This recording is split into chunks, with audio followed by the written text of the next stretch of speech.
30 seconds, players and referees. 30 seconds. Please take the field.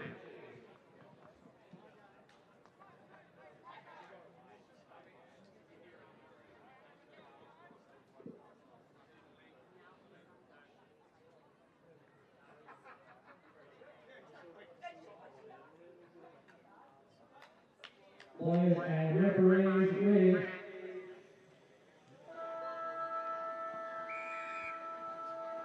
Well, a very good morning and welcome here to Glen Willow Regional Sporting Complex. Day 2 of the Country Championships for 2023. Nowra taking on Port Macquarie, a battle of the two coastal regions. James Preston and former Australian 2003 World Cup representative and bowling medal winner Brett Powell with me in the studio. Brett, a very good morning to you. Thank you, James. It's good to be here. It's very early. Still getting the sleep out of the eyes, but hopefully these players aren't. And certainly with a pass like that, they definitely are not. They are wide awake here, the Port Macquarie Makos. And from the very first set, they claim points 1-0 after just 30 seconds of play. Yeah, pretty good try. Good setup. Went from a 3-on-2 with a long ball to out to the wing. So very good start for the Makos here. In a very, it looks like it's going to be a very tight contest. Well, let's see what Nowra can put on the table here. Their first use of possession about 10 minutes, or should I say 10 metres into enemy territory here. They'll grab a crossfield here with Spresser. Spresser now supplies a pass back through the middle. Power. Spresser wrapping around. Oh, nice little dummy coming in. Back to that 7-metre mark they go. Hard to see here with the glare, with the early morning sun and the dew on the grass as well. Spresser again an option here on that left-hand side. He'll jink and then dive from distance. Yeah, I'll set up for a nice little quick inner dive there. But Makos are up to the challenge to have a good defensive line there and diffuse it. And they're able to see off the threat, and now they have the chance to work it away from their own end here, and they're doing so with relative ease at the moment, up over halfway. Nice roll on about the set so far as Soames plays it nice and quickly, and now they take off. Good pace here, and then operating down a short little channel. Beautiful pass there. Cara Lewis goes in, and they've had 2 opportunities here, 2 tries. They'll call it back, will they? They have indeed. It's a touch pass. Oh, I don't know if that was a touch pass, but anyway, the refs as usual closer than what we are. That's a good indication that you've understood the assignment here of the commentary box. We're not allowed to have too much of a crack here at the referees. Well done, Brett Powell. First assignment seen clear from you. Yeah, I'll tick that one off the list. So now they come forward here with Brett Nixon. Nixon will play it. And now it comes back to him, and then Soames wrapping around. Nixon once more. Donovan.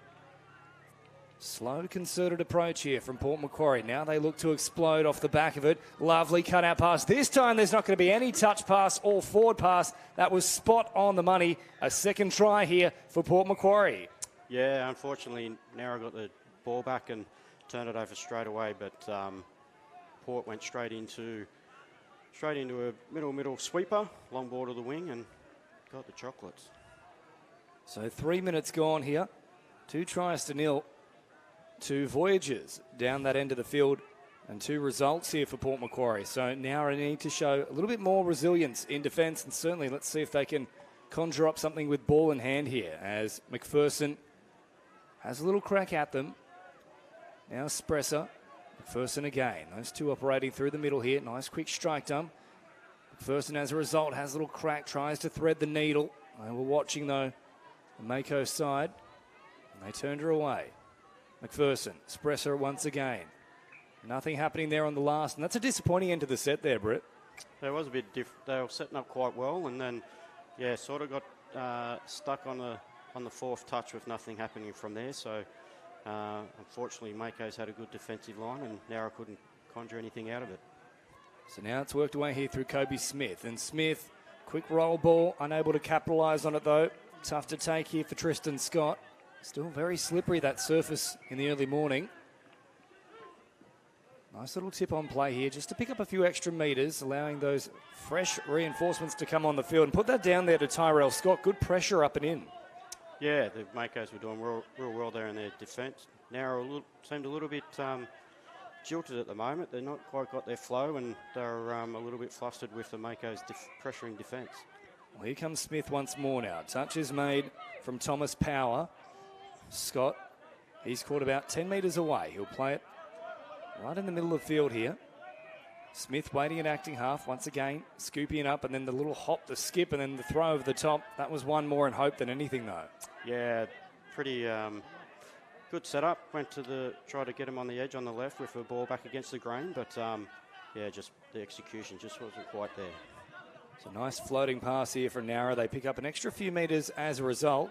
Now played about 5 shy of the halfway line. Again, though, this up and inward pressure in defence from Port Macquarie really just destroying any kind of flow they could be working on. However, Spresser decides an express pass out wide into the arms of Watts is the best option. But at the end of the day, Port Macquarie once again have done a very good job here to nullify the amount of metres gained as Scott comes forward now. So Port Macquarie will charge themselves up over halfway early here in the count.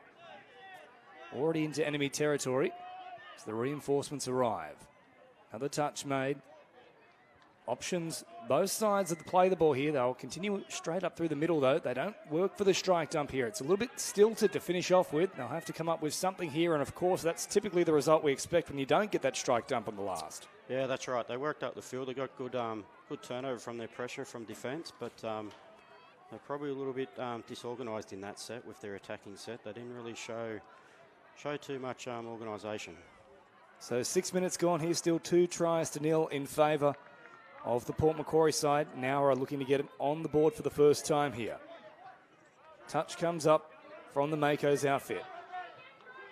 And now they work to get those fresh plays on. None of it's been smooth so far though, Brett.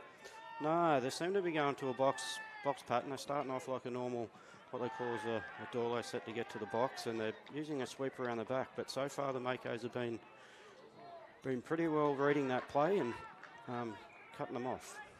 Laver Glassy with a less than ideal pass there out of acting half. It was hard to take, and as a result, turnover on the first play. That's a real coach killer, and it also presents the best field position that Nowra have had so far in this match after nearly 7 minutes.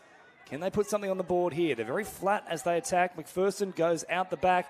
That one's bounced off one of the Nowra defenders straight into Port Macquarie, and both sides really struggling here early on with their handling.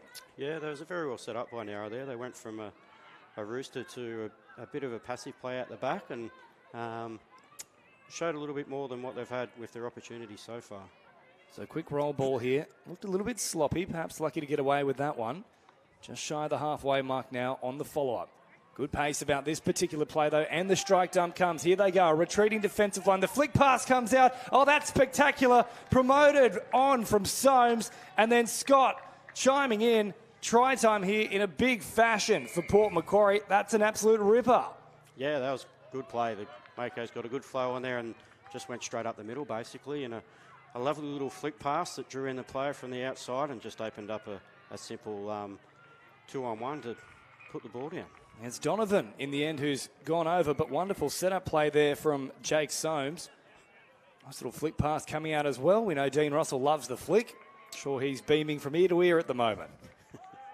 So 3-0 now in favour of Port Macquarie after 8 minutes.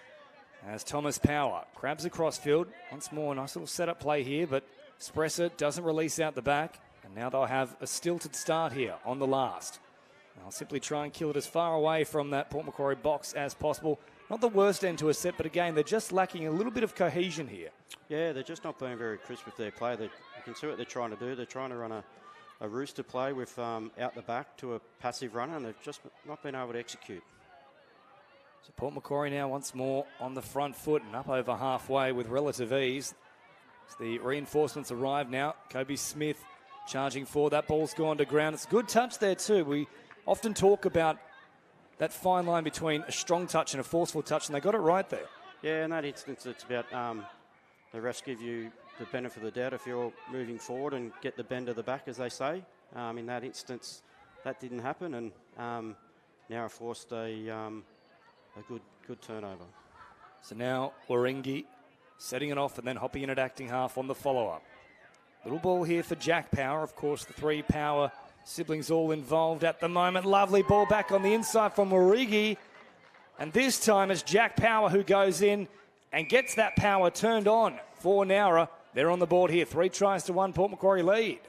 Yeah, simple little play there. They just a middle dump and went to go one way and like an old school switch back to the middle, and the link up for Port Mac just wasn't crushing in quick enough.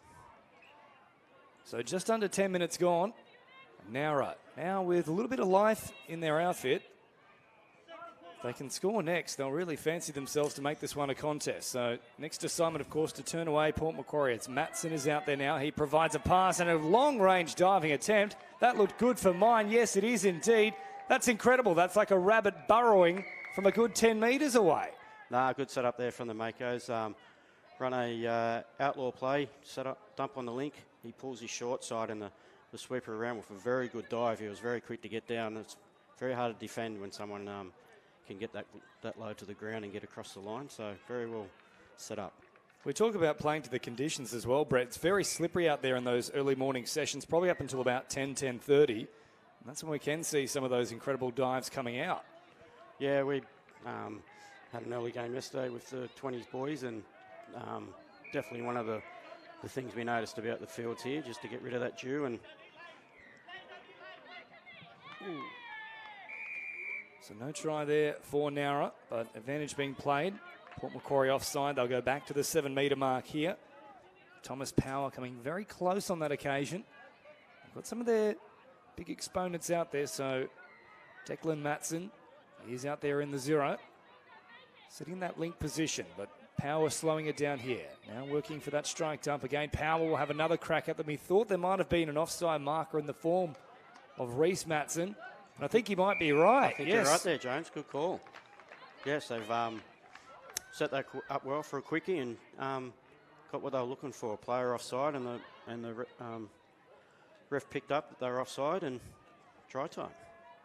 Yeah, smart work there from Power. Just isolated an offside marker and then went straight for that line. And this one's flying along at a very rapid pace too. Nearly 12 minutes gone. Of course, 30-minute matches, no halftime breaks, and when a side scores, they will change direction regardless of who is the try scorer. And coming into this one, Brett, you're saying this one could be quite a tight tussle. It's certainly turning out to be. Yeah, I was looking at a few of their results and who they've been playing, and they look pretty well evenly matched. So far, my prediction's been right, a 3-2 scoreline. They've set that one up very well, though, and they didn't get there in time. So a lovely little case of drawing to the left and then changing the emphasis with these early slippery conditions. Always hard to contend with.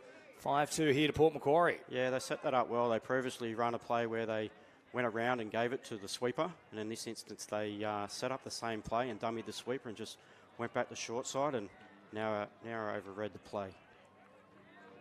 So 5-2, 12.5 gone. Around about 17.5 minutes remaining. They're certainly not out of it as of yet here, Nowra. They'd still like to be next to score, though. Try and keep that within a 2-try margin. Little pass coming here for the run of Ringy. Ringy drops it down. Now Matson is an option back through the middle. They played short instead. Not a bad option, but it was well read in the end there from Jake Soames. Yeah, very well set up there. Throw it a bit of, as you said, they've probably tried that play about 4 times now and went out the back, and this time they went to hit the short. And Mako were actually up to the challenge. So. Strong read in defence as they head up towards halfway now. Reinforcements arriving once more. Kobe Smith now charging forward. Gets a nice quick play, the ball too. Scott hopping in and acting half. Now they fire it on quick, smart. And that was a good play actually in the end there from Rachel Fisher. She had to tap that down. Otherwise it was open pastures. Yeah, another good. Mako was sort of just doing a bit better work out of the box at the moment, and flew it, nice flow in there with a middle switch, and then got them back down the short side of where they come from. So Scott drops it down now. Smith. Scott again threatening. Turning it back on the inside. Smith getting close, but a good touch made in the end there from the work there of McPherson. He just got hands to him as he was trying to put it down. Smith back to that 7-metre mark. He'll crab a crossfield. Now stepping up. Of course, they've got to hit that 7-metre line, or there could be another set to come with. Smith again. They work a short side quite beautifully here. Pretty simple stuff in the end. Cara Lewis goes in for a second time. It's 6-2. Yeah, that was probably a little bit too easy to score in that. They're pretty little simple switch of play and then hands out to the wing there. Very lovely play by Mako, but I think Now I might have to do a little bit of adjustment, and the coach has got a bit of work cut out to try and claw this one back. It might start to get away from him. And of course, that's the difficulty here with the country championships for 2023. No half-time break. You can't sit down and reassess things and have a little break and the entire team comes in for a chat. It's very much got to be on the fly. Yeah, it's very difficult in the box, you're right, when it's a 30-minute game and you're trying to adjust little things and you've got players with their heads down because they've made mistakes. It is very hard to adjust. It's a lot better when you get to like the Nationals and NTLs and you get that 5-10 minutes to adjust the game plan, but you just have to adjust and do your best. It's the unique challenges of certain competitions, that's for sure, as they try and work a short side raid once again. So they've done this to perfection on multiple occasions. Swing to the left, bring it back to the right, and all of a sudden the space just opens up, and Nowra have no answers for it at the moment. No, it seems to be a play that Nowra might not have seen that often, and to be fair, Mako are executing very, very well. They're getting the players on the right spot, right on the 7-metre line, and as soon as that defender from now turns his shoulder, they're opening up for the interchange back against the grain again. It's like clockwork at the moment here from Port Macquarie, and it's Nicola Abissard who's gone in for that last try. So 7-2, and it's blown out pretty quickly here. 4-2 not that long ago. Yeah, I think I put the mocker on them. They're trying to drive right through the line there. Don't worry, you wouldn't be the first person in the commentary booth to put the mocker on a team. That's why we call it the commentator's curse. I'm going to say you haven't had one as of yet. I think that's a partial one. I'll give you a little bit of credit here. First time in the booth and doing well, Brett Powell, don't worry. So touch comes up here, made by Brent Nixon, and that is the changeover. Not too many questions asked in that set, though. No, it was a very lacklustre set, I'd have to say, but Mako was sort of doing the better with their workout. They get into the box, they've got a good flow. They're definitely getting the better of the yards, and I think Nowra might be getting a little bit frustrated. And they've just got to stick with them set for set, though. That's the key here. The country championships with, of course, the lack of a halftime break. Lovely pass here from Scott. They put the foot down. Oh, Lattimore's away. That is tremendous work from Scott. The little step off the right foot just to position himself, and then a bullet fired across. 8-2 to Port Macquarie. Yeah, just on the back of that fly, they've got Nowra on the back foot, and any little change of direction, as you mentioned, nice little jig off the foot, and a beautiful long ball out to the winger, and Nowra don't really have any answers at the moment. So one-way traffic after a tense opening 7 or 8 minutes. The last 10 has well and truly been in favour of Port Macquarie. So let's see if Nowra now can try and put something on the board. That's a little bit better from them. They still had the option out wide, but didn't go that way. Now they might come here on a second occasion, but they just get across in time. It's Tyrone Flanagan who makes an important touch in that link position. Back to the 7-metre mark they come now. Still a few touches up their sleeves. Spresser sends it to the middle for McPherson. McPherson rolling it on here for Matson. Now they come back against the grain once more. I like the idea there from Nowra, just execution lacking a little though. Yeah, Port Macquarie's up to the task. It looked like they knew that was coming then. They adjusted very well to the rooster with the passive out the back again. So, I don't know. Nowra might have to, they need to claw this back, might have to go into the bag of tricks and see if they can find another play. Very flat pass there out of acting half from Port Macquarie. It's called play on for now. Up over halfway they come as the reinforcements arrive. Directing traffic, and now they send it wider here to Ava Glassy. Last play now. They'll work it nice and quick, trying to float a pass over the top. That was always forward. Too far out in front as well of the supporting run there from Abissard, who can't add to her tally this afternoon. Or should I say this morning? Yes, definitely morning, I can feel that. But good play. Good play there by Port. Same again. They have a flow, go towards the narrow box, and then they go back against the grain, and working for them so far. Just probably the last pass there just didn't go on the mark as what the others have previously. So here comes Nowra now, working it up towards that halfway line. The subset, not the smoothest once more here, and as a result, they'll turn it over just inside Port Macquarie field position. So that's one of their poorer sets so far, I'd have to say. Yeah, it wasn't one of their better sets, and I don't know, it looks like Port Macquarie might have invested in the VMate technology. Everything that Nowra throws at them, they see they have an answer for it. Well, here comes Scott, dropping it down, and now a little bobble in there from Kobe Smith. Scott, however, picks it up. And we'll get another set to work with here. So they'll start this one from about 9 metres away from the line. Scott taps it. He's got Tristan Scott in the 4 through the middle as well. Smith picks it up. Tyrell Scott now for Tristan Scott. Oh, they opened up the gap too. I think they might have been good enough there on that occasion, Nowra, to close it down, but for just half a moment, there was a little opportunity there. Yeah, I think if that ball was in front of the player and didn't get behind his shoulders, I think they might have scored there. A little cheapy play with a long ball back against the grain to the middle of the field, and they're finding holes everywhere at the moment. So another change over here from Nowra as Lattimore plays it. Now it comes wider out to Kobe Smith, who gets it back from that acting half position. Now for Scott. Turns it here once more for Smith. Scott again. Smith stopping on the run, heading back towards the middle. Tristan Scott once more. Now Tyrell Scott. Smith.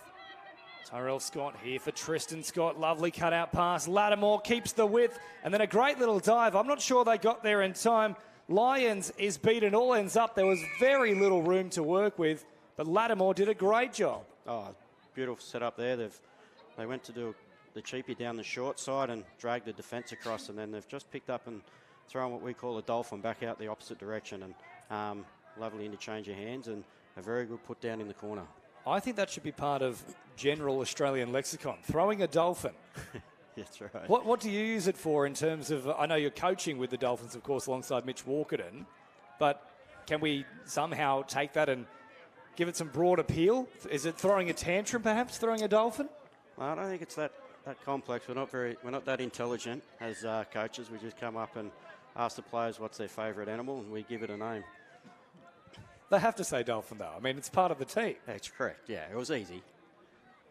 Maybe throwing a squirrel next time, just to mix it up a little bit. So they'll play it here now. I'll leave the squirrel comments alone. We'll call it something else. Yeah, that'd be a bit nuts. But here comes Port Macquarie now as they head up towards that halfway line, making easy meters here too. They'll roll it back now. Nice little run there from Cody Fisher as they head up towards halfway. Spresser makes the touch. Reinforcements arriving now, and Nixon is caught through the middle of the field. They'll make the touch here. Still another one to go, but it was an incorrect play, the ball. And yes, referees right there on the spot. They awarded as such. That might be music to the ears here of Nowra. If they are to launch a late comeback, it's pretty much got to be right now. Yeah, they probably need to score in this set to start to claw back any gap on this scoreline at 9-2. It's going to be a monumental task to bring it back. Or hopefully people watching at home will be a very good spectacle if they can. Was there a little hand in there? I think they're going to say that was a case of slightly loose control, but also the hand being in there. Yes, I like when they operate in the grey there and give the benefit of the doubt. Go back to that play the ball mark as McPherson has a little crack now. There's an opportunity here for McPherson who links up. They'll send it wide. Oh, it's well and truly wide, long, and not particularly pretty there. No, but very well executed that time. They were a bit more crisp. That's their pet play by the looks of it. One they've practiced many a time and nearly come off. Just that last pass didn't quite make it to the mark. So Soames driving forward now, and they pop a nice little pass back towards Nixon here. It's just those late little deliveries as they approach the line that are perhaps separating the two sides at the moment. As Smith comes up to halfway, Scott now provides the pass here. Smith on the last. Again, tries to turn it on the inside. Now Wilrigi's away. Here comes the opportunity. It's battered down from Scott. And in fairness, he had to make the play there because had Wilrigi linked up, it was try time. Yeah, unlucky there. He was. They were setting up very well again, the Sharks, and he just plucked that one out of there. Just didn't quite have the legs to get there. Very reminiscent. I don't know if anyone's seen, but Mitchell Walkerton took an intercept one day and looked like he was running on a treadmill. Out at Port Macquarie, I believe it was, the State Cup last year. I think it was. Yes, it was at Port Macquarie at the State Cup. Fortunately and unfortunately, I was on the sideline injured, but it was quite the spectacle. So you can't really have a crack at Mitch if you're not even there in support. Where's the play coming through? He could have used the fresh pair of legs. He could have. He definitely did. He definitely could have needed a fresh set of legs that day. Don't worry, Mitch. I got your back, mate. I'll protect you. So they fling it back to the middle here. Spresser out of one attempted touch. And provides a little short pass here for Cassidy. Now out it comes. Wider still here for Thomas Power. Power again. Looking to try and get through them. The dummy fools everyone, and Thomas Power picks up a try, and the Port Macquarie side are left clutching at thin air. Yeah, beautiful little play there. Same thing, little quickie play, and then faked a a QB, the return ball back in, and Port Macquarie fell for it and straight through the gap. So 9-3, I think the clock's going to beat them regardless, even if they are perfect from this point. But that'll give them just a little bit of confidence moving forward. So 5.5 to go at Glenwillow Regional Sporting Stadium. Terrific ground here on our main field. So it's floated across here from Matson. Quick release. Nixon getting involved once more. They'll go back on the mark here and play it. Matson grabbing back towards the middle. They work for the strike dump. Little wraparound play comes, but they go against it. And once more, sending a long bomb out into the hands there of Bianca Green, who's on the spot. But what a ball there from Reese Matson. In fact, it's gone forward. Yeah, it was a lovely long ball, but I think just a little bit forward. I think I think the refs got it correct on that particular one. Yeah, don't mind that. We've seen plenty let go, so to speak, on day one here. More so little pop passes out of the acting half position, but that one there, a little bit closer to call, but I'm with you, Brett. I think they got it right. So easy turnover here as well from Nowra. Now once more, Port Macquarie can try and pile on the pressure. It's worked away here from Fisher. Fisher now sweeping around as an option once more. He's caught around about 6 metres into enemy territory. As the reinforcements arrive, they step up Nowra to try and meet them in the action. Nixon plays it 15 away from the line. Very flat pass out of acting half there. Linking up now with Soames. Nixon once more. Oh, Nixon with the little flick pass. It nearly came off for him. He fooled them all. They thought he was going to Soames, and then he just popped a nice little pass. Yeah, beautiful little play there. The sweeper with coming back for the, what they call it, was the boy running the short inline, and nearly paid dividends. All for our Spanish inclined, El Nino. There you go. Weather lessons for James. So they floated across now, and once more, back to the middle it comes with Warringah. Real mix-up in the play, the ball. I'm surprised that hasn't been penalised, to be honest with you. And Warringah has nowhere to go. So I think they're a little bit unlucky there now. I think they were very unlucky there. Very good play by the in the middle of the field, and unfortunately, Mako got in the ruck and stifled the play a little bit, and they probably deserved an extra set of 6, but here we are, Mako on the attack. Here comes Smith, and now Tyrell Scott off to Tristan Scott, running at pace. Caught on this occasion, though. No strike dump to work with. Last play now. Smith for Scott. The dancing feet come out. Draw and pass. Lovely play. Lattimore still there as an option. Receives it. Puts it down. It's double digits for Port Macquarie. 10 tries, and that was a 10 out of 10. Oh, very good. Nice work there from Tyrell Scott. Just pure one-on-one. Hands down beat his opposition player, and just a transition of hands out to the winger and try for the Makos again. And I think that probably puts the nail in the coffin. Yeah, it's well and truly been driven all the way into the heart of Dracula inside of that coffin after that one.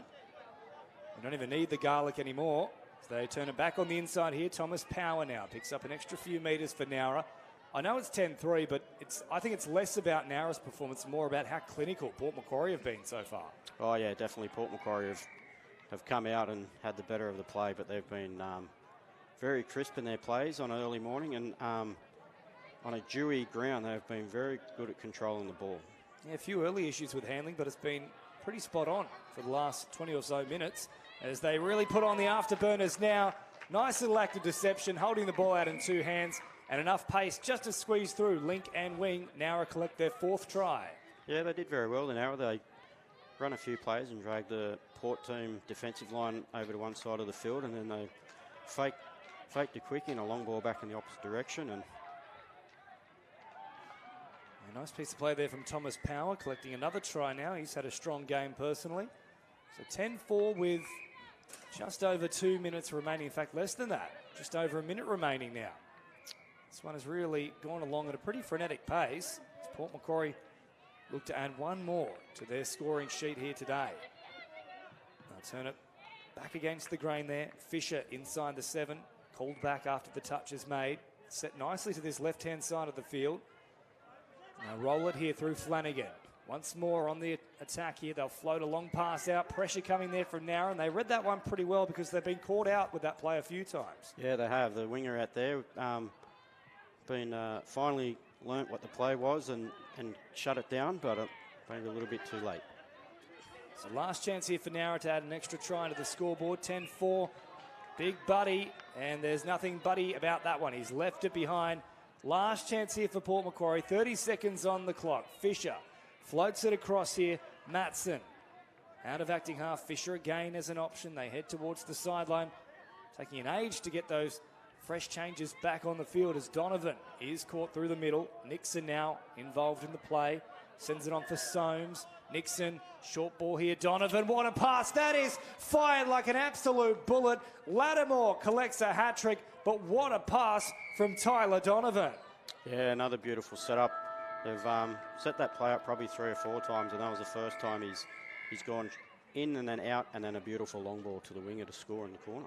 Well, it's a heck of a way to finish, that's for sure. The last play of the match is one of the best of the game. 11-4 at full time here in the mixed opens division between Port Macquarie and Nowra. We'll take a quick break and then all the action with our second match of the morning coming from Pool B in the women's 20 division. Maitland taking on Dubbo at around about 9:05. All players, team, personnel and referees, please make your way off the field as soon as possible. If you just arrived on the venue, please make sure you head on down to the canteen and purchase something from the Mudgy Cup canteens located at both facilities. And obviously we have the food vendors to the centre of the venue.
Players and referees, 2 minutes. Please make your way onto the field.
30 seconds, plays the referee. 30 seconds. Please take the field.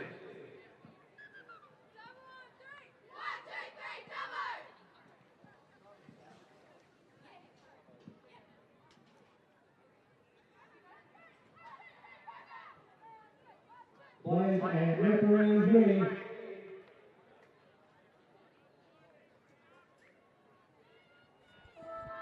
Welcome back here to Glen Willow Regional Sporting Stadium. Our main field here in the Women's 20 division. Maitland taking on Dubbo. And the Redbacks from Maitland wearing red and black. Dubbo with first use of the ball. 30-minute matches, no half-time break. And the two sides changing directions when a try is scored. James Preston with you here for commentary. And this one should be a hotly contested fixture. We haven't seen too much of the Women's 20 division here on our main stadium so far in this tournament here for the 2023 Country Championships. But good opportunity for these two sides to showcase their wares here.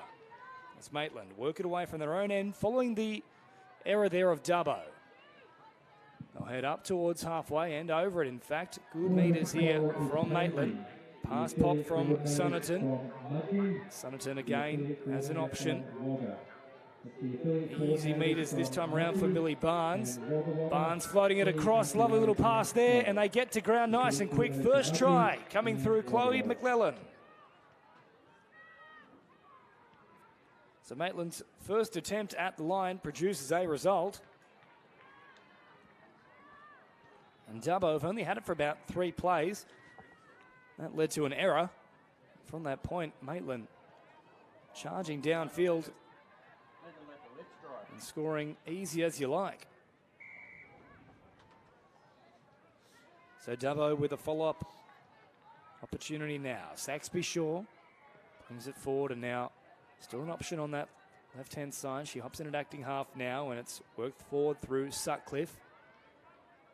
Bassingthwaite. Now in at acting half once more. Shaw slowing things down. Maitland have to step up and meet them on that 7-metre mark. Last play now, Shaw diving from a long way out. That was never really going to happen for her. They were all back on side. Simply had to make the touch in flight. And Maitland did enough there. So up towards that halfway line they come now. They'll pop a nice little pass here. Up to meet them is Sutcliffe to make the touch. Quick roll ball here. Last play now for Fa'alua. And Fa'alua can't really do too much with it. Running out of real estate. And they marked up well on that occasion, Dubbo. So a nervous start for them, but they're growing into this game gradually.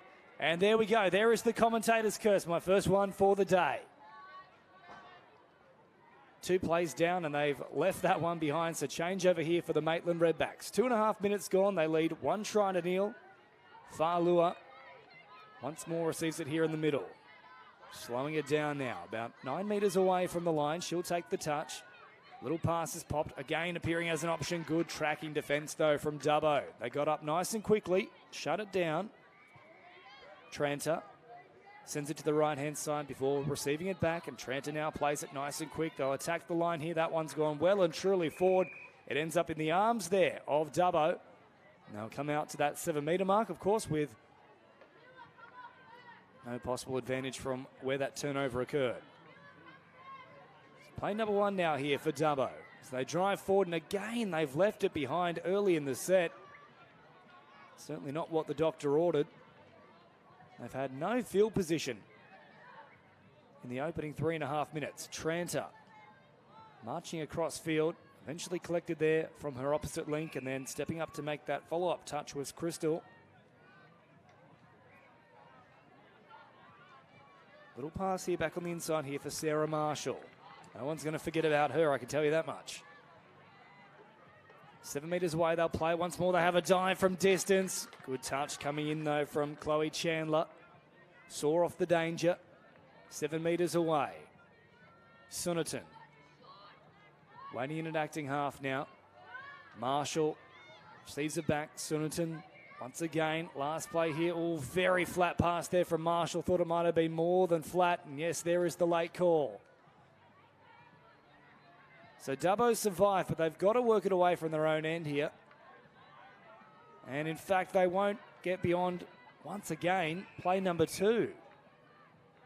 So the most amount of possession they've had at any point in time so far in this opening 4.5 minutes has been 3 consecutive touches.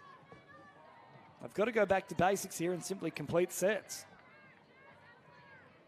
Sonnerton rolls it behind, and now Maitland are guilty of it as well. A very truncated start here. Lots of errors to begin things. So a nice little pass coming in here. This time Dubbo find a bit of room to move, and they'll get a penalty for their work on that particular play as well. Nice straight drive. So 5 minutes down, and Dubbo looking to cross that threshold for pretty much the first time from deep in their own end. And here they go into enemy territory.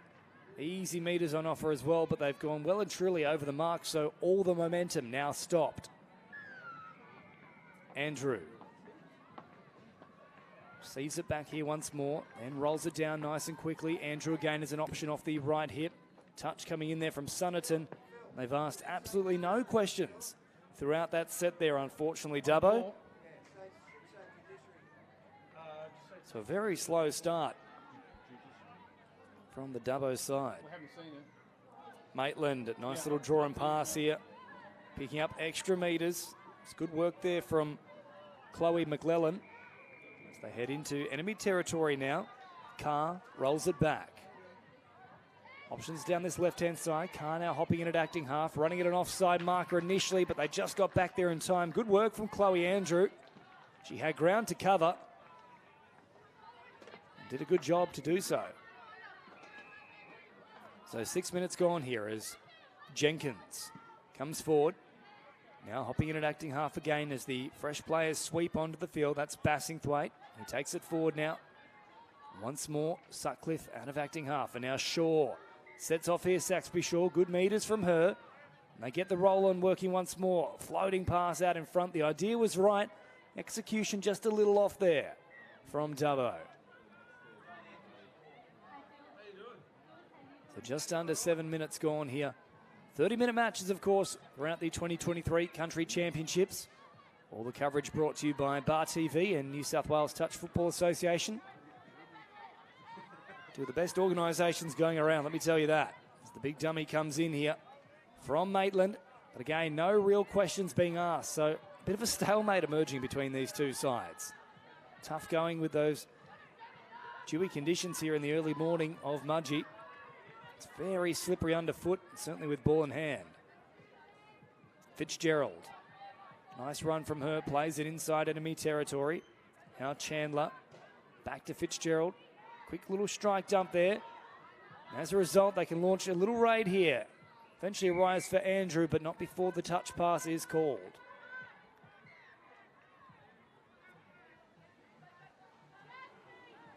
Fitzgerald stepping up to make the touch. And that one comes loose, and yes, I do agree with that call. Fitzgerald simply braced for contact as opposed to forceful contact there, and the ball came spilling out. So here is Dubbo's best opportunity of the match so far. 8 minutes gone. Fitzgerald hops in and acting half. Now it comes away here for Chandler, inside the 7. Turned away here from the Redbacks, and then a very poor delivery off the back of it, just as it was building nicely. So Maitland Redbacks, as a result,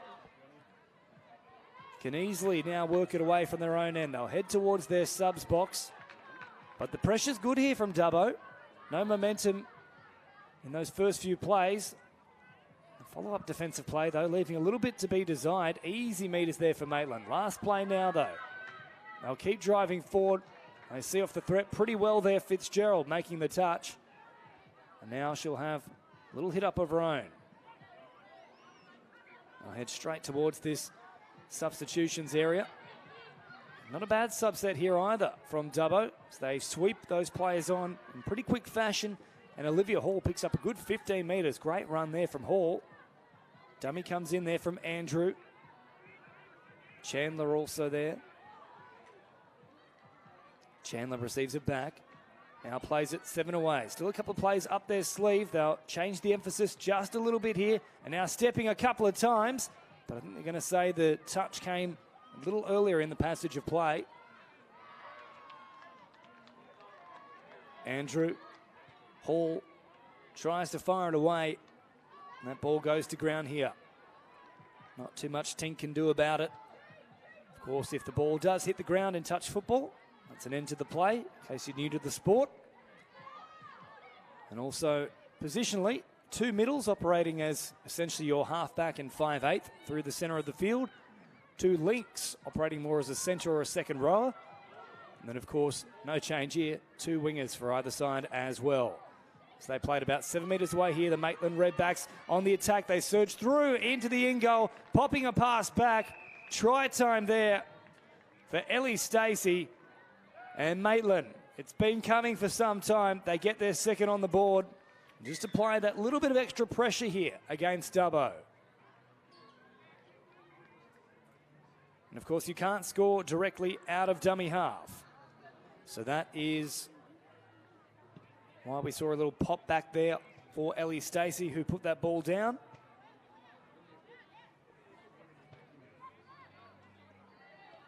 And do let us know where you're watching from as well. We've got people tuning in from all across the country, not just in New South Wales. Far and wide yesterday for day one of the 2023 Country Championships. A little bit of a mix-up there from Dubbo. Miscommunication rife throughout the team at the moment.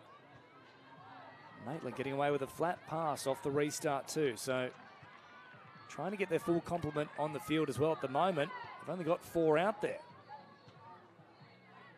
Now slow things down before Stacey will straighten it up. Sonnerton. Little pass here from Sarah Marshall. They'll float it out in front, fingertips, and then into Dubbo. That will be the changeover.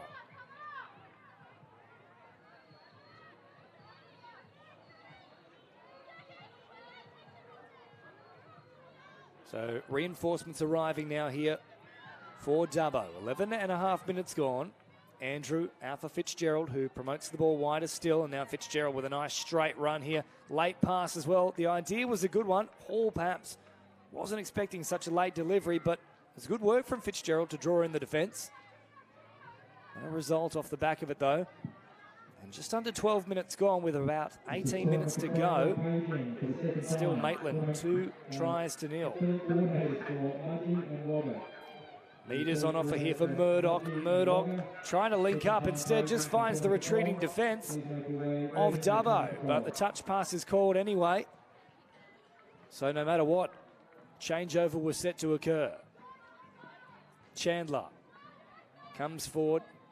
Not a great pass there out of acting half for Tink.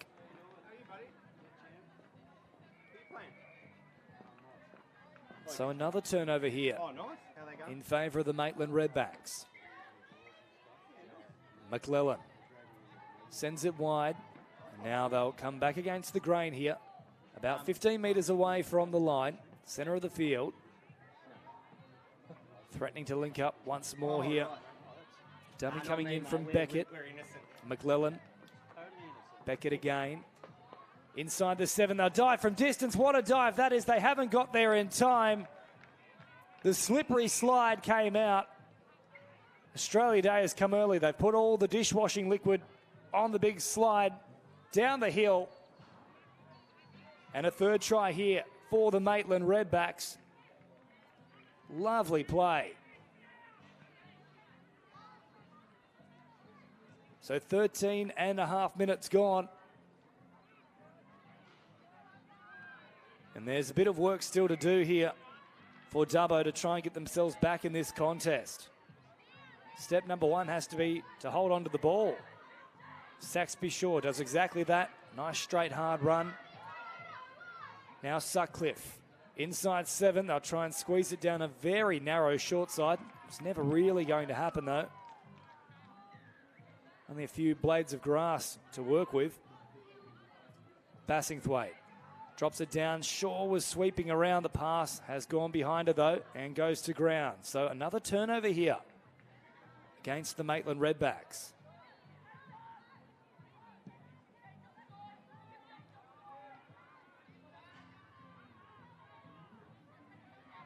So easy meters upfield now. Sonnerton sends it to the arriving players straight off the bench into the action.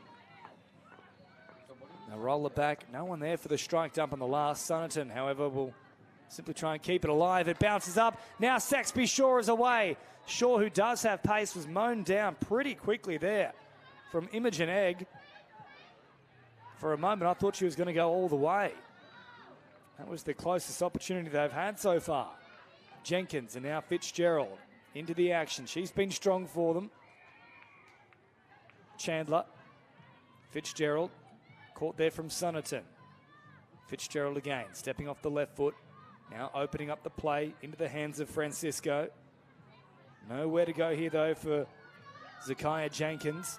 Fitzgerald operating down a short side. Well watched here, but no advantage. They're all offside. So full set to work with. 7 metres away. Fitzgerald. Out now for Chandler. Fitzgerald again running directly at offside players. Now there were arms there, but they weren't playing at the ball. They were simply trying to make the touch. Good call there from the officials. Of course, a deliberate attempt to knock the ball down will result in an extra set for the attacking side, but when we see one like that, the turnover comes. Good jinking run here, picking up plenty of metres and then just trying to bite off a little bit more. With a late pass, it was always going to be a tough one to take. So another turnover here, both sides guilty of it. Hall stepping off the left foot and straightening things up. Receives it back once more. That was close to being a touch pass. The ball will hit the deck anyway. And a litany of errors, especially for the double outfit so far. A little bobble there from acting half and surely a forward pass too. That one let go though. And out in front there of the attempted catch of Sunnerton. As a result, another turnover here. Jenkins. Short side raid and they're offside, so Hall can continue here and thought for a moment to put the foot down. Picked up the extra metres. They're still retreating here. Nice work from Dubbo. Seizing the opportunity. And Jenkins tries to squeeze through a couple of defenders who just hit the line in time.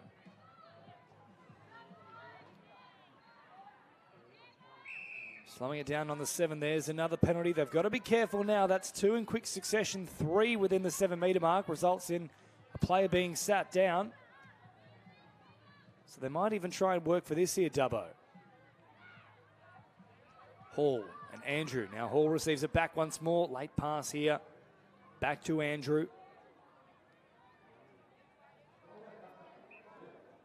Concerted approach from Dubbo. Patient build up here. Tink. Crabbing across field, plays it just inside the 7 mark. They've loaded that short side, but they'd marked up easily enough here, Maitland. Simply a case of not enough room. With about 12 minutes to go, they're still yet to trouble the scoring board.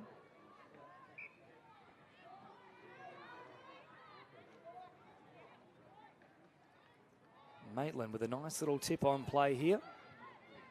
Pick up an extra few metres. Touch comes in here from Edwina Tink. As Maitland head up over halfway on the follow-up play. Hall arriving there to meet her. Looking inside and then going outside, and they've opened up a nice bit of space here, the Maitland Redbacks. Last play now. They'll head back towards the middle once again. Very flat pass there on the last. They'll turn it over, more than flat. Forward is the call. Well, they've been pretty spot on, match officials in this particular match.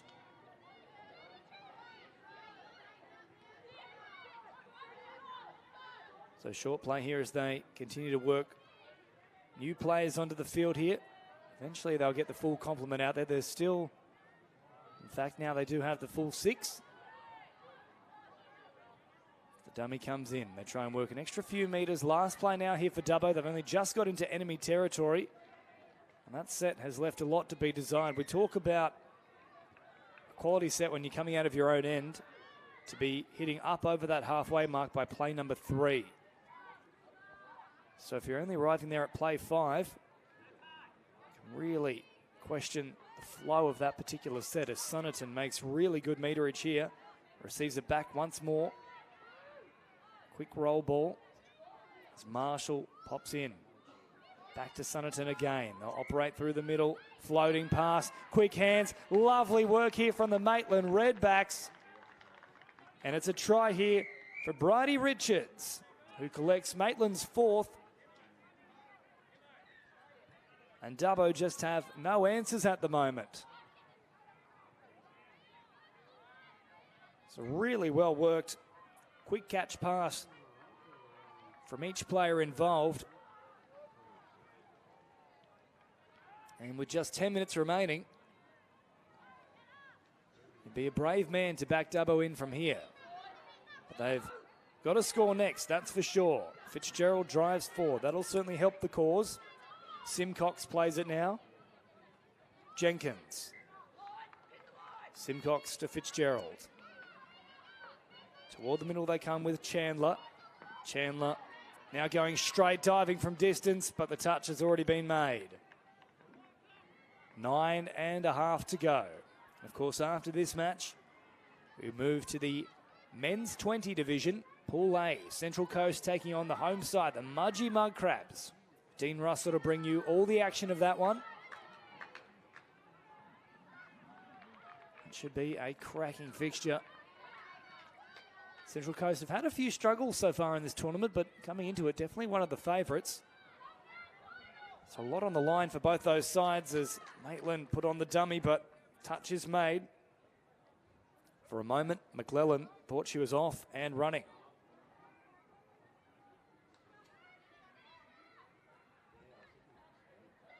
Hall. Now they head once more towards their subs box. But good pressure coming in here from Maitland. They'll try and recycle the ball just to pick up a few extra metres. And that one not played on the mark, so change over here in favour of the Maitland Redbacks. And they could well and truly put it to bed here with another try. Quick release there from Beckett, and then directing traffic, saying let's go straight ahead. Beckett, who was on her way to the subs box, has taken the pass in the meantime. And as a result, they've had a real mix-up here and just 3 on the field. So Fa'alua is now caught. Power for Fa'alua. She's caught 7 away. Last play now here for the Maitland Redbacks. They'll head across that left-hand side of the field, turning it back on the inside. They'd opened up the space. The pass just not quite hitting its target. But well worked, though, from the Maitland Redbacks.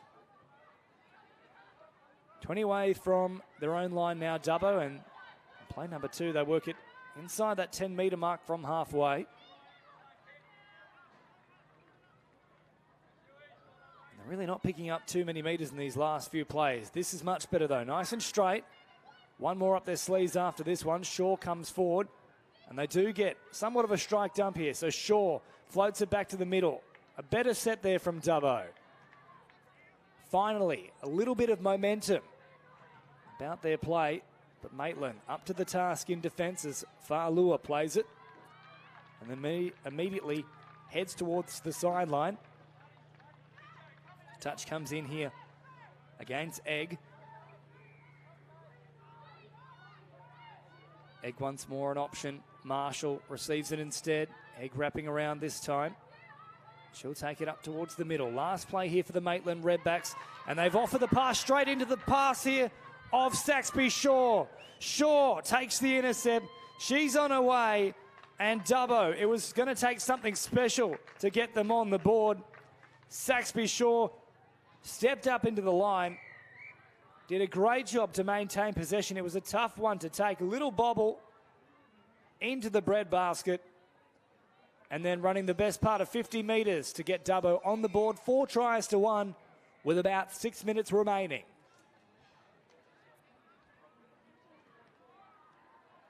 There is time here if they're good enough, Dubbo.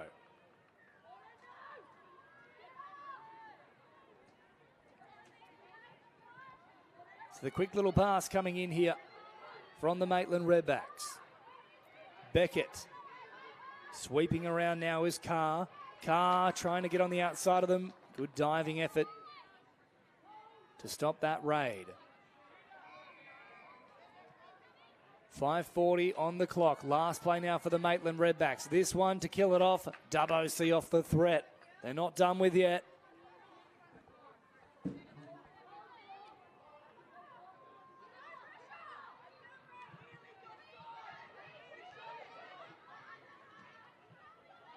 Fitzgerald with a nice straight charge there. They'll play it nice and quickly. But they've had too many players on the field. That's the problem. So they really got that one wrong there with the subset. They can ill afford it. Inside the final 5 minutes here at Glenwillow Regional Sporting Stadium in the heart of Mudgee. Beautiful conditions here for touch footy. Still a little bit slippery underfoot though with that early morning dew. Maitland looking to close things off here. McClellan did a really good job to maintain possession under pressure there. Back to the 7 metre mark she comes, and she'll eat up some valuable seconds in the process. No rush about the play. Beckett plays it on the last now. Here they come once more with Murdoch firing a long pass. Not quite hitting its intended target. And Dubbo have to score from this set. Just over 4 minutes remaining. They've only got 4 on the field at the moment. So a number of players have just headed straight for the sideline instead of assisting and trying to work it up towards the subs box. Unfortunately now, Sutcliffe gets them going in the right direction. They needed that run. Play number 4, and now they cross that halfway mark. Saxby Shaw, she's been the most dangerous player for them. She charges forward. Now Bassingthwaite promotes the footy. It's still play on here for Sutcliffe. Sutcliffe nearly got around them. 4-1. A stronger end to the set there from Dubbo, but the beginning left plenty to be desired, but this is what the doctor asked for. They'll get a full set to work with here. 9 metres away, Shaw recycling the ball to Bassingthwaite. A try here would give them a glimmer of hope. Just over 3 remaining. They've got to go quickly though, Dubbo. And they've certainly got to ask more questions than the two middles passing it between one another. Now Shaw tries to put on the raid, and the heads go down in the box from the coaching staff. It was very much a case of do or die. They needed a result there, and unfortunately they didn't get it. So inside the final 3 minutes, Maitland have done enough here. Time will beat them. Shaw steps up to make the touch. Nobody was in there at acting half. Maitland turn it away here from Power. And now down the right-hand side of the field. Floating it back towards the middle here once more. Touch is made. Shaw once more was looking for the intercept. Fa'alua. Fa'alua, nice little pass. Trying to squeeze between link and wing. But they marked up well on that occasion there. The Dubbo outfit.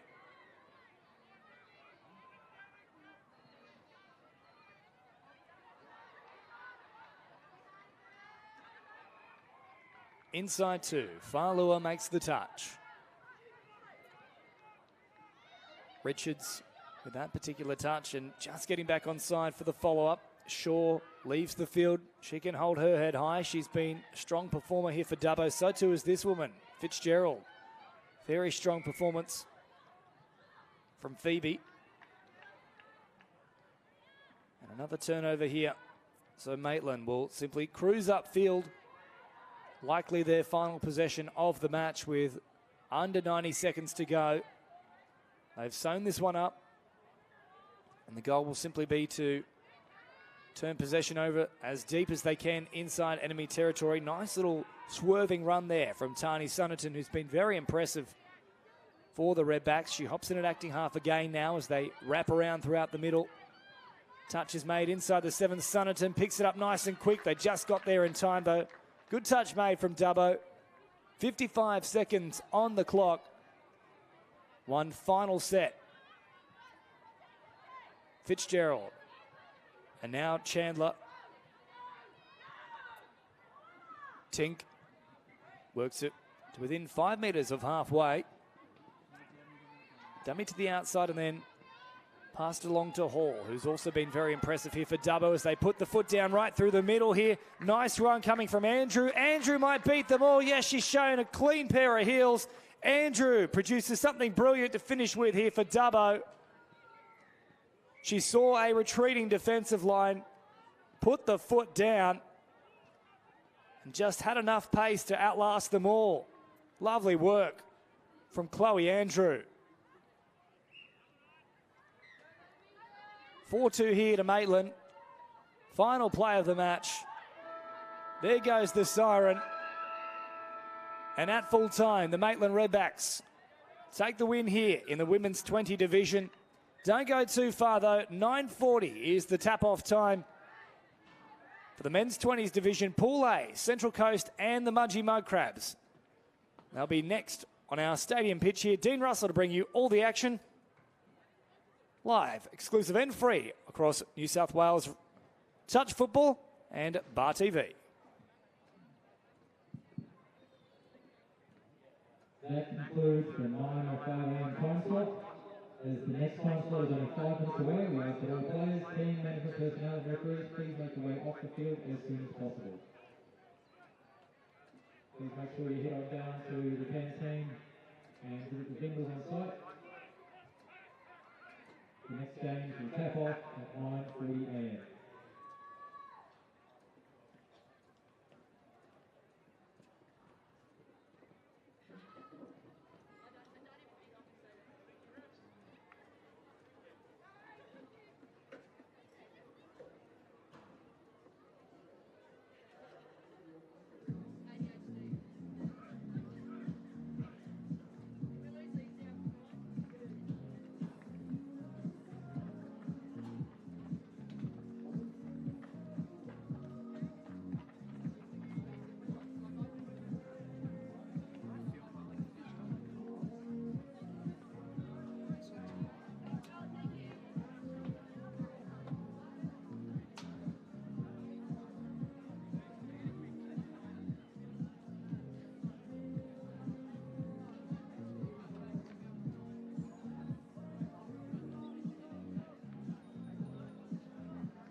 Minutes, players and referees, 2 minutes. Please make your way onto the field.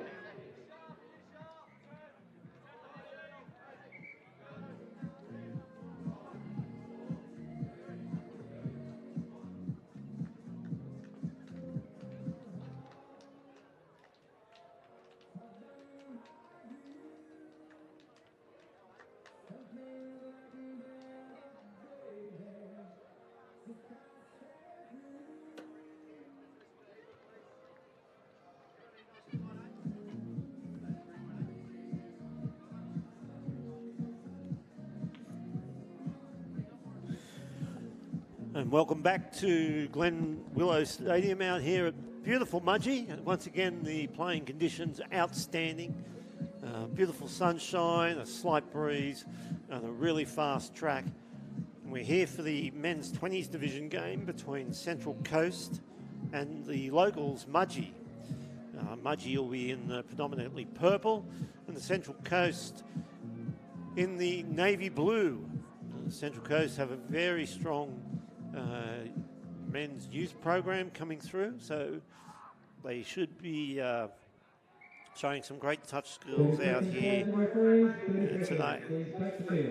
Keep a lookout for number 16, Chris Lennon. He's currently playing in their Premier League team through the Vorden Cup and having an outstanding season.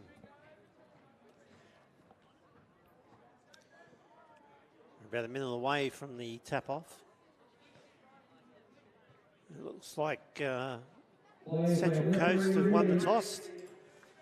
They'll be running towards the right of your screen. They just take the balls down the centre of the field. It's in the hands now of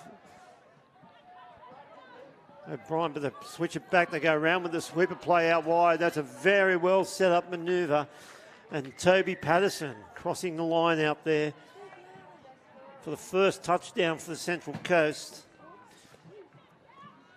And a pretty quick one at that, 16 seconds. So it was well set up. They drove down the centre of the field. They brought a sweeper around right, and then they took it back around to the left and caught the Mudgee defence short.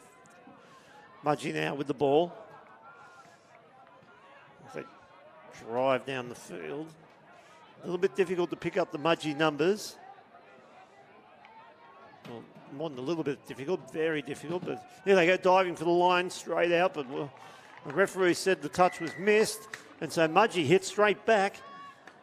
That's 1-1 after the first minute of play. And well done to Mudgee. They just drove down the field. They caught the defence short of the line and were able to long dive and get that ball down.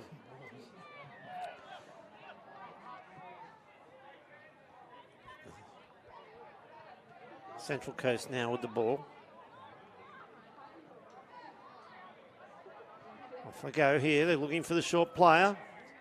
Nearly steps out over the line there. They get the pass back over the head of everybody.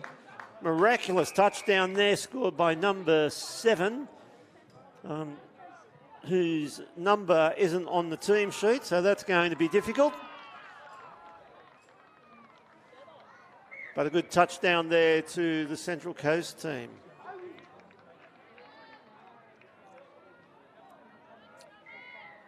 Mudgee now, they're taking the ball down the centre of the field. Shifted out and down in front of the link. He thought the sweeper was coming around to his right. But no, that was the forward pass off the ruck, but they've let that one go.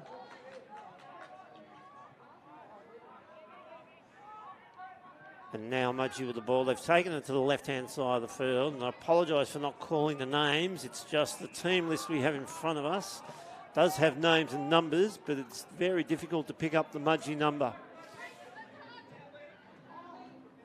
Central Coast driving the ball down the field through to that's Walkerton. Now in the hands of Herring. He drives down. They get out of half. They've got the ball in the hands of Lennon. He's trying to just jockey there. He gets the ball back from here. He dives long. He'll be getting that ball down. We said to keep an eye out on this young man, and he certainly hasn't disappointed there. Scoring a touchdown as Central Coast Dolphins now take a 2-1 lead over the Mud Crabs from Mudgee.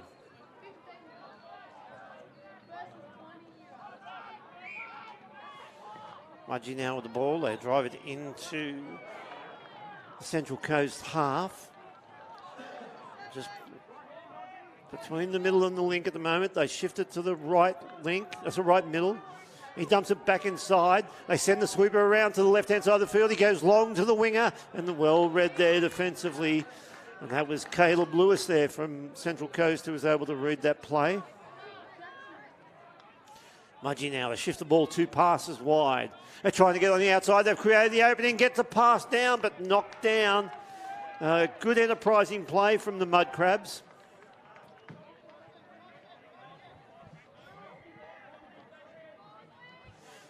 They switch it back to the right-hand side of the field. They send the sweeper around again. They've got the numbers, but he goes long.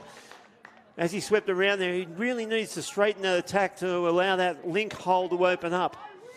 They get down there again now. They split wide. They were looking for a sweeper to come through. The ball's in the hands of the link. No real play there. They give it back to him. Shift it back to the middle. They dump down again. They're coming back to short side. They throw it long to Raw.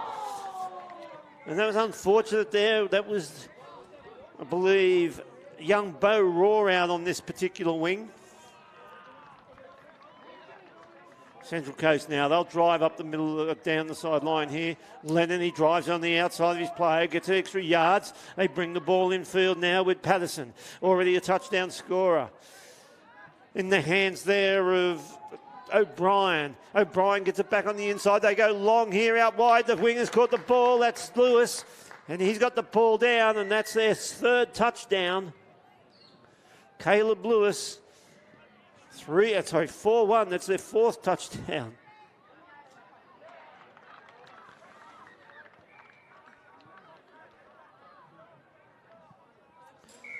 So 4 touchdowns to 1.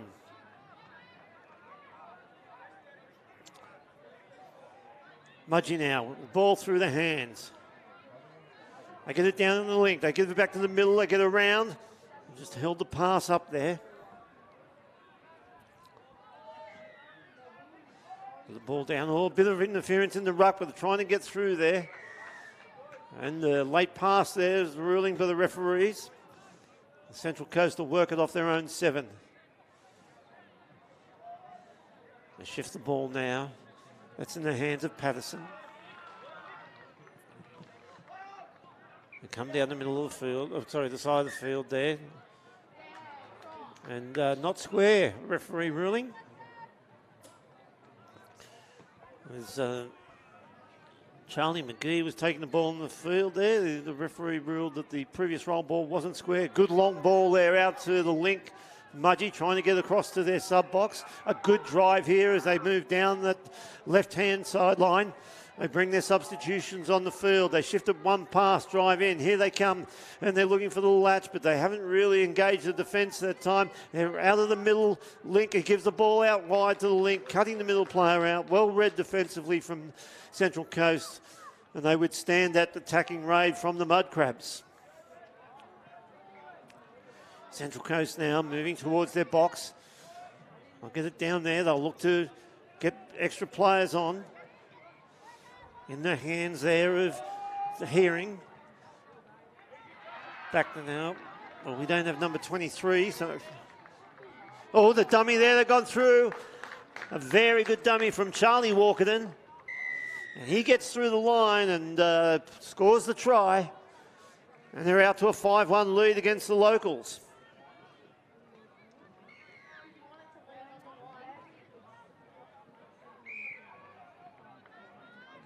Mudgee now, they'll shift the ball to the right-hand side of the field. Going down the middle link channel. Looking to the referees for a penalty, not getting one.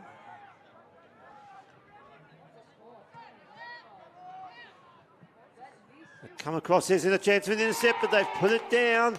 They went the long ball, trying to get out to the wing. And the 7 there from Central Coast, who we don't have on our team sheet. Tried to get the intercept and didn't get the ball down. Mudgee looking for the Rooster play. They go long to their winger. They must score here. They do get the ball down. I think that might have been Riley Taylor who might have scored that one. So a second touchdown there to the Mud Crabs. 5-2 Central Coast Dolphins. 8 minutes gone. Central Coast now driving the field, ball down there. It's in the hands of O'Brien. They shift it back out here now. Lennon with the ball. Dumps it back inside. It's O'Brien now with the ball. Lennon gets around on the sweep. He gets it back from half. He goes long to the winger. And it's got the ball down there again, I believe. And that's the 7's second touchdown. And another one on the board for the Dolphins. 6-2.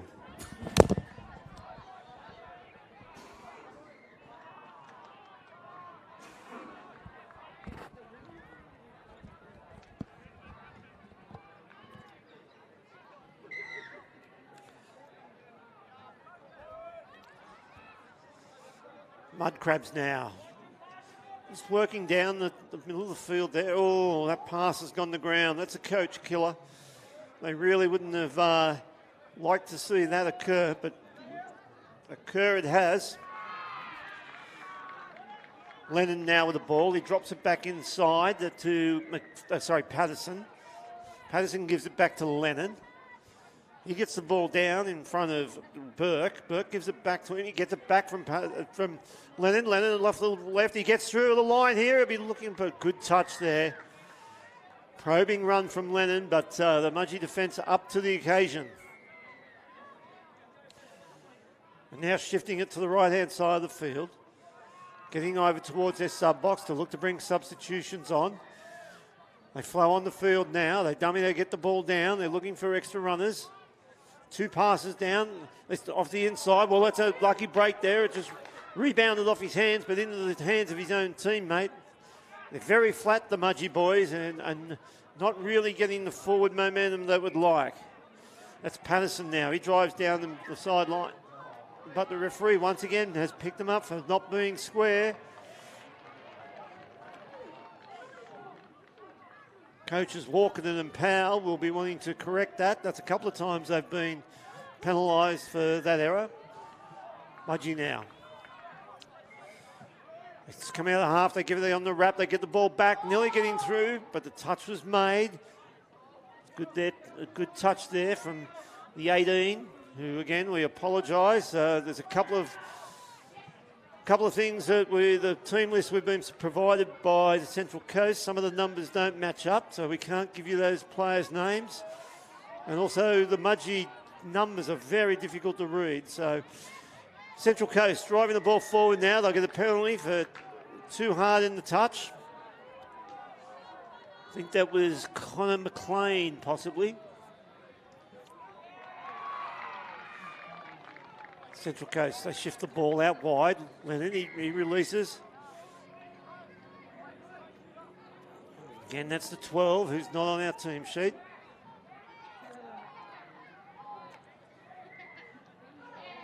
Good defence there from Mudgee on Herring.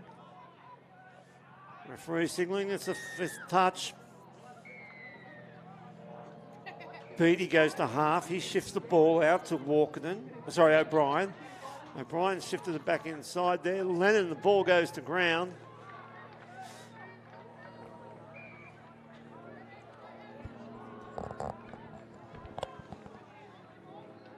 Now the Mud Crabs. Coach, I just saw the coach, not real happy in the Mudgee box over there. So obviously something didn't go to plan. Oh, and a bad pass back on the inside there. From Stoddard. Just couldn't pick his mark. The Central Coast come forward now.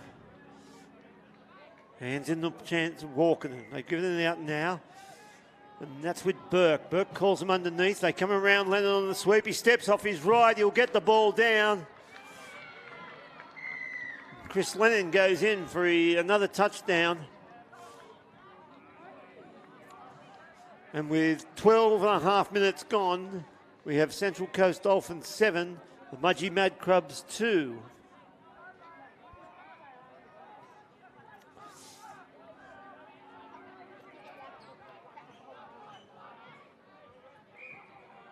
Mudgee now tap off through McLean. McLean with the ball again, driving forward.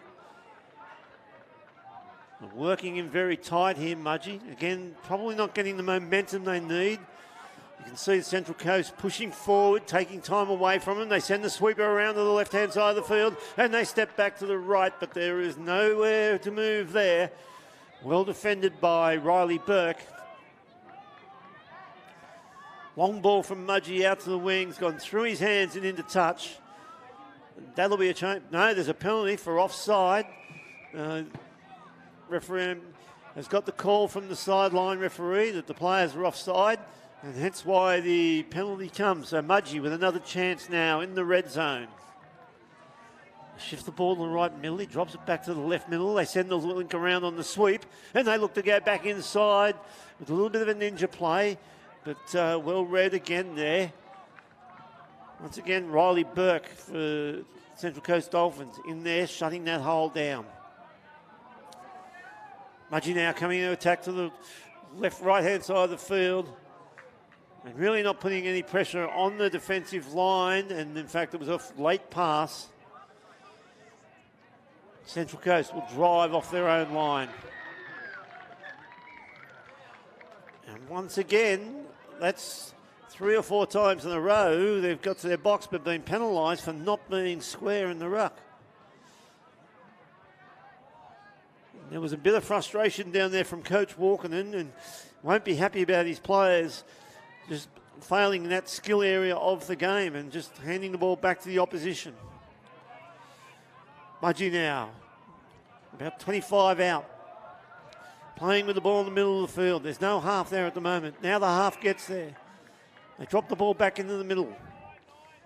Looking for the short play. He's going to dive long, but the referee's picked that one up. Forward pass.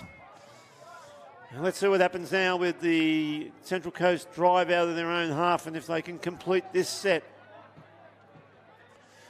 They get to the box. He has squared up that time, Lennon, which is good. Forward pass, but. So, well, no, it must have been an illegal change, and there must have been some words spoken because he marched them 10 metres. So the Central Coast, who are right in control of this game, are really struggling the last 3 or 4 minutes to get out of their own half. They're making errors as they get to the box. A lot of the times not being square, and other times for either a forward pass or an incorrect substitution. Mudgee tried to go through the dive through there, but it was a forward pass off the ruck. Let's see how Central Coast go this time. Sweep around once again, trying to get to the box. A little flick pass there, a little good little play there. Well, they look like completing their sets this time. Now the ball in the hands of O'Brien. They get it through to Lennon. He puts the afterburners on, and just simple play there from the Central Coast. Shifting the ball wide. Lennon finds himself in a hole and goes in for his 3rd touchdown of the morning. 8 touchdowns to 2 after 16 and a half minutes play. The Central Coast Dolphins well in control of this game over the Mudgee Mud Crabs. Mudgee now. He's attacking through the middle. They're just back and forth between the 2 middle players. Again, nothing happening. Well, there was a forward pass, but it's not been seen by the referees. They sent the sweeper around the link, but they really need to stretch the defence. If they want to run that play, they need to stretch the defence out a bit more, put more pressure on those middle defenders. At the moment, with the speed of play, they're not really putting any pressure on the middle defenders of the Central Coast. So when the sweeper goes around, they can react very quickly and effectively. And that's O'Brien around on the wrap, getting the ball back. They take off here again, looking wide, goes short, but the referee has ruled that there's another touchdown. So again, they're just moving the ball through their hands, finding gaps in the defence, and just rushing through. And it's been very easy at the moment there for the Central Coast attack. That touchdown was scored by number 18, and we don't have a number 18 on our sheet, so I can't tell you who it was. But here's a chance. That's down for mine, and very good decision from the referee as well. They've tried that play about 4 or 5 times in the last 5 minutes or so, where they run the ball close to the line, and they have the attacking player running a hard straight line and diving early to get underneath the defence. And so Mudgee put their 3rd on the board.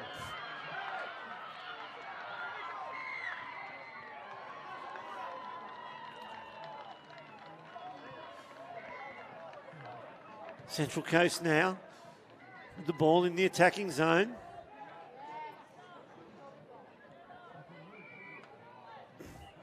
They'll send the sweepers around, but they come back to the right-hand side of the field. They go the cut-out pass straight into a hole was 23. Unfortunately, we don't have his name or his number on the sheet either, so I can't tell you who scored that touchdown.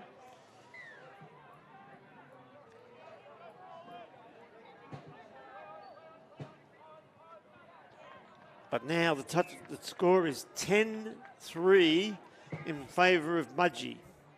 In favour of the Central Coast.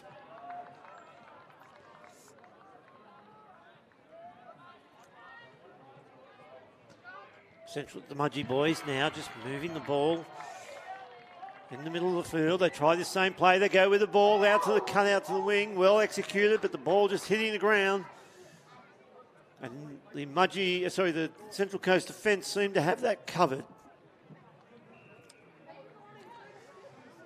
Now Central Coast looking to work off their 7-metre line, get to their box. Waiting for the subs to get on the field. They sweep on now. Ball in the hand of the 18. Brings that was Patterson back on the inside. Good defence there from Mudgee, shutting down the attack from Walkerton.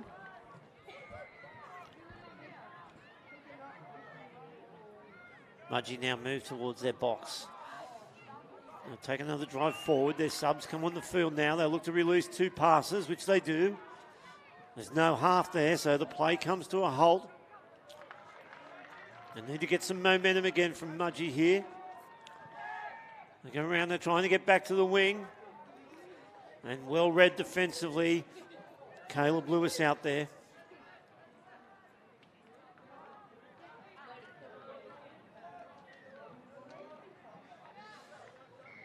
Coming down this box again. On they come, that's Dixon driving well. O'Brien dummies. Dummies again and gets the ball down. Now Lennon, he's gone through the hole again. He's looking for his support players. He finds Caleb Lewis there, and the referee agrees it's a touchdown, and Caleb goes in for his second. After 21 and a half minutes, we've got the Central Coast 11, Mudgee 3. Mudgee defence is having all sorts of dramas. We're trying to contain the speed and skills of Chris Lennon, number 16 for Central Coast. Mudgee now with the ball. You can see the Mudgee boys' style of play is a little bit slower than the Central Coast. And so they're not really putting a great deal of pressure on the Central Coast.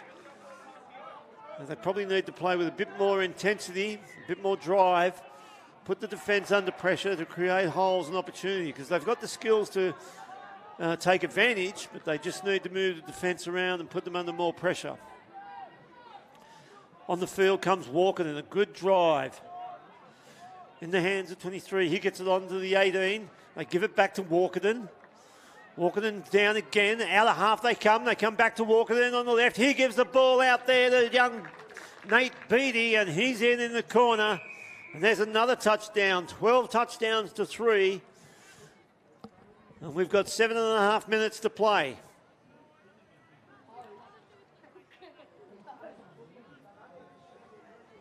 Central Coast coaching staff, they'll be pleased with the scoreboard. They may not be so pleased with some of the execution of the play. And I'm sure they'll address that before their next game. Mudgee now. Again, they've slowed the play right down, so not putting any pressure on the defence. They go and try and throw the long looping ball, Tom Brady style, as it's gone forward about 5 metres. And a penalty to the Central Coast. Off their 7 they come. Once again, you'll see they're just going to go to their try and get to their box. I'd like to see them change up the play. Every time they get the ball in their half, they just go to their box. I'd like to see them have some other settling patterns to put pressure on the defences rather than just knowing exactly what they do. Out of half goes Burke, showing it.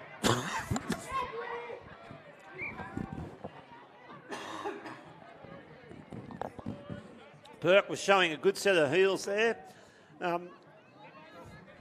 But six more. The pass was knocked down as he was trying to get it out to his wing. Overstepped the mark that time, but he goes back and rolls it now. It upset the run of Herring, who was trying to sweep back around to the right. Herring will go to half now. He gives it to Burke. He throws that long pass out, Burke. The ball gets down. That's another touchdown. And the Mudgee boys are just not aiming up and reading who's where in defence. And so the Central Coast players have got a lot of holes to get into, and that was Dixon who went in that time. 5.5 to go. Can we get Mudgee back on the board? Can we get him another touchdown as they come down the field? They dummy out to the right. It's now in the hands of the right middle. He gets down in front of his link. They look a little bit of a rooster. There's offside there. The referees have called offside on the first player. They're going to go back and get a penalty because the second player was onside. No, the second player said he missed. So we have got Mudgee back on the board. Well done, boys. That's their 4th touchdown for the day.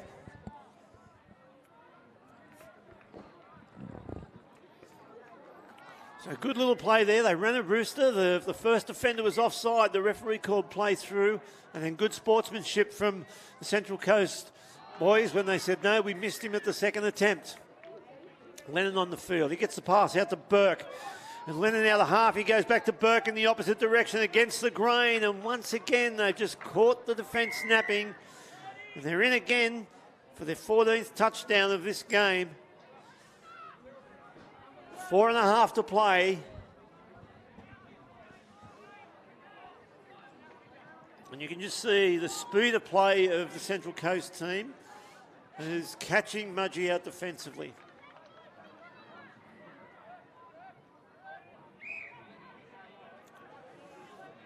Mudgee now looking to get back down in the attacking zone. They shift it to the middle. He shifted out to the right link. Back to him again on the same side of the field. Well, now we'll go one pass back into the middle. He gets down the link, comes in the half. He gets the pass out. He goes around. And oh, there's intercepted by Lennon, I believe. They get the ball back, and here he goes. He picks up his outside support players. They drive the ball forward. They come in field now through Walkenden. That's Charlie Walkenden. Ball in the hands of Burke. Burke passes off. He gets it on the wrap. Good hands there. Comes back into the middle of the field. Herring sweeps around again, and they give the ball out wide, and they get it down again in the corner. Nate Beattie got that down, but they're going to give a wrap there to Herring. Through that play, he swept hard around the left-hand side of the field. They dummied to him and went back inside. He stopped immediately, and he did the hard work to then turn, sweep back around the right-hand side of the field, and in doing so, created the numbers for the touchdown to be scored. 15-4 is the score. 3 minutes to play.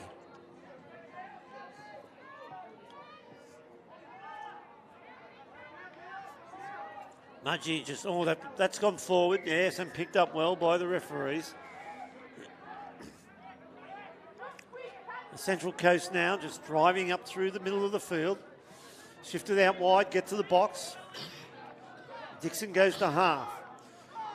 He finds McGee there. McGee on a hard touch. So Lennon will take the tap. Shifts towards the middle of the field. McGee goes to half. Gives it back to Lennon. He'll just take the tap. He's got the ball in his hands again. Shifts it back inside. They're trying to get sweepers to come around there. They were looking for young Dixon.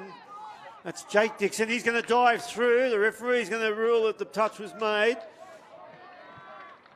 First player missed, but the second player got the touch. So that's Jake Dixon this time.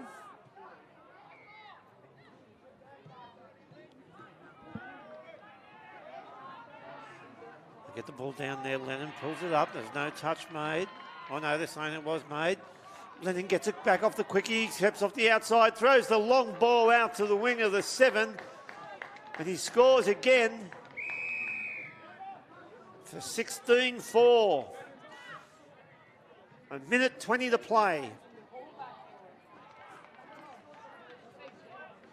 The Mudgee team coming on. They have a quick look at the clock. They can see the score and how long to go. They know they've got a minute, so they're going to have one more chance to put another touchdown on the board.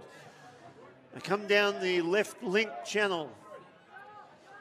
Again, just ambling through, not real intensity in their speed of play. Now they drop it back on the inside. They look for the sweeper to come round, but they've kind of run out of a lot of room there. And they've gone for the long dive again. That was William Corley that time, has gone for the long outstretched dive. He's a tall lad with a long reach. All right, now it's a handover now. 30 seconds to play. And what can the Central Coast boys do? Can they put another one on the board? That was Beattie there at half. He gets it on to Herring. He's had a good game, Herring. He's done a lot of hard work. He's outside his player. He shifts the ball back into Toby Patterson. He gets a ball down in front of O'Brien. O'Brien out of half this time. Steps off his left. Oh, the ball's been touched and they've picked it up out of the air and they're going to score another touchdown. They're right on full time. And that was a really entertaining game in attack from the Central Coast boys. Very dominant over Mudgee. Mudgee gave it their all, tried hard, but just needed to pick up their speed of play. And it's a 17-4 victory, Central Coast over Mudgee here in the men's 20s of the 2023 Country Championships. We'll be back shortly with our next game. That concludes the 9:40 a.m. time slot. The next time slot is only 5 minutes away. We ask that all players, team management personnel and referees please make your way off the field as soon as possible. The next round of games will commence at 10:15 a.m.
Two minutes, players and referees.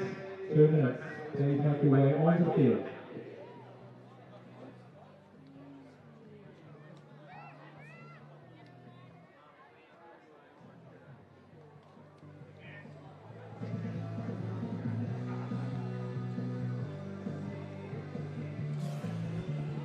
Welcome back here to the stadium, Glen Willow Stadium at Mudgee.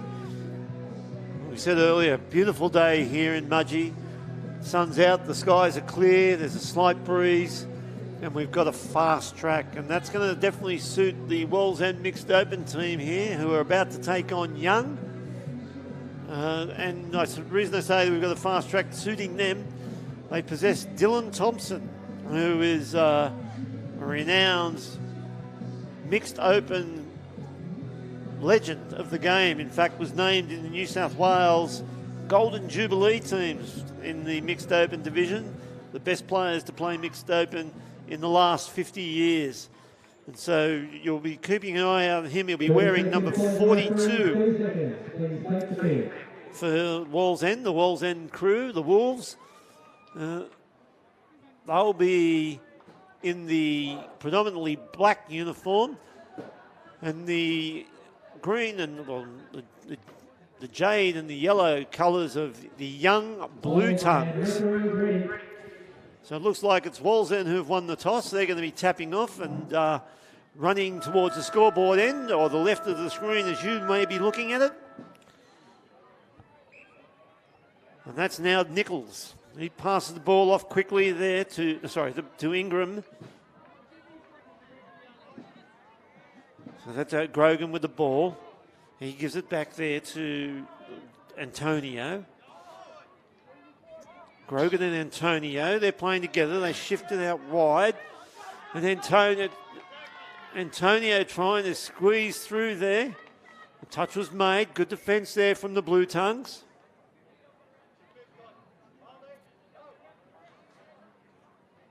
Back off the right here, Grogan. Dancing around.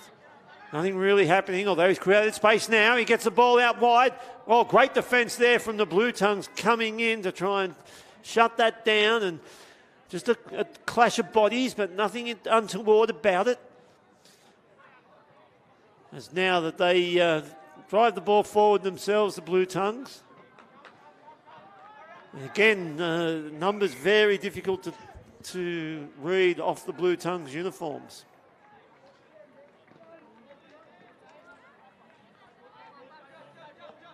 Grogan with the ball. Kenny at half. Gives it back to Grogan. Grogan gets away from his play, but then gets the ball down. He goes long here to the wing. And good defence again there to the wingers from both wingers from the Blue Tongues. Very good defensively so far in this game.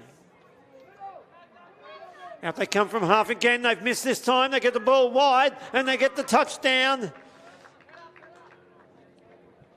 And I think that was Alana Hemsley gets that touchdown.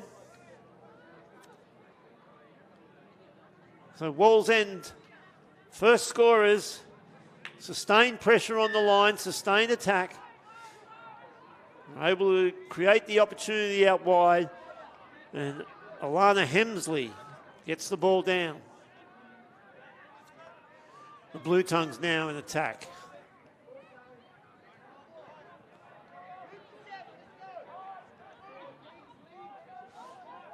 Hard to see the numbers to identify who the players are, but they go along there to the wing. The ball hits the ground, but they're going to get another chance here, the Blue Tongues. They've got a penalty for not moving forward. The referees, you must move forward when the ball's in the attacking zone outside the 7 metre line there. So the penalty for not moving forward. Here they come now, the Blue Tongues. They just shift it to the link. Drop it back inside to the middle. It might be Lucas there at the acting half now. They get it wide. They go long to the wing. But the referees have ruled that pass forward. Unfortunate for Young. A good opportunity created.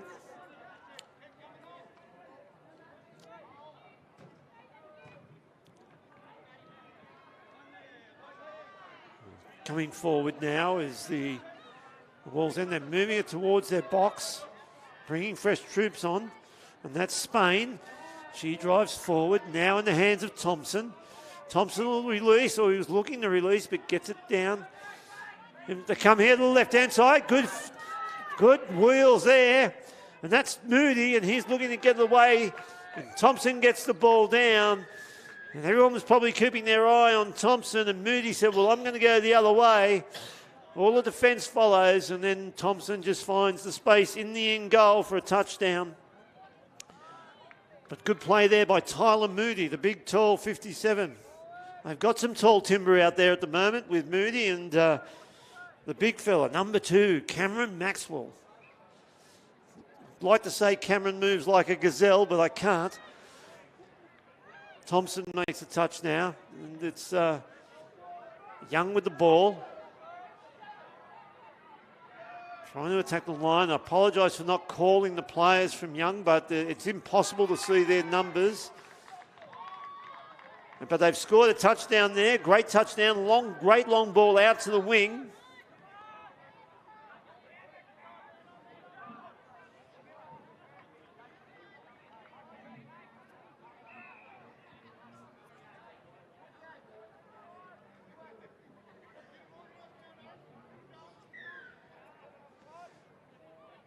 And now in the hands of Grogan there. He had a lot of the ball early on. There's Antonio and Grogan and Kenny. They look like they're working in a pod together. Good play there from Kenny. Identified that Camilleri was free on the wing. Throws the flat ball right across the face of the link. And Camilleri goes in for the third touchdown for the Wallsend Wolves. 5 minutes gone in this mixed open game between the Wallsend Wolves and the young Blue Tongues.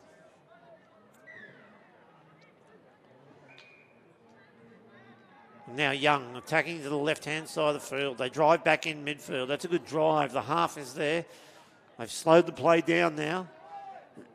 And get the ball back here. They go long into the hands. Well intercepted there. And that was Hemsley out there on the wing who was able to intercept that pass. And now they drive forward. They'll release here. They've got the numbers out here out wide, but they drive forward to the box to get fresh troops on. And here they come now through Ingram. Ingram gets the ball down. It's in the hand, all picked up well by Thompson. Thompson is working out there with Moody. 6 more. So Thompson, Moody and Maxwell will be that pod by the looks of it. Moody now just slowing down. Thompson and half gives it back to Moody. He looks to go out wide but steps off his right and he's dived inside. Catching the inside defender, just a little bit lazy, and that's all he needed to dive over and put the fourth on the board.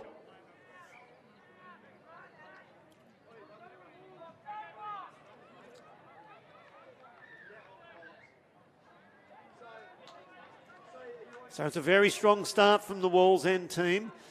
6.5 minutes gone. They're leading 4 touchdowns to 1. Young now. 2 passes wide, gets the ball to the left-hand link. He stops play. Dummies on the inside. He gets on the outside of his girl, gets the ball down quickly. Opportunity back to the right. But they've slowed the play down. Bringing the defence up. They've got Maxwell in the touch. They go at him again. They go on the outside of Maxwell. He dives. He doesn't make the touch. He does make the touch. Those big Inspector Gadget arms of Cameron Maxwell just extending out there to get that touch made. The Blue Tongues now, they go back to the right-hand side of the field. They created numbers, just couldn't execute. But that's promising play from the young team. Shift the ball out there in the hands of Ingram. Maxwell on the drive around. He sweeps around and gives a swift little pass there. And they drive back into the field. That's a good play there from Spain. She releases the ball now. It's in the hands of Kenny. Kenny's going to look to get Antonio out. Antonio gets around from Grogan, and he gets her on the outside. He gets the pass out. Well taken there. Good play there from Stewart on the wing, staying wide, but that was really good play from the Wallsend Wolves.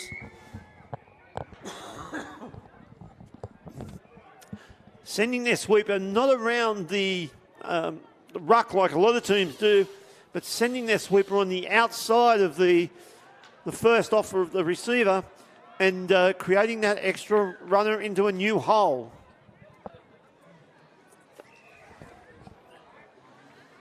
That's the Blue Tongues now. As they get into the attacking zone, we're shortly going to be joined by David Stone, New South Wales men's 20s coach. Out here coaching the Port Macquarie men's 20s. It looks like he might have had a few more grey hairs since I last saw him last night. But here comes the Blue Tongues with a chance on the inside. And again, apologies for not calling the names. It is impossible to see those numbers. Dummies on the inside. That's a changeover. Have you seen much of the mixed open division so far, David? Yeah, I've seen a couple of games, mate. It's actually quite a strong tournament, actually. Like, there's probably 6 or 7 sides that could, on their day, they could really come through and win this tournament. So you can see here, obviously, Wallsend, and you've probably already called him in Thompson. Very strong mixed Australian player from the past. and very, very experienced, and also, they're through here again. The big Cameron Maxwell down the right-hand side of the field. He's winding back the clock this weekend, the big boy. Yes, I did say earlier, David, I'd like to say he moves like a gazelle, but I can't. If my knees would still carry me, I'd say there's still hope. Anyway, it's Young now, working off their own 7-metre line. They'll look to get to their box and bring fresh troops on. We've seen a lot of teams do that. I'm probably a little bit disappointed in some teams, David. Every time they get the ball, they just go to the box. I'd like to see them play eyes up footy and play what's in front of them. There's a chance out wide here now. Oh, interference in the ruck, but the referee's seen it the other way and has given the change over here. Said to drop the ball in the ruck. Yeah, you're right with a lot of teams going straight to the box, and whether it's just the start of their program and maybe towards the State Cup we might see a bit of that, but you can see the defence, they're just shuffling straight over towards the box and trying to knock them all off and gain field position by defence. So, yeah, we'll see probably maybe towards State Cup a few teams going away from their box sets. I hope so, but I doubt it. I think they all just get this mindset of just, I've got to get to the box, got to get to the box. And every set, they play the box set rather than just play what's in front of you. A little bit messy, the game at the moment. The last 3 sets, it's been a changeover in the roll ball area. Young not happy. He believes that the play was kicked in the roll ball, and I'm going to have to go out on a limb here, David, and say I think he might have been right, but they've got away with it. Away. Sprinting down, and the defence comes across. The Young, I said earlier in the call that the girls on the wing for Young have been very impressive defensively. And now here's this pot again. That's Kenny with the ball. He's given it off to Grogan. Antonio looking to get around there. And Kenny off his left and his right, but Grogan had come back on the inside rather than staying out wide. There's Antonio, and the 3 of these guys are playing much of the game together. Yeah, you got Antonio. He's got some wheels, and then Grogan's probably the brains trust. Good ball there. Yeah, great ball out wide. Really saw that the defence had crept in and was able to pick out Camilleri out there on the wing. They now go in for their 6th touchdown. Yeah, it's a good balance, that pod, when you're talking about it. You got Antonio with the wheels, and then you got Grogan there. He likes to run a few little trick plays, and he's a bit unorthodox, but he has played a fair bit of mixed as well. So good balance in that pod that Wallsend have. All right, so here come Young now. They've got 1 on the board. Will they be able to get a second here in this set? You can see the difference again in this game of the intensity of play between the 2 teams. Young slow it down a fair bit, where you'll see the Wallsend team, especially through the middle of the field, play with a lot of speed and momentum. Yeah, we saw a bit of a shift in the mixed style game probably about 4 years ago, where it was very, very much stop-starty, where now it's gone to more a flowing mixed style game. So it's interesting to see the different contrasts. Here goes Young on the outside. There's a chance there, but defensively they've come up and shut that down. You can see out there for Wallsend in the middle. Nephew of Denny Baderis, Max Baderis. He's come back to his touch background, which is very good to see. He's also playing in the Newcastle area for rugby league, so good to see him back playing. All right, so therefore that was a good run by Ingram. Got them all the way nearly up to halfway. The ball in their hands there of Akuta. Now in the hands of Spain. She drives in the centre of the field, releases to Thompson, gives it back to him now. Thompson waits there for Moody to get around. Thompson out of half, gives it back to Moody, but he's not going to need it. He's got good wheels as well. He's going to say the ball was down. The referee says the ball was down. He's just scooped around on the outside, showed good pace, and got the ball down. The Young team thought the touch had been made. That's one of Thompson's pet plays. He sends the sweeper around to the short side. He really doesn't look to the sweeper too much. He just runs a line a little bit to the short, and then he steps open, and it's all about his ball skills then. So one of Thompson's pet plays there. Yeah, so far in this game, he hasn't really had to do too much himself in attack. He's just more the director at the moment. Young with the ball. They're just in the middle of the field. No acting half, so they slow it down again. Shifted the ball to the left middle.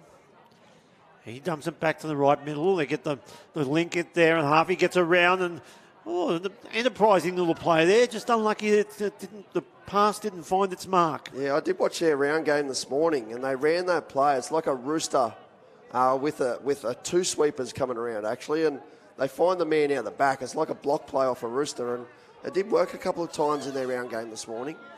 Thompson now just driving the ball forward. Come off for the subs. That's Ingram.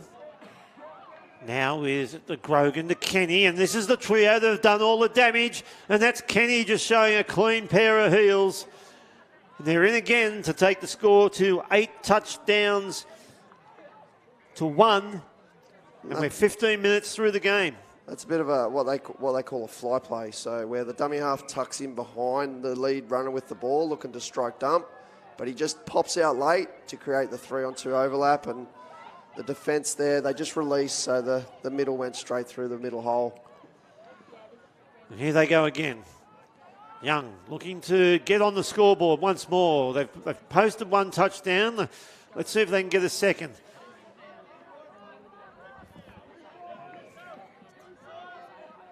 I'd like to see them try and attack the girls a little bit more here with Walls End. They seem to be going back open to the boys' side. Try and spread the defence, but Walls End's defence is covering the girls, so there is that space out to the far side here with a long ball if they do have it. There is the long ball, but it's well handled there out there by the link. A slight collision there, and this could be interesting. Walls End, Kenny limping off out there. He's been strong for them, and in that pod, they've been the most dangerous of the pods. You'll notice that Walls End, they play 3 pods with their male players. Yeah, it's a trend in the game. You take nine boys into the comp these days rather than 8. It used to be 8 a while ago, but it's now gone to 9 and 5. So you can run that 3 pods and have some balance within those pods. Kuda with the ball. He's given it back there to Spain. She's driven it down the field. Kuda now, so smart coaching here. They've got the pod straight on and straight off. They go through their hands there, but that's young Badeiras. He gets the ball long, and he's found Hemsley, and she scored her 2nd touchdown there. I'm just looking here at the Walls End team, actually, Dean, and it's there's a lot of familiar faces. We all know up the coast a lot of kids do move down to Newcastle area for uni, and it's good to see them down here progressing with their touch and Walls End, and they're really moving forward, so it's good to see some familiar faces down here. Is that you saying you want them to come back to Port Macquarie? I always say to my players, don't forget where you started. Penalty now for Young on the 7-metre line, not moving forward. It's the Moody, Thompson, Maxwell pod there on there for Walls End. Long ball out there, just behind. You've got to get those passes out in front for the girls, but they've got a bonus here. Not moving forward. That's 2 penalties in a row here. We could have a 4th substitution if they give another penalty away. Well, that's about the 400th forward pass off the ruck I've noticed over the weekend, especially those short plays close to the line. Here's an opportunity, diving through underneath. They ran the rooster. Oh, no. No. I thought Big Cam was offside then. Yeah, I thought the big fella struggled to get back, but the referee said no, he didn't. He's in a better position than we are. Down here again on the last. They tried to go out the outside, but the big Cameron Maxwell with his Inspector Gadget arms gets across there and makes the touch. Oh, the big fella's doing well. It's good to see. Good to see him back out there playing, having a run around. For those of you who might know, it might sound like we're just giving a bit of a ribbing to Big Cam, and we probably are. He works for us at New South Wales Touch, but he's playing here this weekend. So a little friendly banter as Thompson just comes down the field. He's just not doing too much. He's kind of thinks we've got this game already wrapped up. We've got it in the bag. I can save my legs for a little bit later today. Yeah, it'll be interesting to see who's going through in the other divisions, because they did have a draw with Wollongong in, I think it was Pool A this morning, so that was obviously a very tight pool. And another ankle. Is that Grogan? Yep, that's Grogan who's down. He immediately grabbed his ankle. Looked like it just rolled underneath him. He's up now and looks all right. And Kenny's back out there, so he must be good. So the Antonio Grogan Kenny pod working back together. It's Kenny with the ball now. Grogan comes out of half, drops it just a little play outside, catches the defence napping, and an easy touchdown to get to double figures. You can see the difference there between the attack of Young and the attack of Wallsend. So they're in mixed. Mixed do protect their girls' side players. So a lot of teams will pull a hard corner there, and that's the difference between both sides there, where Blue Tongue, they pulled a hard corner and it just opened up on the inside. All right, so Young now. 10 minutes to play in this one. A lot of work to do for the team from Young. But they just want to play each set at a time. They don't want to play the scoreboard. Play what's in front of you. Eyes up footy. Here they go with a little quick play. They go back to the right. They throw the long looping pass to the wing, but unfortunately it sailed way over ahead and into touch on the far side. Yeah, that one wasn't going to work there. Unfortunately, the girl, I don't think she had much chance with that one. It was straight over the top, but this is good rucking here by Wallsend. Good flow to start the set. Spain with the ball. She goes off her right, gets a extra yards here, gets in front of the play, gets back to the sub box. That's good play there, but Dearest gets out of half to Akura. Here they go again. That's Ingram with the ball now. She drives, releases Thompson. Thompson will just go down there. Ingram out of half. She'll find Moody. Moody dummies to her. She wraps around. Gives the ball to her now. She drops it back inside to Moody. Gets it down in front of Thompson. They picked the penalty up. I think he might have much rather wanted to just play on then. I thought he was ready to snap off his right. Moody takes the tap. The defence comes forward. He's waiting for him, bringing them out. Thompson in half. Dummies to Moody, goes back to Ingram on the left-hand side of the field. She looks to get it back inside to Thompson, but that's knocked down by Young. That's not bad defence there, but tried to release Ingram on the out there, a girl on girl, which is, you don't often see it, but it's good to see, actually. It's fair play there by Wallsend, and you can see Thompson here. He's not overshowing his hand either. He gets that long, the out ball to Moody. Moody trying to get on the outside of his defender. Can't do it this time. Drops it back inside to Thompson. Thompson and Moody just playing around with it. They bring the defence out. Moody's got it. They've got 6 more. So the ball was touched.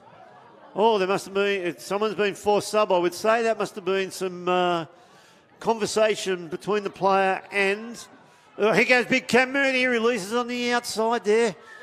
Thought he was going to use his speed, but the young lady had just probably put a foot on the line there. He could have nearly died from the 7 and reached the line, I reckon. He's that tall. Big Cam.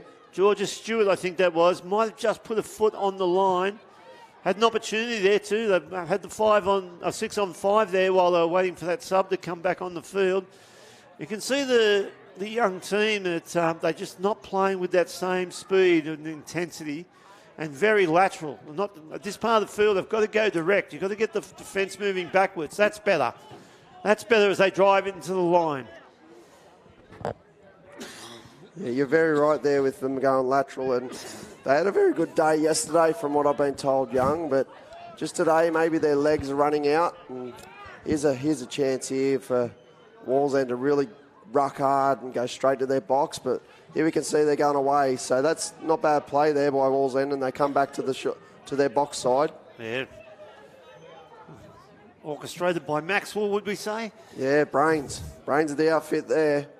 And now, ball in the hand of Grogan. He's told Spain to stay to the left, right. He gets the ball back, he dummies to Spain, he gives it to Kenny. Spain goes around on the sweep, but there's a penalty there for pushing the ruck. Young starting to get a bit frustrated by the scoreboard and by a few things not going their way.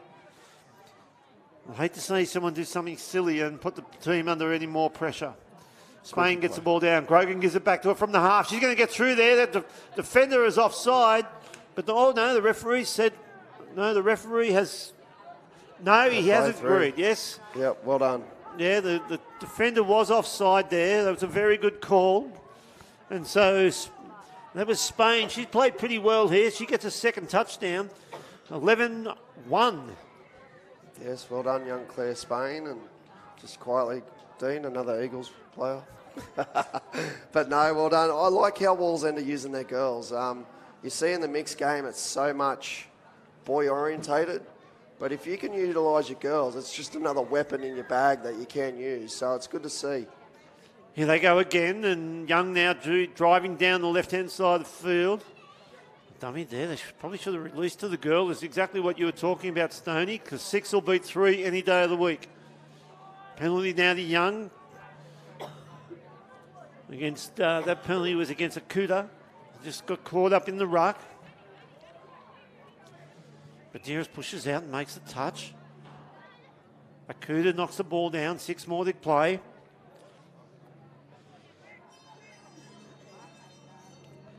Young now on the 7, bringing the defence out. Get it back off the quickie. Goes off his left, looking to go on the outside. They get the ball on the outside, but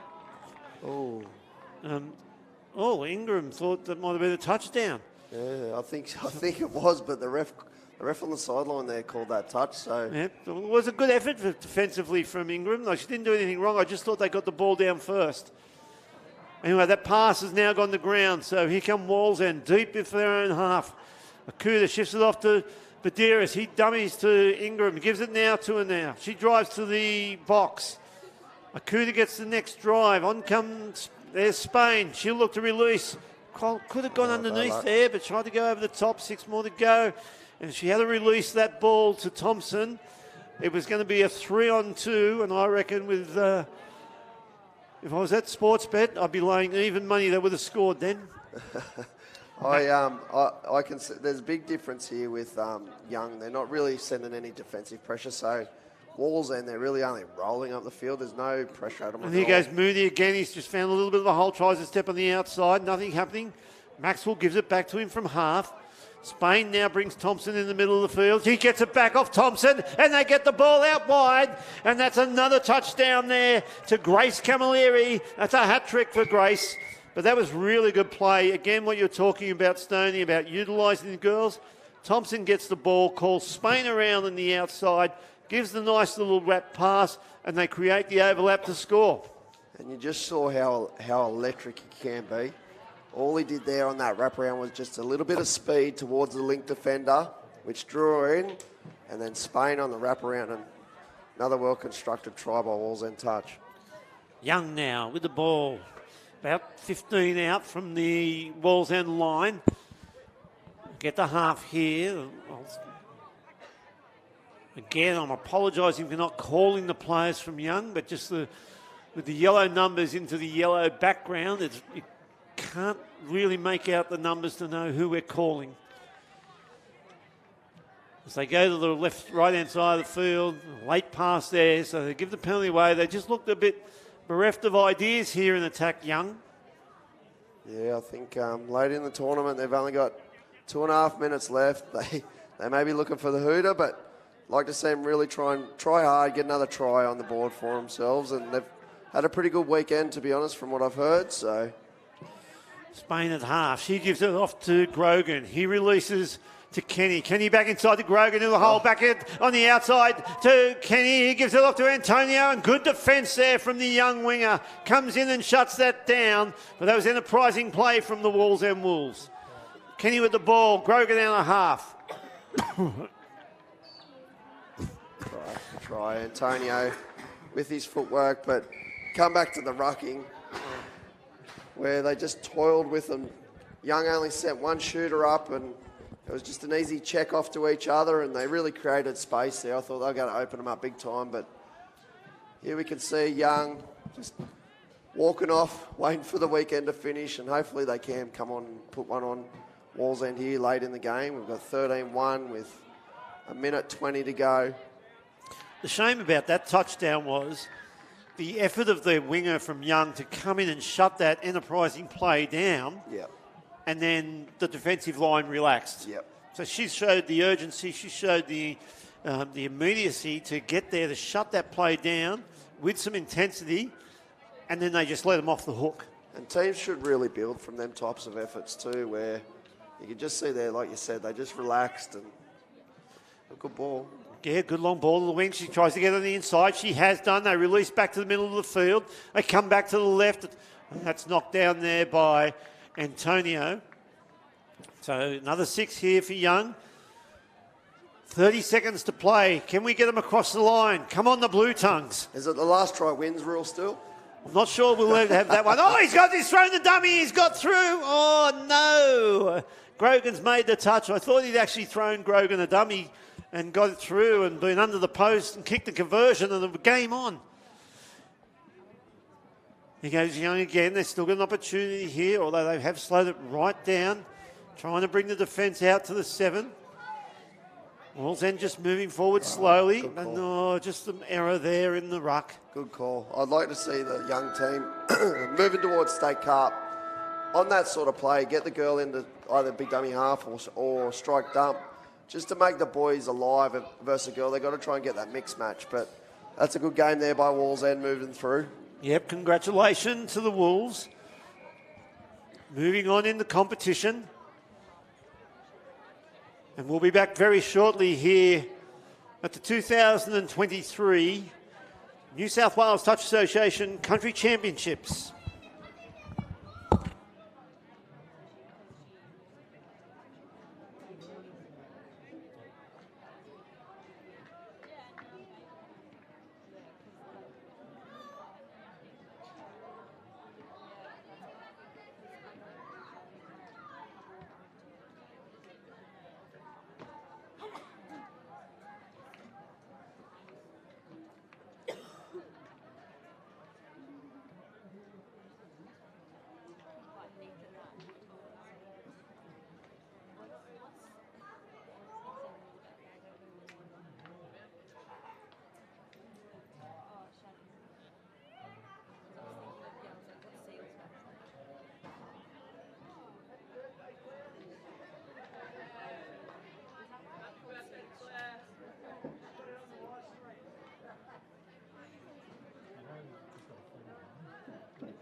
That concludes the 10:15 time slot. The next round of games will commence in just under 3 minutes. We ask all players, team management and referees, please make your way off the field as soon as possible.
there's a photo from his wife, the first name, it's got his name.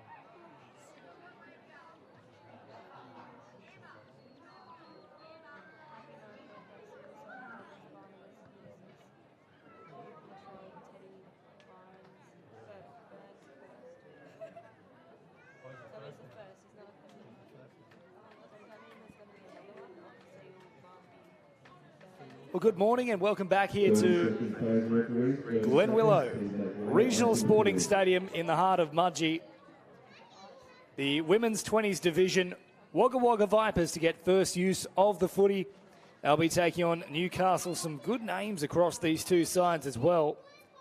So this should be a very tantalising contest. James Preston here with you for commentary. 30 minutes on the clock, no halftime breaks, and of course the two sides changing ends when a try is scored. There's the siren and we are underway. Wagga Wagga Vipers with first use of the ball. And they'll head right up through the middle here. Nice little pass provided for Penny, who pins the ears back and picks up an extra few metres here. She'll work it to that left-hand side. Went. Now Penny again having a little crack at them. Turned away though from Rawlins. Last one now here for the Vipers. Little dummy comes in, not fooling anyone. They asked a few questions in that first set, but Newcastle equal in their defensive response. Touch coming in and an incorrect play the ball, not played squarely, so another early opportunity here for the Wagga Wagga Vipers. So they'll play this one 9 metres away from the try line. And again, looking for an opening here is Georgia Penny. Back to the 7 metre mark she goes.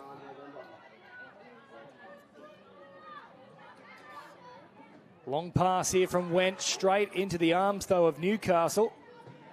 And they'll easily see off the danger there. So Rawlins running away with it now. Long pass comes across. Well read in defence though from Elphick, who makes the touch. 1 minute down here, and so far, both sides just filling out the opportunities here. Wagga certainly with the better of the field position, but Newcastle with a beautiful run here and nearly away. Anika McCarthy just got on the outside of them, but it was a tough one to reel in at pace. So first real possession there for Newcastle, and they threatened Wagga out on the edges. That might be the spot that they continue to have a look at here.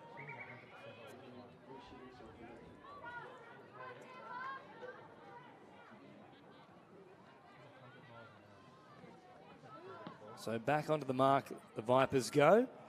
And in at acting half is Willis. Willis again, operating through that central passage. Nice little dummy from Willis. Last play now, they won't have a strike dump to work with though. And good pressure stepping up there from Sullivan. Closes things down. There's an opportunity to head wider still on that particular play. They'd opened up the space for the run there of Tanisha Walls, but ultimately they didn't utilise her as Slavos gets it here through the middle. Now hopping in at acting half on the last. Slavos again. Nice draw and pass. Beautiful work from Slavos. And Letitia West is on the spot. First try here for Newcastle.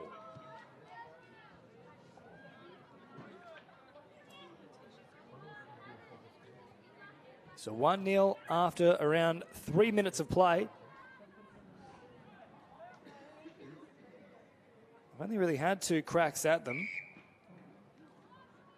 They threatened on their first possession inside the Vipers' half, and on the second time around, they've come away with points. But this is nice play here from Wagga. Had they been able to release that final pass there through Went, they could have been heading all the way to the try line. Went again, crabbing across field.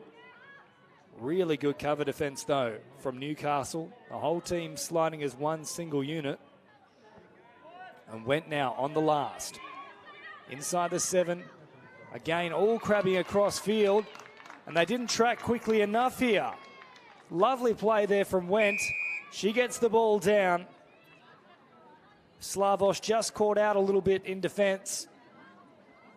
And Went seizing on the opportunity. Good play here from Wagga. Scores level after around 4 minutes of play.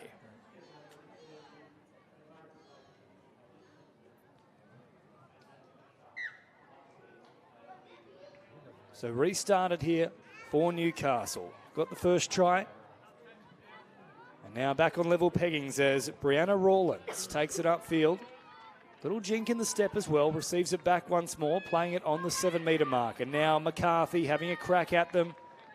Last play in their court, they won't have a strike dump to work with. Running out of real estate there is McCarthy. And an easy turnover at the death there. So the Vipers survive that particular raid from Newcastle. And now they are growing in stature. A good draw and pass there. So they're just working into their sets quite nicely now, Wagga Wagga.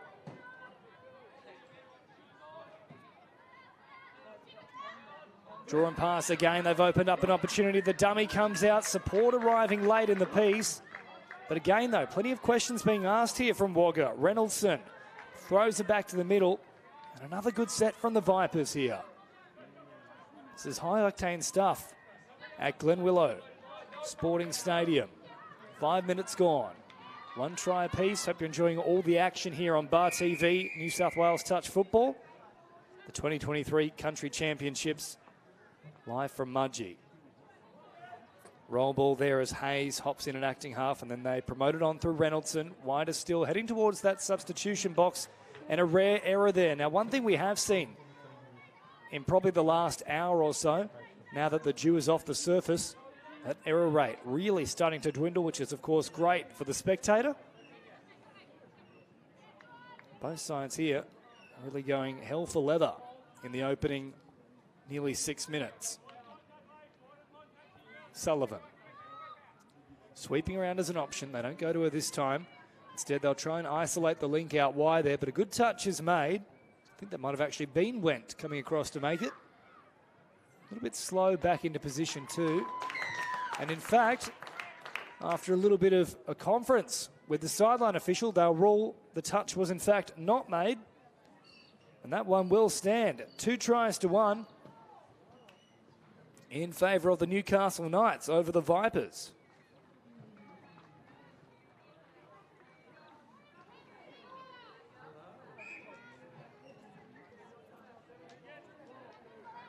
So 6.5 minutes gone here as the Vipers go on the attack again. Nice little pass over the top. Looking for the supporting run there of Elphick. And Elphick is caught. And now goes back into position. Pinney. Slowing things down here through the middle. Touch made there from Julia Slavos. Pinney picks it up on that 7 metre mark. Draw and pass. No, the dummy comes out instead, but the touch was a good one there from Newcastle. She'd worked her way into the end zone, but no try forthcoming.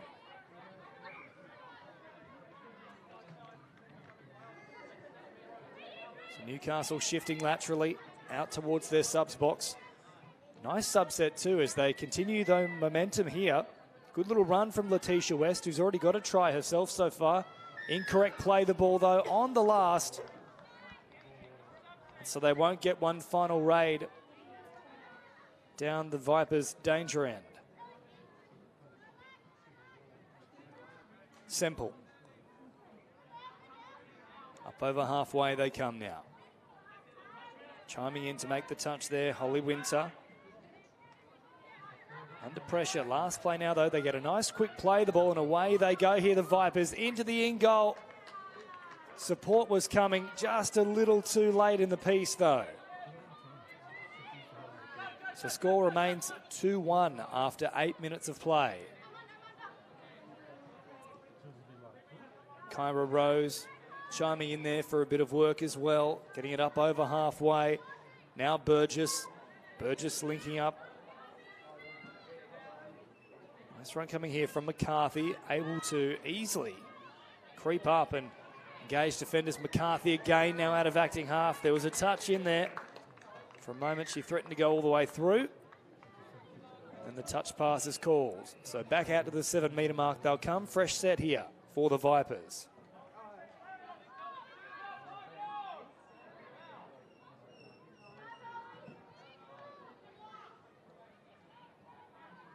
It's being pinned down a little bit here in this set, the Vipers. It's good up and in the face pressure from the Newcastle defensive line.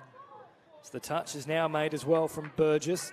And there we go, the pressure mounts, it tells. And it's a forced error. So Rose now for the Knights. Burgess. Sullivan back to the middle here with Burgess once more. Plays it nice and quickly. Sullivan thought about passing, but Burgess was well and truly in front of her. Now it comes here for Burgess. Gets a quick play the ball as well. Sullivan throwing a daring pass there, which was well out in front. So all the momentum comes to a stop there, and they put on the pace out of nothing, absolutely nothing but sheer blinding speed from Anika McCarthy. Well, you cannot substitute for pace, and she has it in abundance. Newcastle put another one on the board, 3 tries to 1 here at Mudgee.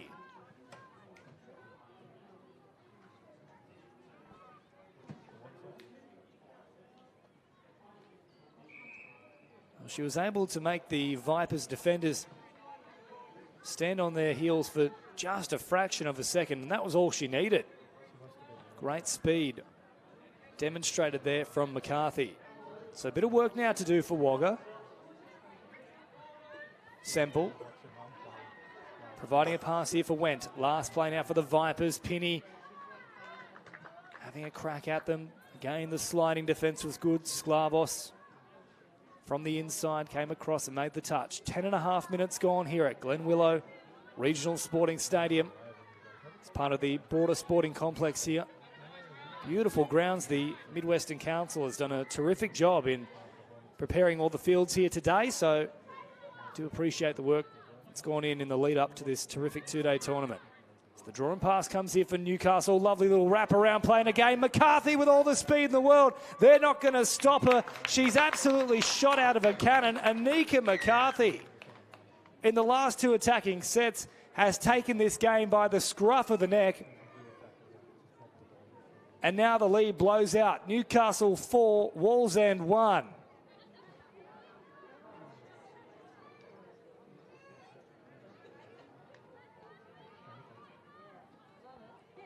Now it says Wallsend on the LED screen here, but let me assure you it is indeed the Wagga Vipers. That's who we've got here on the team list. And that is most definitely a Wagga jersey out there. So it's not an all-Hunter battle at this point in time, but here comes a good charge as well from Newcastle. Macy Cox picking up great meterage there. A very well-drilled machine, this Newcastle outfit, as Letitia West is caught now. Rawlins for Cox. Now West. Back to Rawlins again at pace. Rawlins pushing through. Good touch made on the inside, though, from Georgie Hayes. They'll come back to that 7-metre mark. 12 minutes gone here in Mudgee. Floating across the field and then trying to turn them back on the inside. Letitia West was on the spot, but the pass just didn't quite have enough oomph about it.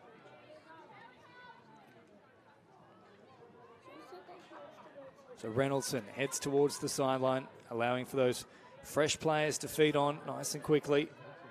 And out of acting half here, they must release the pass. That is play on as well. Pinney straightens things up, and they're running at retreating defenders. Were they back in time? Wendt wasn't convinced they were. She put the foot down and set sail for the line, but they just made it back in time, according to the referee. And after 13 minutes, Newcastle very much in the ascendancy as Rose heads up over halfway. Burgess with a nice little pass, hopping in at acting half once again. Sullivan caught here on the last. A stop start, so a little bit too static on that occasion. Crucial to get that strike dump heading into the last if you want to launch some sort of raid. Otherwise, it results in a bit of a meek turnover, but to Newcastle's credit, they at least killed the play far away from the sub-box of the Vipers.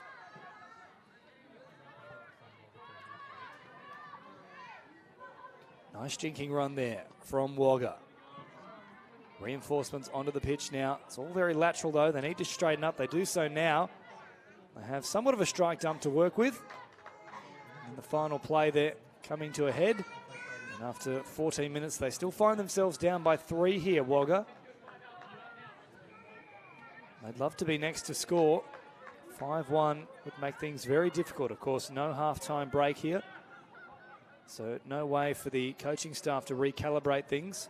It's got to be done on the fly. Slavos plays it. Now they take off again. Guess who? McCarthy, of course, links up with support. They get it down nice and quick. And the pace of Anika McCarthy is just tearing the Vipers to shreds here.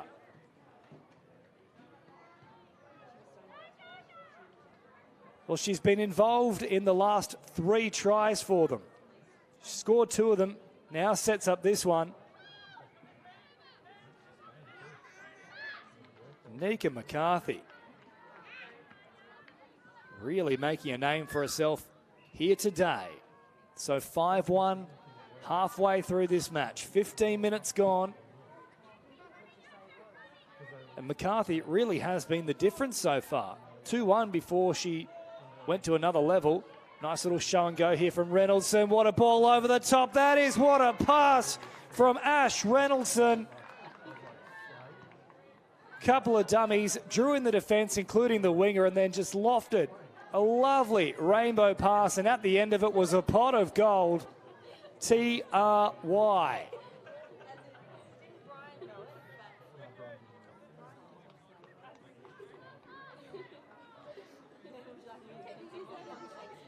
(5-2) here for Newcastle. The Vipers snag one back.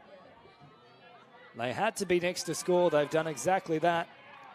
As Rose now goes on the attack here for Newcastle. Rawlins. He's playing a pass here for Cox. Little wraparound play coming across. Nice quick play the ball to Rawlins. Running directly at defenders. Now, was that touched? Yes, according to the referee, it was. Perry got a hand to it. Cox again. Still early in the count, of course, with that restart. Rawlins heading towards the line, but the Vipers were watching. Got a touch on her just before she put it to ground. Rose on this right-hand side. They'll show it to her. Rawlins instead heads it back to Cox. Another little stutter step here from Letitia West. West again having a little crack at them. Good footwork, close to the line. The Vipers again, though. Strong work in defence. Now floated on. Long pass out here for Rose. Rose tries to evade the first touch there, but didn't do enough to get around the work there of Nelson. He made a nice little play in defence. 13 to go here. The margin's still 3. Reynoldson plays it, having just set up that last try with a great pass. As Pinney comes through the middle. And strong contact there. Forceful contact, in fact, from Rawlins. Another set to play with. Forward they march. Cox. And again, Went. Up through the middle, Went an option once more. Tried to link up out wide. It would have been a very long pass that she'd have to complete, though. McFadden taking off now. Reynoldson wrapping around as an option once more. Last play now here for the Vipers. And they don't have a strike dump to work with. McFadden trying to turn it back on the inside there for Went. But beautifully marked through the middle. Macy Cox was all over it.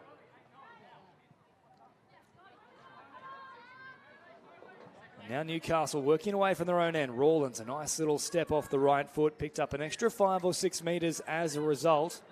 They'll play it nice and quick here. Burgess. Floating a pass out now for Sullivan. Burgess again on the last here. Sullivan linking up with Burgess. Good right foot step. Now they've opened up a passage here for the link. Quick hands from Newcastle. A beautiful team try. It just kept getting better and better. And now a 6th try on the board for the Newcastle Knights. 6-2 they lead.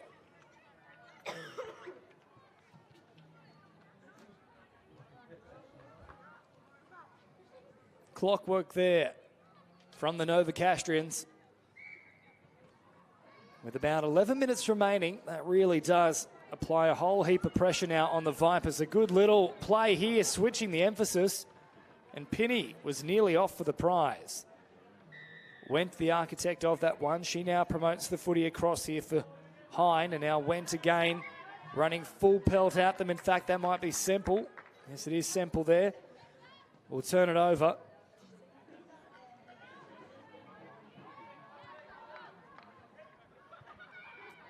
So 6-2 in favour of the Knights.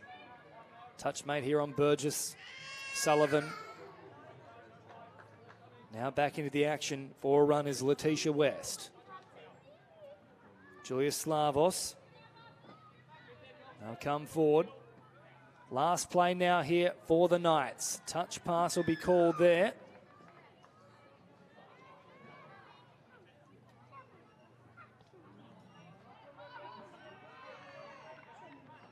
So coming inside the final third of this match. It's been a high quality game. Yes, the margin is 4, but Wagga have looked quite good out there too, despite the fact they find themselves down by a bit of a margin at this point. They'll crab across field here through Georgie Hayes. And play on is the call. Hayes can't believe it. And she will go all the way through. So there was a bit of confusion from Hayes and even the Newcastle players. Some of the supporting staff too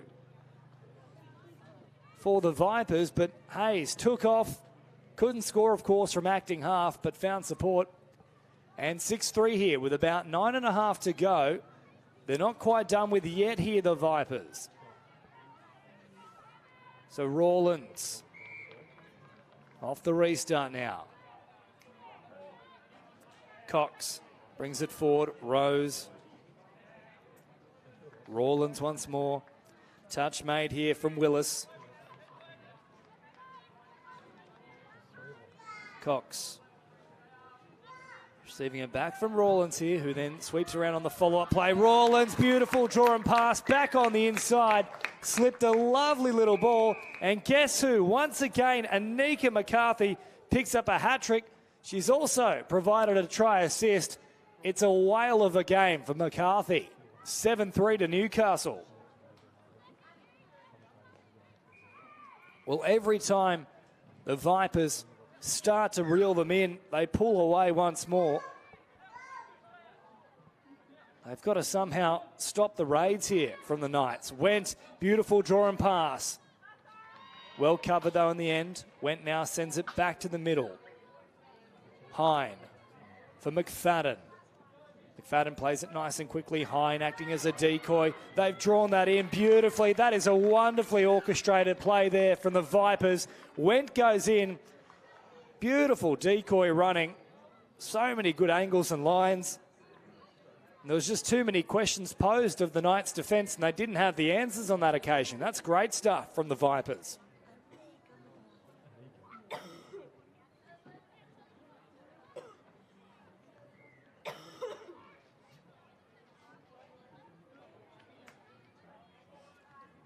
Some quality tries from both sides in this game. And still, this result not beyond doubt here for the Vipers. There is time. We've certainly seen they're good enough. Newcastle just need to stick to their policies here. I think another try from this point probably would do it for them. As they turn it back on the inside. Sullivan through half a gap. Turned away though. Last play now here. The Vipers with one more to see off, and they do exactly that. So that first assignment completed here for Wagga. Draw and pass, and they pick up an extra 5 or 6 metres as a result, and then clearing directly through the ruck, they'll get another set here, Wagga. Well, that could be big in the grand scheme of things. If they score off the back of this play, keep applying the pressure, we might come back to that little indiscretion in the ruck.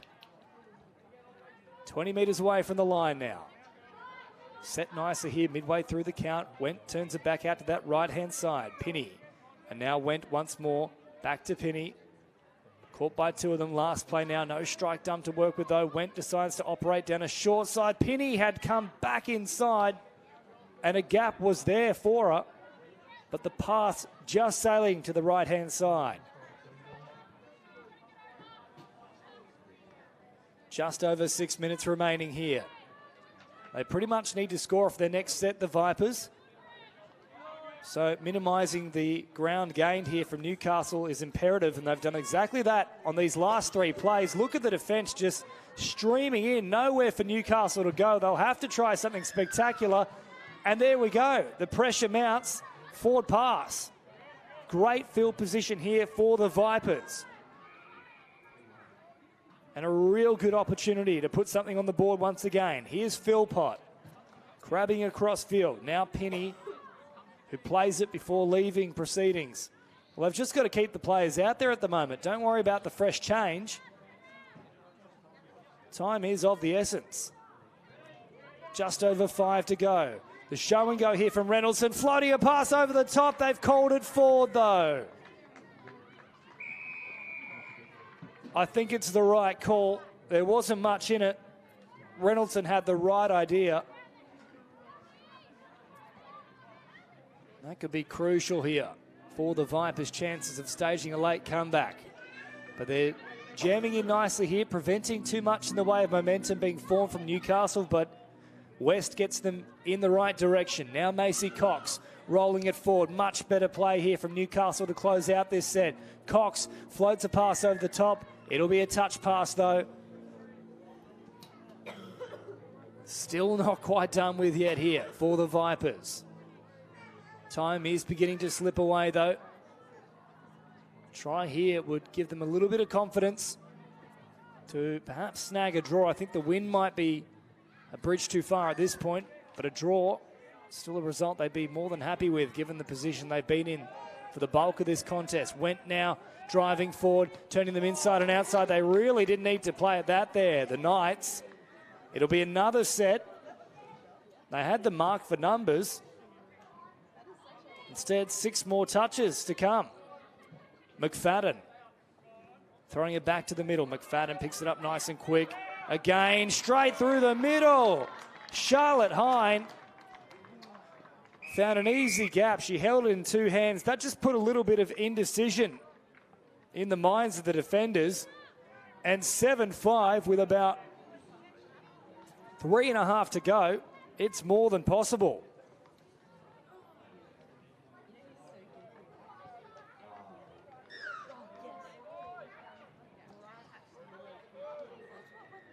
Now, Newcastle know the assignment. No easy turnovers, strong work in defence, and they can see this one out.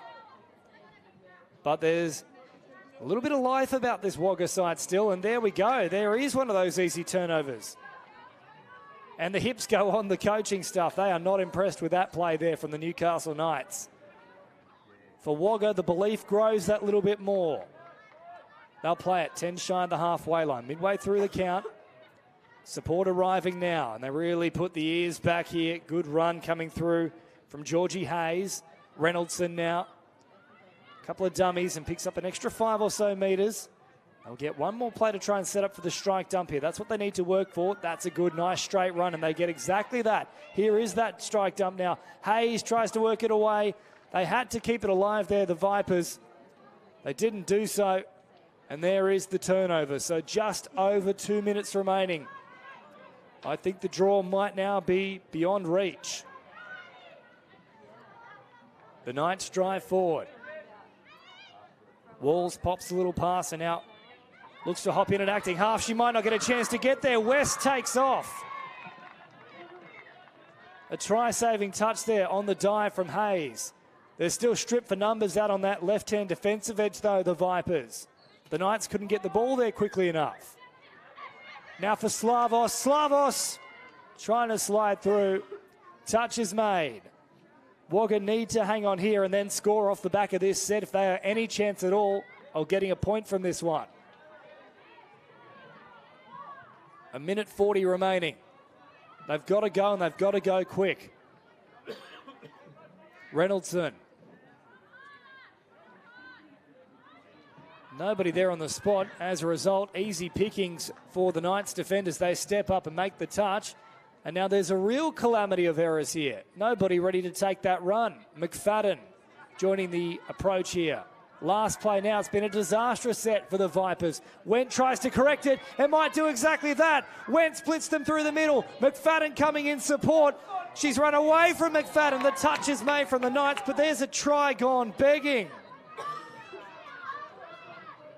McFadden was there to the left. Went didn't look though. Well, had they scored there, that could have been a grandstand finish. We would have had just over a minute with the margin at 1. They would have only got a couple of plays with the ball, the Vipers.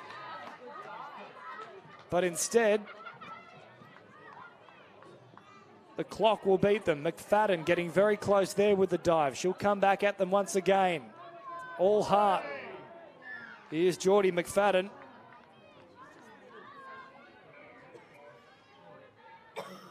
She'll throw it on here. They'll play it inside the 7. McFadden again. Looping pass out into the hands of Went. 10 seconds remaining. Newcastle have claimed it. But can the Vipers put one more on the board? I'll take plenty of confidence out of this result here despite the loss. The Vipers have pushed them all the way. Last play here now. Went again looking for an opening. McFadden back to the middle. They jam in hard, the Knights, and see off the threat. A really high quality fixture here in Mudgee, but at full time, it is the Newcastle Knights 7-5 over the Wagga Vipers. We'll take a quick break and be back with all the action for our next match at 11:25.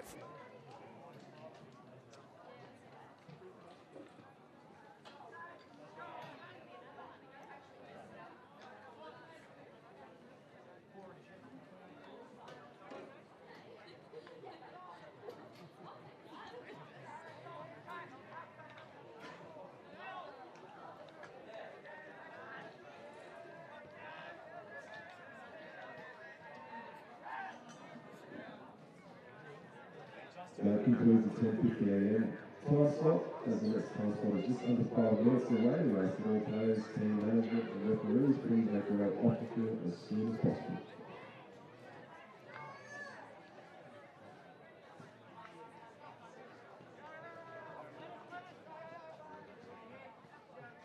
Just a reminder, we have 2 canteens running today, one inside the stadium and one over at the Mudgee Touch Clubhouse. We also have a variety of food and drink vendors on site.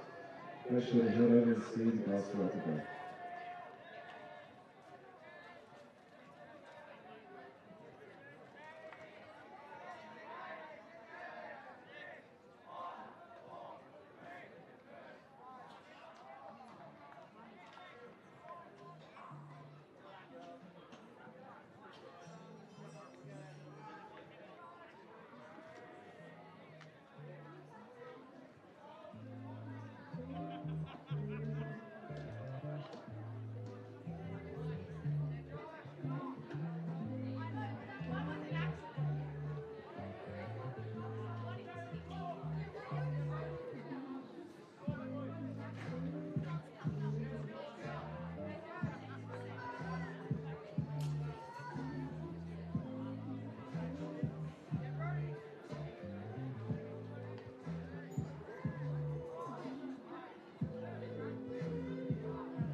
Under 2 minutes to go, praising referees. Under 2 minutes, please make your way onto the field.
30 seconds, players and referees. 30 seconds, please take the field.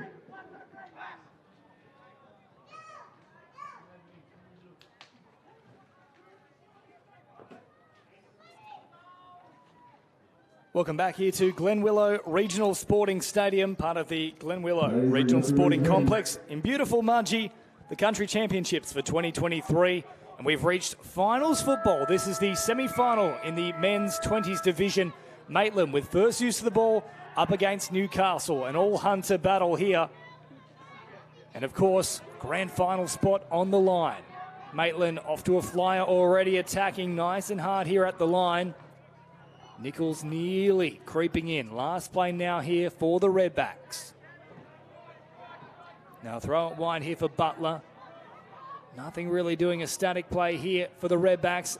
On the last they go, Nichols over the top. The flick pass comes out. Oh, it's terrific here. Carlson is on the spot. What a ball though from Harry Lidbury, who's pulled something out of absolutely nothing. That is magic from Lidbury. Well, Dean Russell's going to be joining us soon for commentary, but he's missed one of the all-time great flick passes. And I know how much that man frosts a flick. Well, Dean Russell's here with us now. Welcome to the commentary booth. You've missed one of the all-time greatest flick passes that has actually produced a result. I don't believe it. Don't believe it. I can't believe it's happened when you're not here, Dean Russell. If I had been here, it would have gone to the ground. Well, it was pretty spectacular there from Harry Lidbury. First try now for the Maitland Redbacks. So 1-0 in this all-Hunter fixture here in the semi-final stage. Grand final spot up for grabs as the Redbacks go on the attack here nice and hard, looking for their second try of the match. Last play now, they've worked it nicely into the end zone, or nobody to link up with. Carlson thought for a moment he was on his way for a second, but they're looking dangerous here, the Redbacks. Yeah, they played that really well to the left-hand side of the field, then brought it back to the right and tried to sneak through, but it was actually good defence there from Cooper McKenzie from the Newcastle team to shut it down. Is it a chance here for Newcastle? Nice quick play, the ball as well. It's just picked up from White. White now looking for an option back through the middle. They've still got them backpedaling here. The Redbacks are in trouble. Oh, Newcastle just inches away from getting one back here. We could have had a level ball game. Yeah, and you can definitely see that both teams are up for this semi-final. A really good place of play here. The Redbacks will drive it out.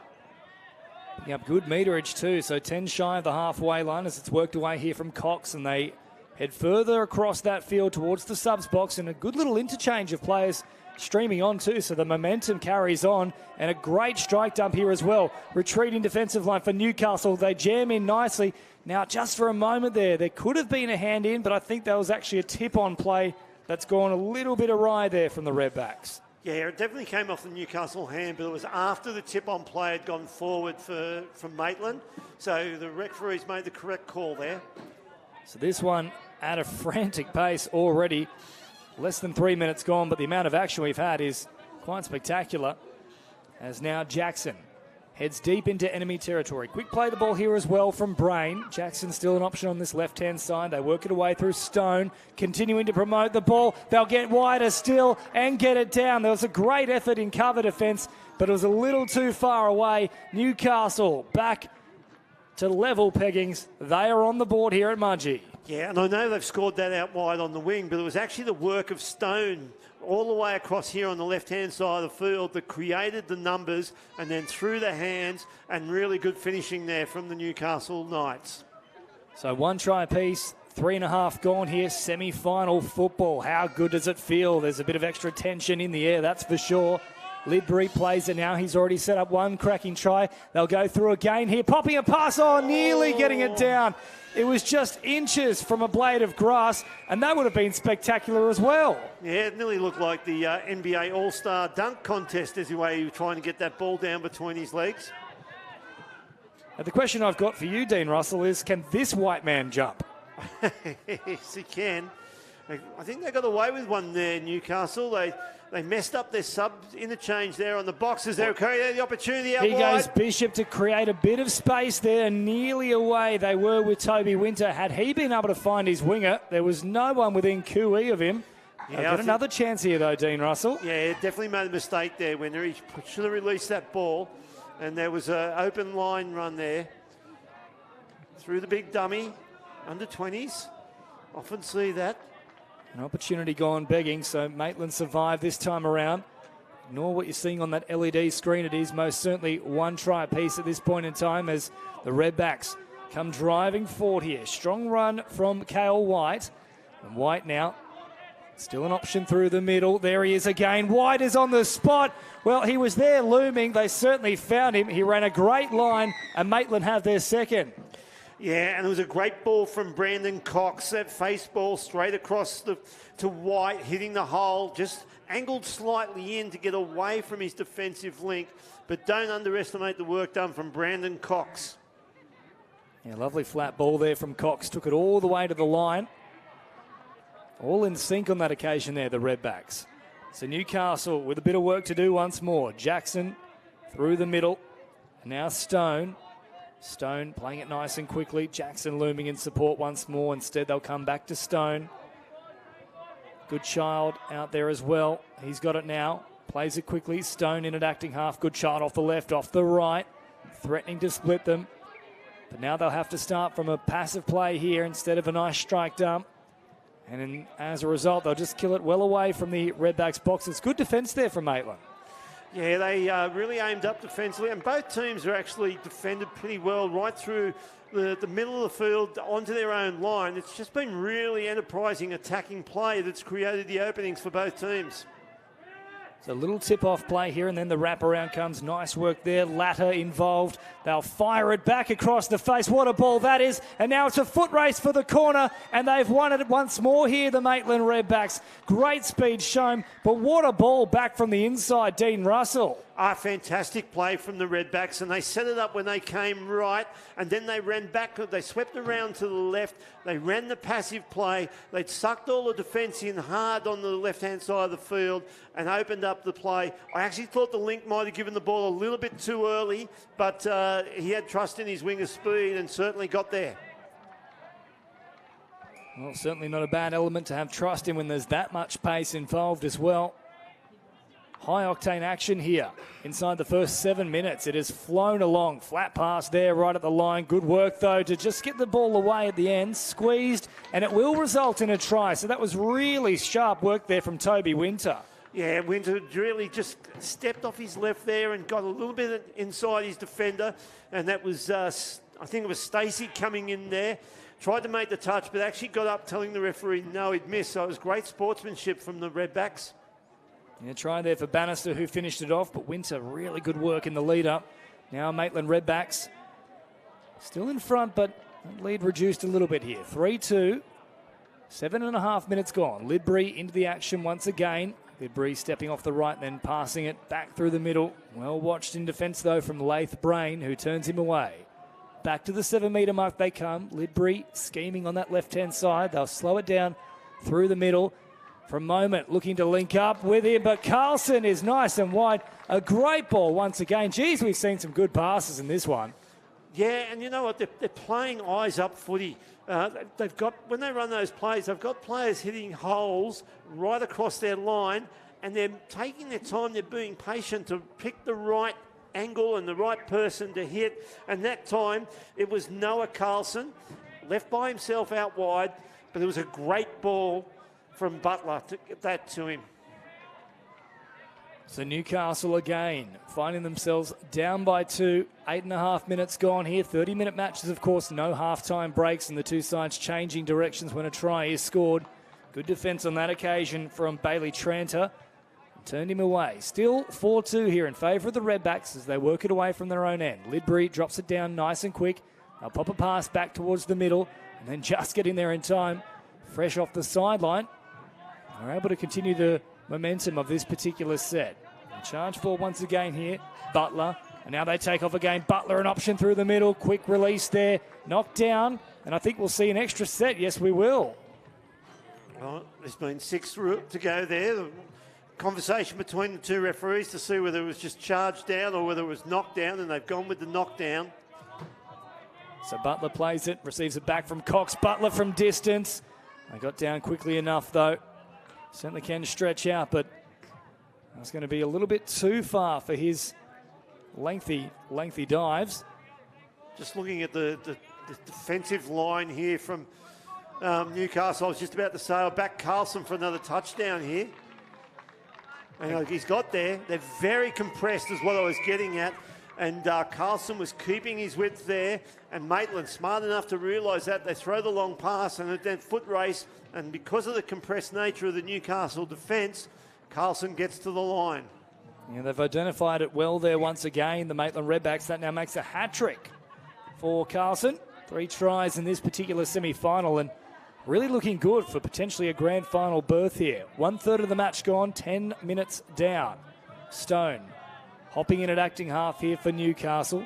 They'll head up towards that 7-metre mark. Stone again picking it up, having a little crack at them. No touch made, and then popping a beautiful pass over the top. Lovely little disguise. Toby Winter on the spot, and there's a third for Newcastle. Yeah, very creative Stone. I watched him play yesterday. Similar nature. He runs with the ball both in front of him with both hands on it, so he can easily go left, he can easily go right, and that's what throws the defence. And he also was using his eyes up there to make sure that he was watching where the defensive pattern play and also to throw the defenders the wrong way. Very creative player, Stone. So an injury as well here for Kynan Butler, who's left the field after that try was scored. We'll keep eyes on him throughout the match, and hopefully he'll be all right. So they play it 7 metres away here. The Redbacks stopping on a dime and then twisting, turning, somehow keeping it alive. Here comes the strike dump now on the last, but just trying to force the pass a little bit. It was out in front there of Merton. Not too much he could do about that one. Yeah, it's the skills of the game really become important.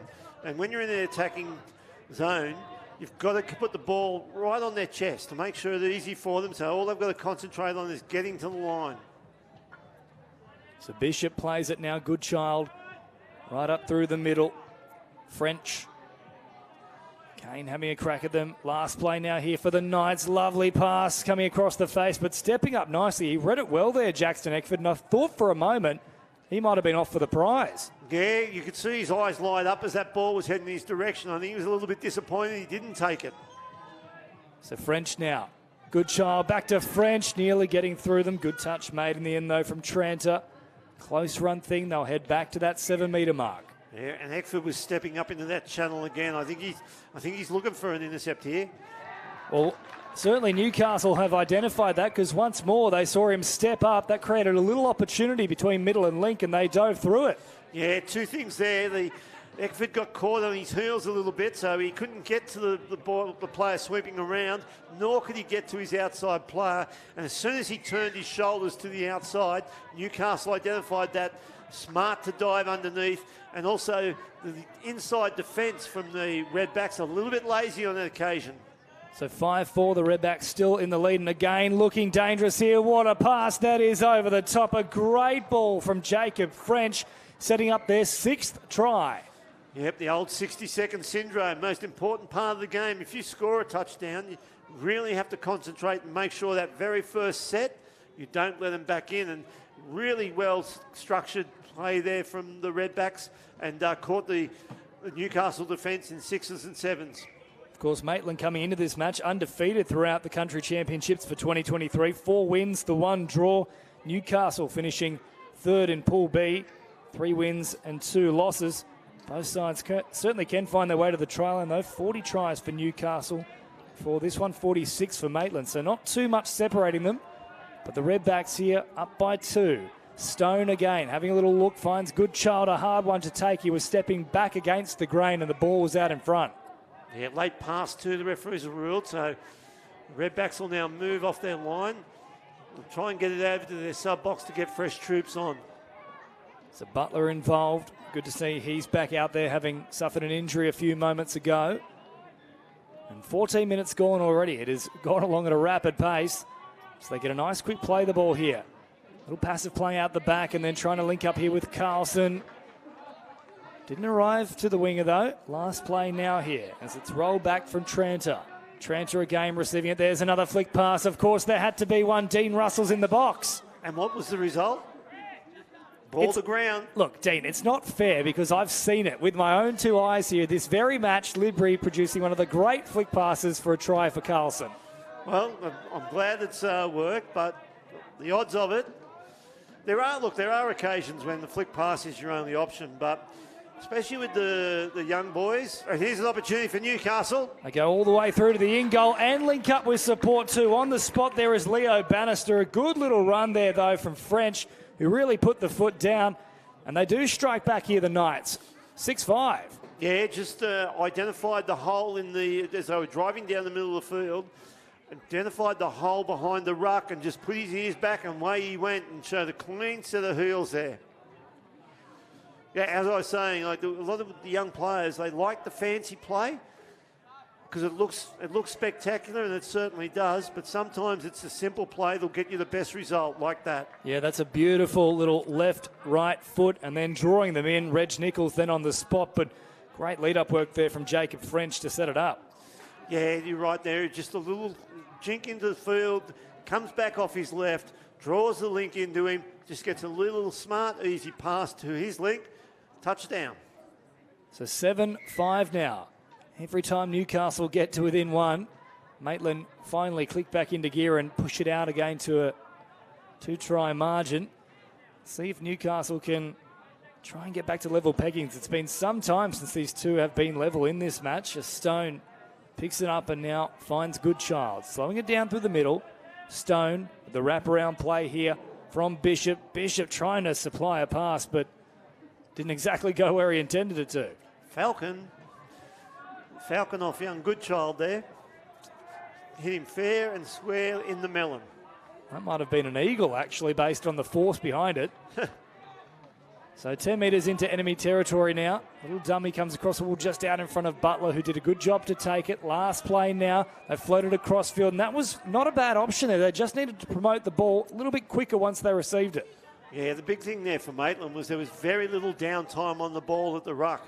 And what we mean by that is you can see there how when the ball's dumped, it's a couple of seconds there before the ball actually gets picked up, where Maitland's had someone right at the ball. As soon as it hits the ground, they're releasing. So Butler sends it on here now for Cox, who's already been heavily involved in a couple of tries here for the Redbacks. They'll pop a little pass right at the advantage line, very close to being forward, but spot on in the end. Second time around, they decide against the exact same play because that one well and truly would have been forward. Eckford turns it back on the inside. Now with Latter.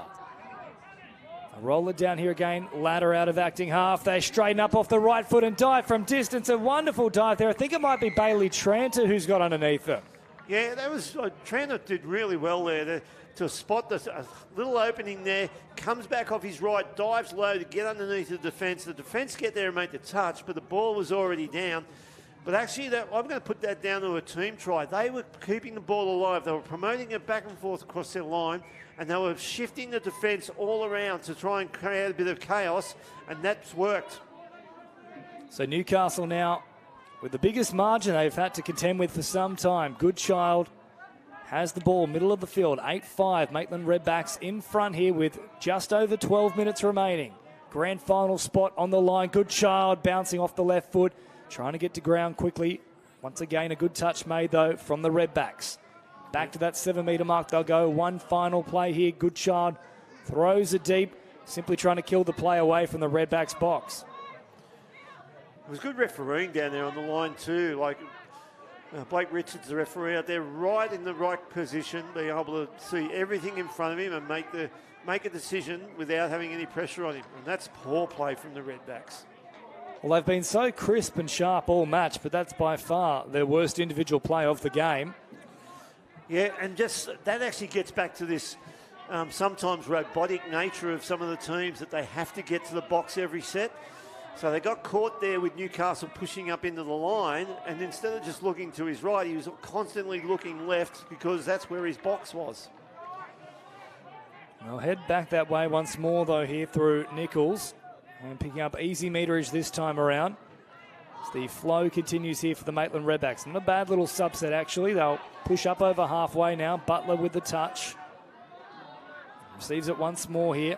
And he's caught again. Last play now for the Redbacks, running at offside markers. The nice little in and away. Carlson's an option out wide once again. They took it himself, and perhaps if they just straighten up before popping a pass for Carlson, he might have had a fourth. Yeah, really good play there from Ollie Ladder to create that opportunity on the short side of the field. They just ran out of space. 19 and a half gone. We're approaching the final third of the match here. Newcastle with work to do. They've got a retreating defensive line here from Butler, who just got back in time. That's good play from Butler. Yeah, good refereeing too, because the attack there actually put his arm out and touched the defender. So by doing that, he initiated the touch, and so therefore the referees picked it up and said, well, no, that you've made the touch, that's it, play on.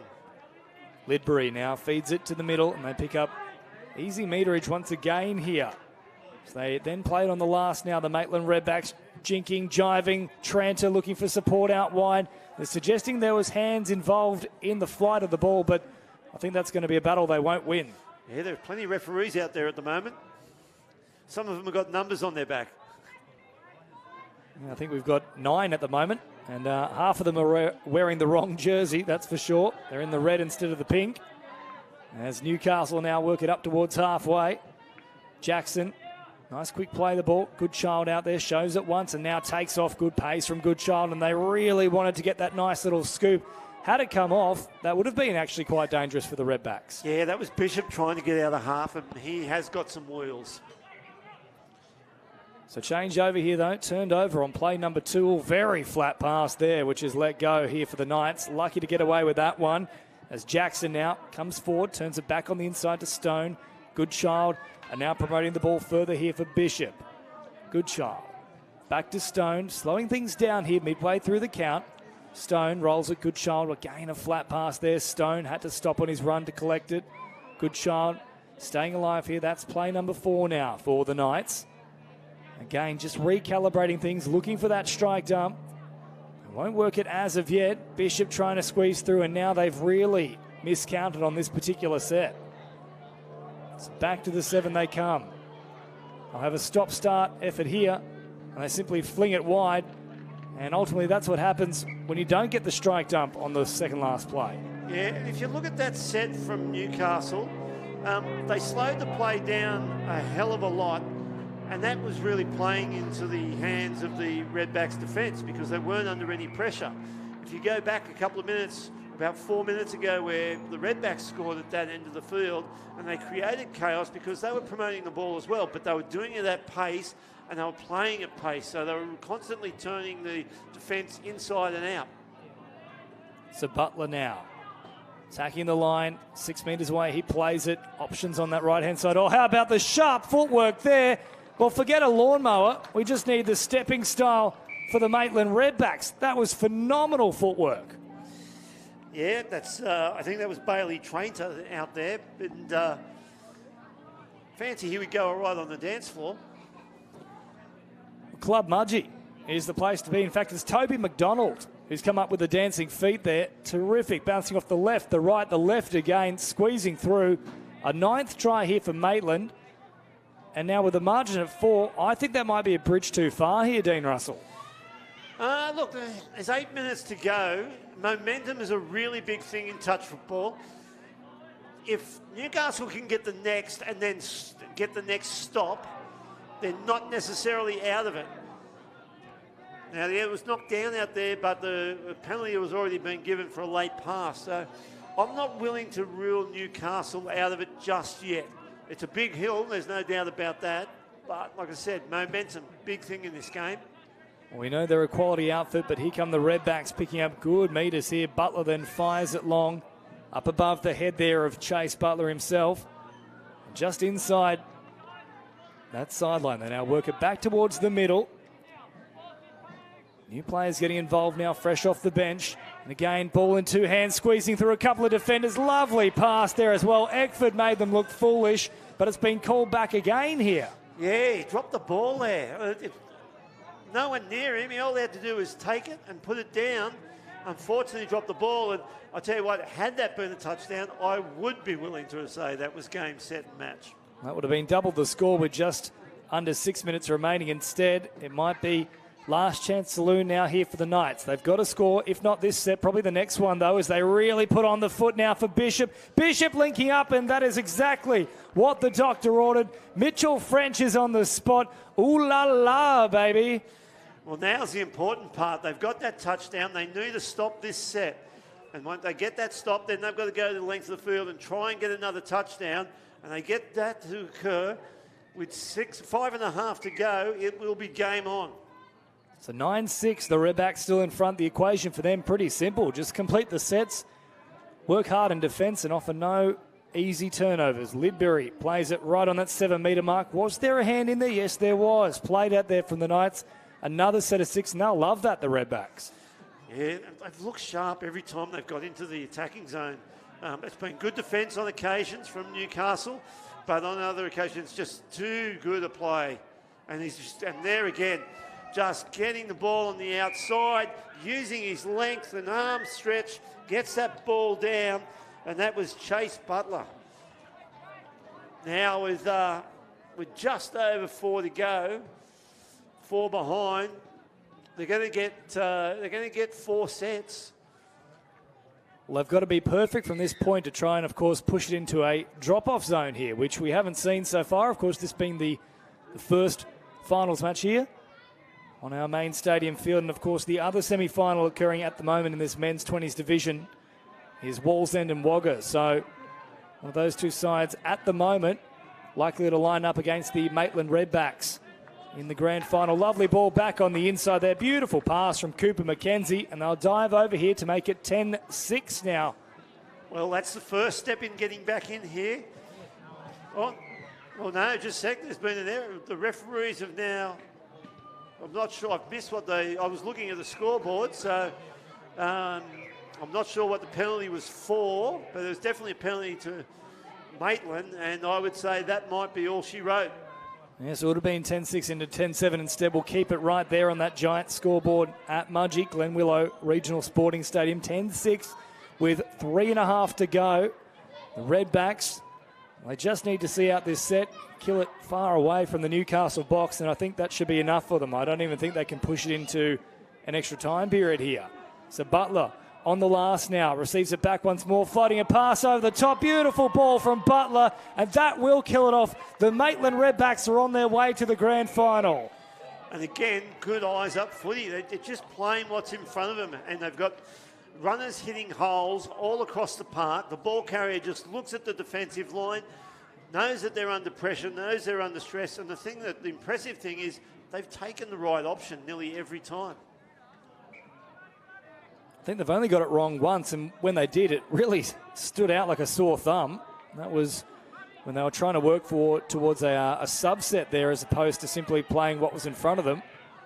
And now the Knights, well, at this point, it's pretty much playing for pride. The margin's 5. There's only 2.5 to go. There's no way on earth they're going to conjure up a comeback here, and that is well and truly a forward pass. I think Stone was potentially questioning, was that forceful contact in the process, but referee's having not a bar of it. Yep. And Bishop also is going to be punished for it. So she's forced subbed him there, and now he's obviously said something and has been sin-binned for and dissent then marched towards as the well. referee. Well, it's a calamity of errors here for the Knights. So they've been marched and then also sent into the bin. So not the way they would have liked to have finished, certainly not the way that Bishop wants to finish this one. 11-6 here to the Maitland Redbacks. They topped Pool A. They've remained undefeated after this game too, so they've had 6 starts, 5 wins and a draw. So coming into the grand final, you'd imagine they'd be hot favourites there. Eckford still an option there. Not utilised in the end though from Merton. They'll turn it over here on the last. So 90 seconds to go. They'll be tough to beat in the grand final, Dean. Yeah, it'll be interesting to see who they come up against, but from what we've seen right here, you've got to say they might start favourites. So off they march now upfield here, the Knights, looking to finish with a nice little consolation try. Was that touchdown, or was it simply a case of knocking into the defender standing in the line? Yes, they'll rule the latter. So the Redbacks can continue to work away from their own end here. Just now ticking into the final minute. So this should be the last set of possession here for the Redbacks. Newcastle might get one final right of reply as they head up over halfway now.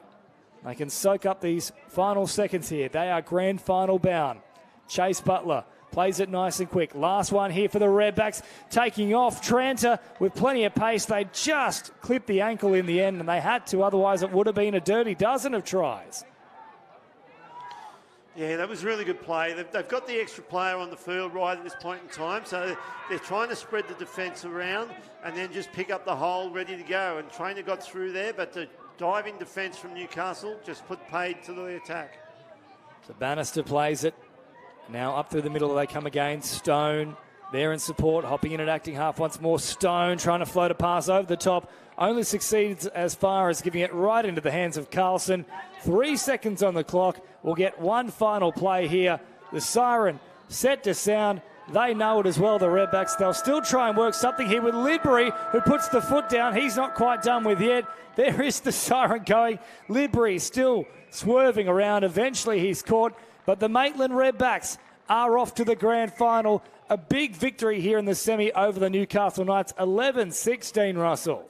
Yeah, they're really impressive, the Redbacks there. I mean, the Knights are a good team, but and they stayed with the Redbacks probably for 2/3 of that game.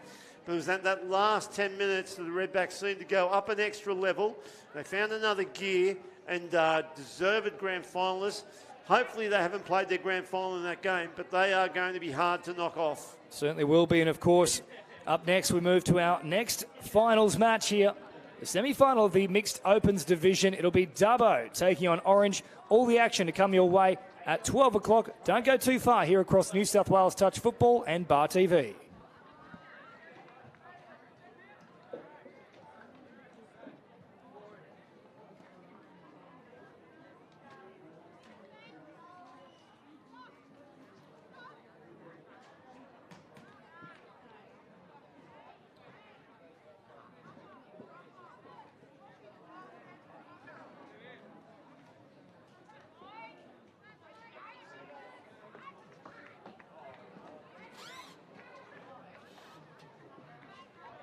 We have a drop-off on field 1. The next siren will indicate the start of the drop-off. I repeat, the next siren will indicate the start of the drop-off in just under 30 seconds.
The drop-off on field 1 is now complete.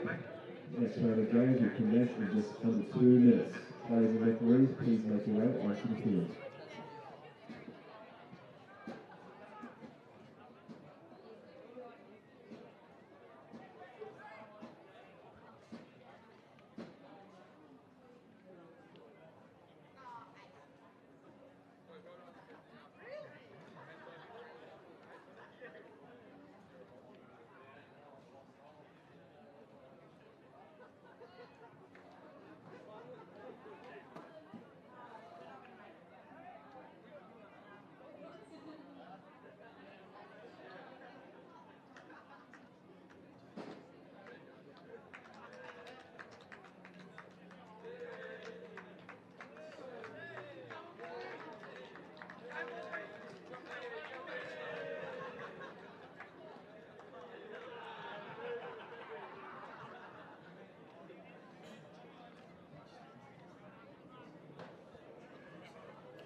Thirty seconds, players and referees, 30 seconds.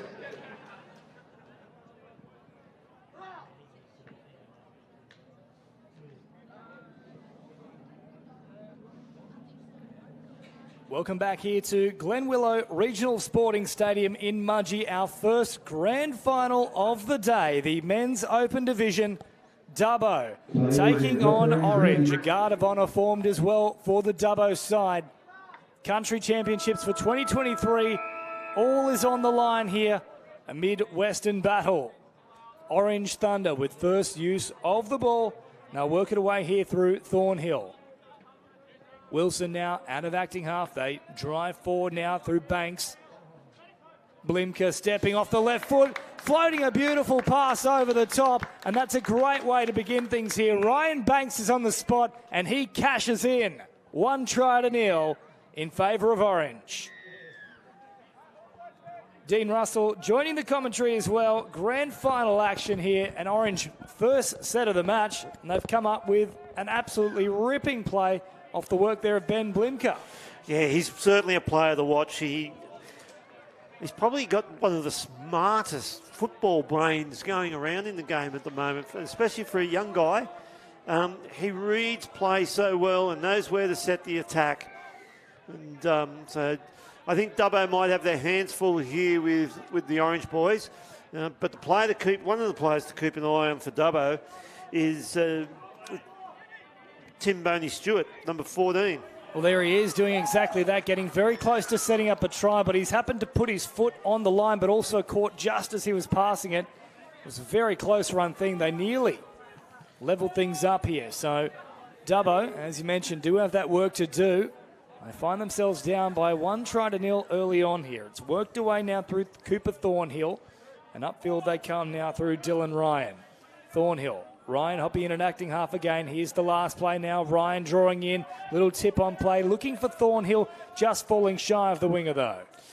Yeah, and again, smart play from Orange, identifying where the gaps are in the defensive line in Dubbo and putting the pressure on there and nearly coming up with an opportunity down on this right-hand side of the field. So getting very close to the sideline there and trying to get those fresh substitutions on. Not a bad little subset here from Dubbo. Last play now, though. They haven't gone too far in terms of the meterage, and they've actually lost track of the count there. They thought they had one more. So here comes Orange now with the early ascendancy. A very, very average play the ball, though. It's been pinged as a result. And Kanaku will play it here for Dubbo. So good field position for the most local side, I guess we can call them here. Yeah, Battle of the West, Orange and Dubbo. So no mud crabs featuring in this particular grand final, but these two sides still doing this region quite proud as we go nice and strong at the line here through Dubbo. Very, very close on that occasion there for Campbell Ross. In fact, that's Harry West. He's turned away. Last play now. West takes off, and good cover defence there from Liam Wilson. Just got him by the skin of his teeth. Orange will, again, you can see them forcing the ball towards their sub-box to get the fresh legs on. There's Blimken now, charging up towards halfway. They'll play it quickly. Jackson Hill with a nice little roll ball there. So they'll work it further upfield now. Last play, but they've just, unfortunately, not quite hit the mark on that occasion. And they tried to get through there with Jack Dean. And Dean just caught as he was about to slice all the way through. Opportunity here for Harry West, who sends it wider still now for Alex Jones. They'll keep driving forward. Plenty of contact there as they were trying to play the ball. I think perhaps lucky not to be pinged on that occasion, Orange. They're a pretty solid team, Orange, like in body shape and a totally different body shape, if you like, to the Dubbo guys. They're a bit leaner, and but that hasn't taken anything away from the speed of the Orange Thunder players or the ball smarts. It's important as well to acknowledge a lot of people look at touch football as a non-contact sport. There is most certainly contact all the time, though. And some of those little collisions can be crucial in terms of how the set unfolds and even try-scoring moments as well. Yeah, he's running around the back of it. It's an obstruction there. Ran right around the back of his partner. And really, you can't blame Lockie Lawson there. He had nowhere to go. Dylan Ryan just went, I'm just going to come around behind you here. Yeah, and you're right. It's not non-contact. It's a minimal contact game. And one of the reasons why so many parents love getting their kids involved in it. Of course, it truly is a game for all ages as well. We've had the seniors and over 55s division here represented throughout the weekend too. And everybody really enjoying what has been a terrific complex as well to host this one at here at Glen Willow Regional Sporting Complex. Every single field is in pristine condition. And there is an error there as well from Orange. Yeah, forward pass.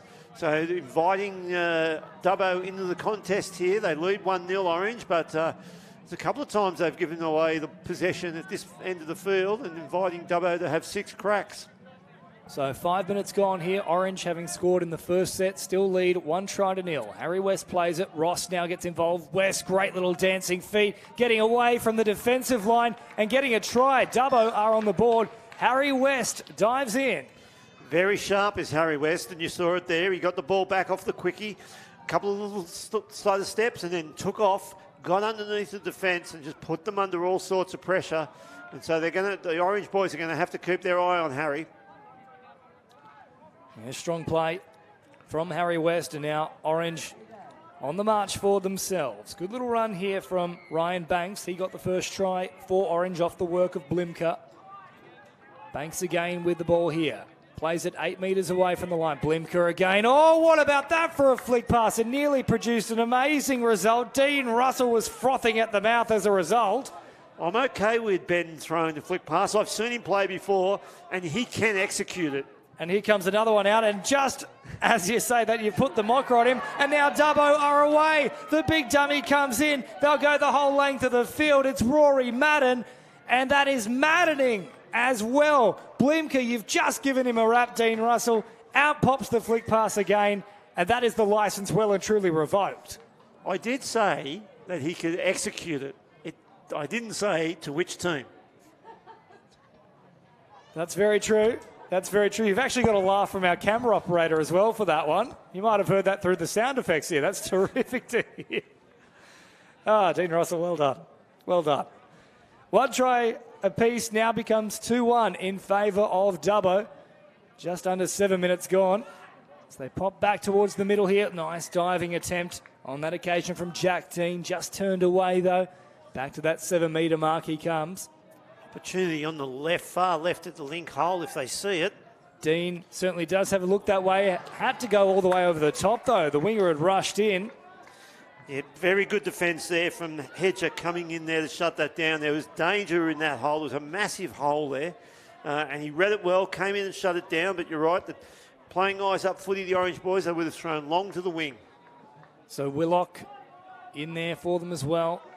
As Leary comes forward now, picks up good meterage here. Leary, nice quick play the ball too. They can work off the back of it. Boney Stewart threatened to go long, went short instead. Kanaku was unmarked though, and I think both sides guilty with their last two possessions of playing perhaps a overly structured approach instead of what was directly in front of them. There was opportunities there.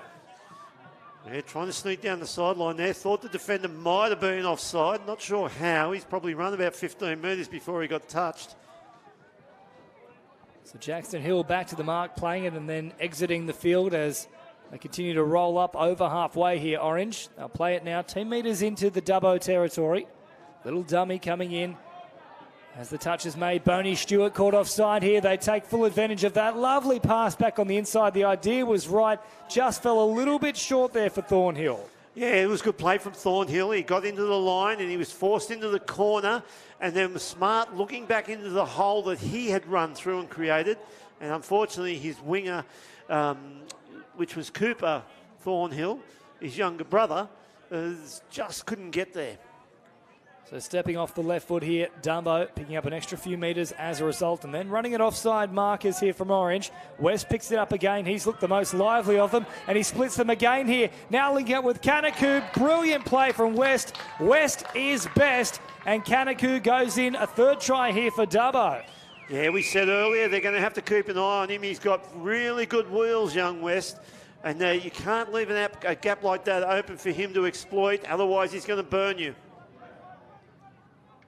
So 3-1 after 9 minutes, and we thought Dubbo might have their work cut out for them, especially off the back of that first set from Orange, which was just clinical in its approach and execution.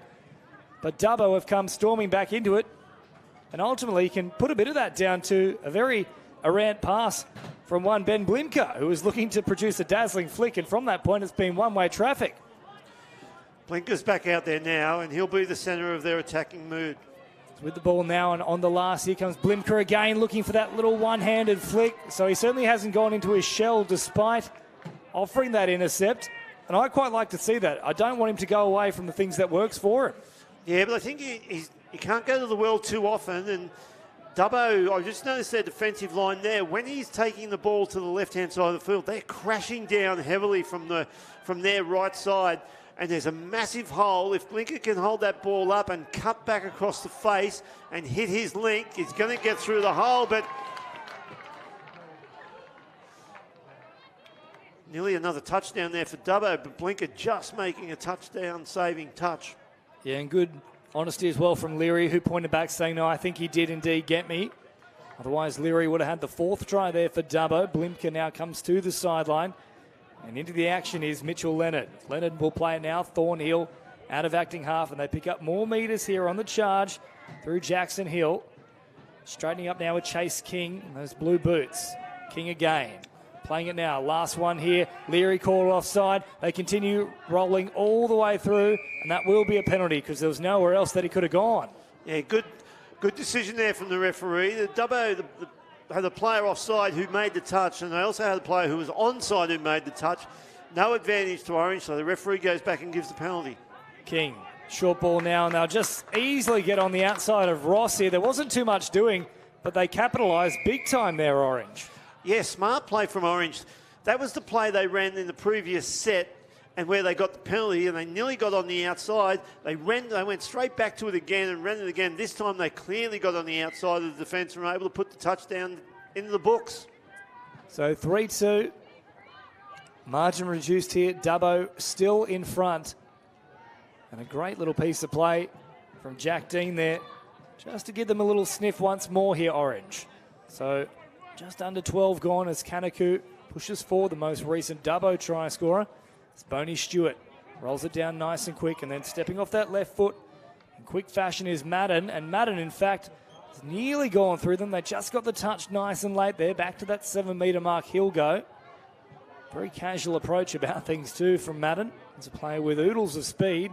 It's dropped down here on the last now for Boney Stewart. Here comes the flick past himself. It's tapped up from Madden, but I think there was an indiscretion in between. It's a flickathon. It is a flickathon. 2023, the Mudgee Flickathon, that we're going to rename country championships for next year. It'll be the Country Flickathon. You might have to ensure that it doesn't clash with any film festivals, though, because that could come that way. So Orange now up forward. I'm full of ideas, Dean. I know you're general manager, but you can utilise me in a creative sense. So the dummy comes out, and Dubbo makes the touch. Blimker out there once again. Heads up towards that 7-metre mark. Boney Stewart stopping on a run. Decided not to approach further. Oh, Blimker with a beautifully disguised pass. It's not quite the floating zinker. I don't know what you describe that as, but it was pinpoint. Yeah, it was real last minute. He went to the line. He had the short player coming in. He looked all the way. He was going short. And then just at the last fraction of a second, he's just flicked the wrist to give it that little bit extra oomph. He's got his link hitting the hole, running the in line, and they're back into this game. Well, I haven't seen too many players throw a pass like that. The only ones that come to mind is Dylan Hennessy and Benji Marshall. It was superb there from Blimker. Real skill about it and beautifully disguised. All of a sudden, it's a level ball game, 13 and a half minutes into the grand final here. So they'll get another set as well. West, who's looked very dangerous for Dubbo. He'll be able to tap that one and then head a little further forward here. King catches him in the act, though. Nice touch made. West dancing off both feet. Again, has a crack at them. West off the left, off the right. King watching once more, though. Back to the 7 they go. Delaney an option on this right-hand side. Instead, they'll go to Ross. Sweeping around now. Once more is West, who has a little touch at them. And yes, that was played out there. Good call in the end. Stepping up in the line was Leonard, and he got a hand to it. Yes, certainly did. And if Campbell Ross had read that, he would have gone back on the inside off West, and they would have had an easy touchdown. So Ross is still with the ball now, though. Will he work it better this time around with West? Played here. Ross, and again, they'll have a little crack with Delaney. Delaney getting close, but touch coming in from King. He was onside. Kanaku for Ross, and now West. King steps up to make the touch. West again, thinking a long ball this time. Great pass indeed, and they struggled to reel it in. The touch was made, and probably fortunately there for Dubbo. Otherwise, it would have been a loose possession. Last one now for Dubbo. They'll simply kill it far away from the box. They asked a few questions there, but great defence from Orange. Yeah, really well structured. Good defence out there wide. Read the pass, turned and chased out. Didn't bother about trying to take the ball, but just ran straight to his defender, his attacker, and made sure that there was no touchdown scored. So King provides a little short pass here, and they come flying into proceedings now.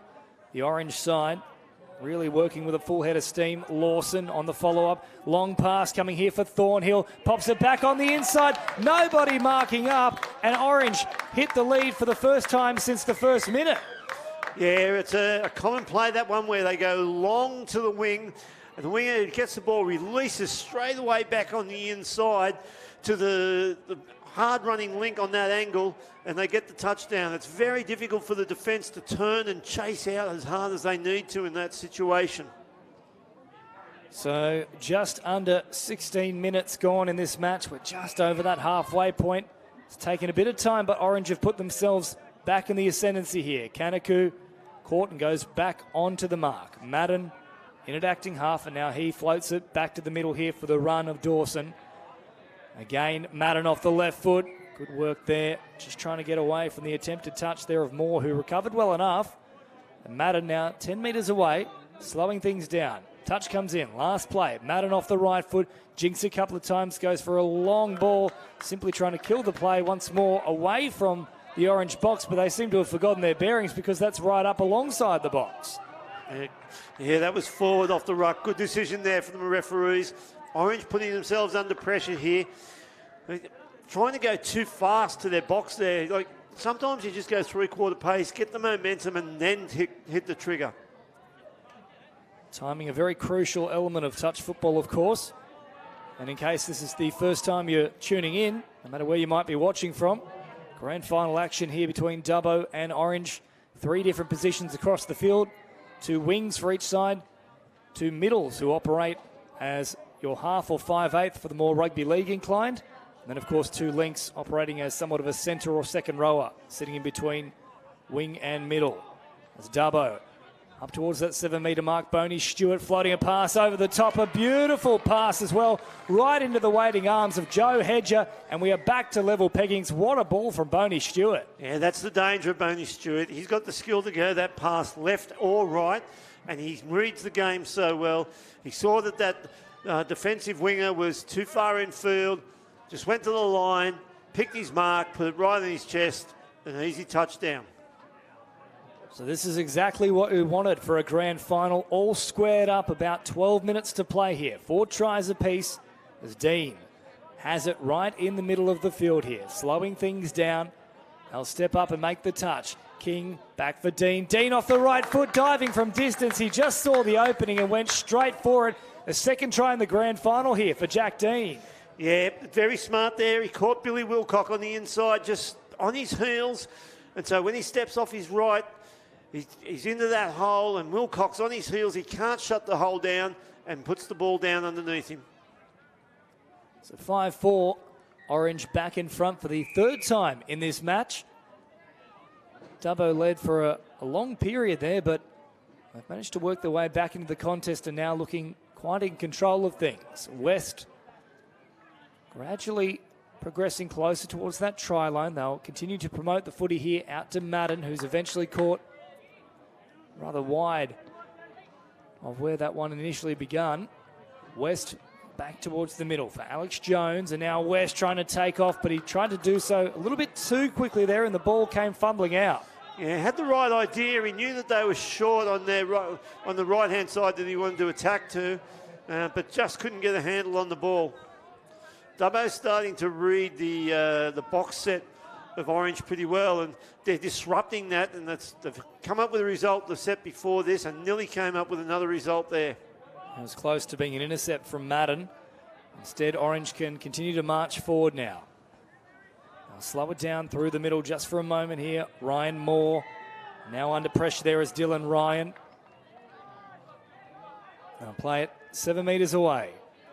Ryan once more, a couple of steps and then loose pass here. Bobbling out of the hands, and with around about 10 minutes remaining, this one evenly poised as we come inside the final third, and another error here for Dubbo. They're just killing themselves at the moment, getting out of their own end. Yeah, and they got a bonus there because Orange's attacking set was probably the worst attacking set they've had this game. And then coming out of their line, they've given the ball back to them for Orange to see if they can put another touchdown, get 2 touchdowns in front. And they nearly did there as well. Thornhill completely unmarked outside of Lawson. Just couldn't pop the pass quickly enough, though. Again, they're looking long. A beautiful pass on that occasion from Dylan Ryan, who found it pinpoint. In fact, it's gone forward. It would have been a very close run thing, though. It wasn't too far in front. Yeah, they've identified that the defensive pattern here for the Dubbo team is their winger is standing probably 3/4 of the way inside the attacking winger of Orange, and there's a gaping hole there for the link to run into. And so they've tried to go to the link once, the wingers shut it down. That time they've tried to go long. I'd actually like to see them go short, get the ball down, and then go again. I think they'll have success with that. Well, there's no way that's going to be another set here for Dubbo. That was intentionally thrown into the link there defensively of Orange. So smart call there from the officials as Lockie Lawson sends them in the right direction now. Up towards halfway, and a nice strong charge here too from Sean Carpenter. Getting up over halfway. Thornhill out of acting half. Now supplies a pass here for Banks. Carpenter once more. Banks straightening it up. Last play now here for Orange. Blimka once more looking to put it back through the middle. It's taken as an intercept though from Boney Stewart. That'll be a 0 touch. Now they can work it away towards their subs box. So bit of a cat and mouse at the moment. It's turned into an arm wrestle here, Dean Russell. Certainly has, and you can see the game smarts there of Boney Stewart down on the defensive line. Realised the danger with the blinker, got into the passing channel, whether it be short or long, and came up with the result. So West driving forward, receives it back here and then picks up an extra 5 or so metres. An option once more. Madden doesn't use him though. Thought he had some opportunity there with Ross, but much like Boney Stewart did in the previous set, they stood up into that passing lane and shut it down. Yeah, that's a good attack, but also exceptionally well defended. So Blimka drives straight towards that sub box. A smooth little subset here coming in from Orange. So the touch is now made there from Harry West. Up over halfway, so good field position. Early on in this set, they've still got a few plays up their sleeves here. As Dean comes forward. Ross eventually making the touch. Still 2 plays spare here. They can try and work for a strike dump. They get a pretty decent one with Dean, who again is thinking a long-range dive, and again comes up with the right result. Jack Dean secures a hat-trick here in the grand final, 6-4. Yes, and that's a really important touchdown, given that 2-touchdown break. I thought their set, they nearly lost all momentum in the middle of the field. They started to go lateral rather than forward, but then Dean got his hands on the ball, took them forward again, then they got the subset down, got the ball out to the left-hand side of the field, and he was able to get on the outside of West, and West has got good speed, so that tells you how well Dean did then. So quick little pass here for Dubbo, and they try and just execute something down that short side, but it's gone awry. And now they find themselves under a bit of pressure. Time is quickly getting away from them. 6.5 minutes remaining here. Orange in front by 2. They must be next to score, you fancy. So they head up towards halfway and over it now, Orange. Thornhill with a little pass here for Lawson. Lawson running out of real estate. And there's going to be a fact of leading with the shoulder here from Lawson. So turning over possession, a bit of a coach killer for that. Yeah, right. He kind of got the referee's attention, thinking he was going to get the penalty for the heavy touch, but the referee seen it the other way. He's in a good position down there, but now good pressure defensively. They've got up there. Frustration from Dubbo. They've thrown the ball away, so it's been marched 10 metres, and now they're going to start their set on the Dubbo 10. Less than 6 to go here. Grand final action for the Country Championships 2023. New South Wales Touch Football Men's Open Division. Orange in front, 6-4. How about that for a flick pass? I think the touch had already come, though. So for mine, if it has, surely there's a touch pass that should be called. Yeah, it's a strange one. Yeah, I can't give you an answer on that one, I'm afraid. I'm with you. If it was a late pass, then it should have been a changeover. Maybe the referee said simultaneously he called touch as he was passing the ball, and that's why they've gone back and rolled it. Well, it won't matter too much. The very next play, Orange turning it over, so 5 metres shy now of that halfway line as Leary goes on the charge. Good little scoop again, nearly there from West, so that's a couple of times he has tried to do that, and it hasn't quite come off. It's one of his best weapons, but he's been a little bit guilty of a couple of fumbles so far in this particular match, but he'll get another chance at them now. Inside the final 5 minutes, still the danger man, though, is Harry West. This time scoops it up pretty easily. Slower pace about things. Leary, West, just controlling traffic at the moment. They'll try and set up here. Leary giving a decent little half strike dump there, not quite the full complement. Beautiful pass, though, around the corner on that occasion from Tristan Delaney. What a ball it was. Madden on the spot. A great try there for Dubbo. Yeah, Orange not real happy about that, suggesting to the referee that the pass was thrown forward, but the referee was in the best position. And in fact, the Orange had moved up and didn't react when they got through into the in-goal line. So all the defence stopped and turned a couple of metres out from the line and then eventually made it for an easy touchdown for Dubbo. So 6-5, 4 minutes to go. Well and truly a grandstand finish here for a grand final. That's what we want to see. Blimka pops it to the middle, now receives it back. Blimka, beautiful no-look pass back on the inside. That's his finest moment of the grand final. Are they going to say there was a touch, though? No, it has been confirmed. It was pinpoint from Ben Blimka. Yeah, very smart. We spoke about him earlier. Very smart player. He's got a great footy brain.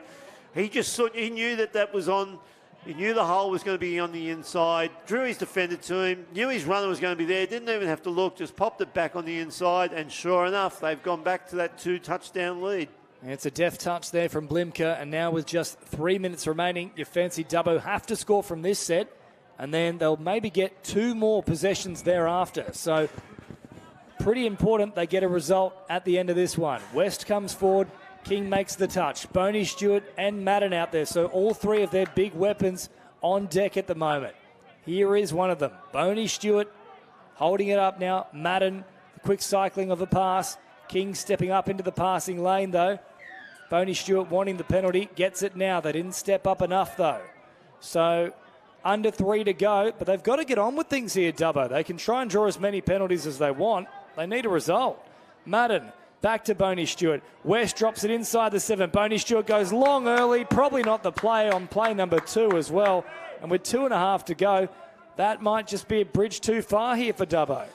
Yeah, the way they set that play, well, that was forward, and the referees have picked it up. But the way they set that play up attackingly, they really gave themselves only one option, and Orange were easily able to read that. They need to put more pressure on the defensive line. They need to move them around and then throw their attacking shot at them. So here's a little play now for Madden. Again, still down by 2. 2 minutes now on the clock. Time really getting away from them. Madden tried to get to the line. I think he dropped it ahead of time, though, and yes, he did. Good call again from the officials. They've had a strong match for this grand final. Yeah, they've been on the spot with every call. So King pops it back on the inside, and then they continue cycling the ball, and again, an indiscretion here. Yeah, and another correct call, overstepping the mark. So 7-5. Again, they need a result, and it's got to be now for Dubbo. They've got to forget about trying to draw the foul and instead just have a crack each and every play if they can. They need to ask a question here. Orange seeing it off pretty easily at the moment. They'll turn them away once more. Awful pass out of acting half, and that will do it here for Orange. There won't be enough time for Dubbo. They just have to keep this ball in their hands. No silly turnovers. There's just over a minute remaining. 2 tries going to be too far. Blimka crabbing across field now. In that style as he does. The one hand out. Big dummy coming in here from Liam Wilson. 50 seconds to go here at Glen Willow Regional Sporting Stadium. Last play now. Blimka floating a pass across here for Carpenter. Carpenter trying to draw them in. Touch pass is called. And with 40 seconds on the clock, even if they snag a late try here, that grand final victory, the big trophy, is headed to Orange. Well, not just quite yet. They could score here, take an intercept off the... Not now. Ball's got on the ground, unfortunately, but you can't blame them. They had to, they're 2 behind. They've got to throw it around. They had to chance their arm. And I think you're right. It looks like the trophy is going to Orange. Yep, 15 seconds on the clock. Blimka back through the middle. Boney Stewart up to meet them. King coming in. They're savouring every final second here. Boney Stewart pops it up in the air. He'll take the intercept. 2 seconds on the clock. There goes the siren. Boney Stewart tries to work something here for Harry West, but they'll run out of space. They'll run out of time. And Orange are the champions here in the Men's Open Division for the Country Championships 2023. A very fine performance here, Dean Russell. Yeah, really impressive. It was actually a pretty entertaining game. Both teams were there to play. Both teams put out their best attacking opportunities. A few errors from each side, but we said early on in the call that we thought Orange might just have a little bit too much for Dubbo, and that's the way it has panned out. So Orange victorious here to the tune of 7 tries to 5. Up next, we move to our Women's 20 division, the semi-final between the Newcastle side. And I believe that might also be the Maitland Redbacks there. We haven't got the team list actually mentioned, but I'm quite sure that is the Maitland Redbacks. So that'll be coming your way at 12:35. Newcastle and Maitland, and all Hunter semi-final.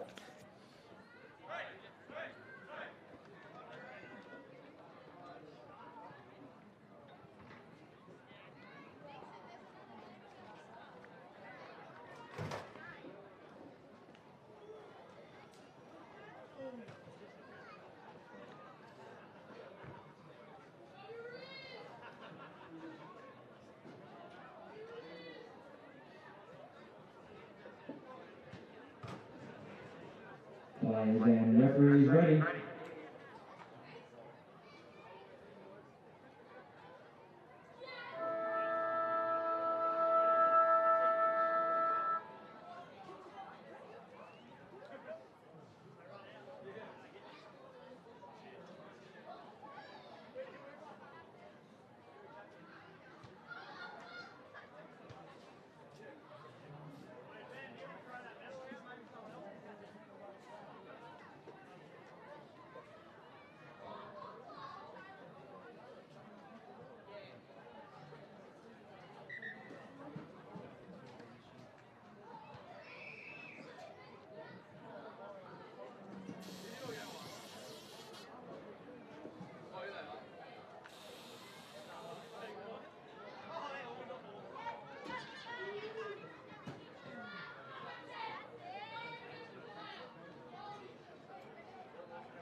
Oh yeah, you can't park there too.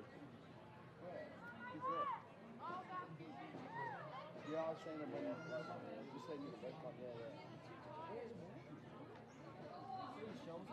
Oh yeah, just here. Oh, next to the shelf. Park there.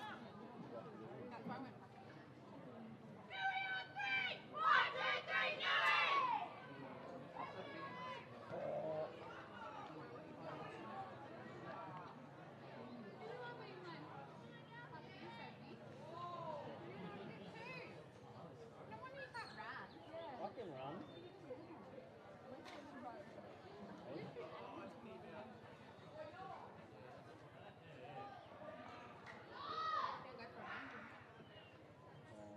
I'm out for 6 months.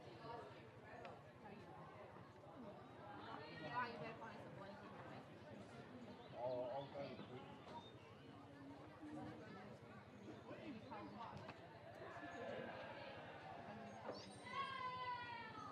They've got to like lemons. They're going to be like lemons.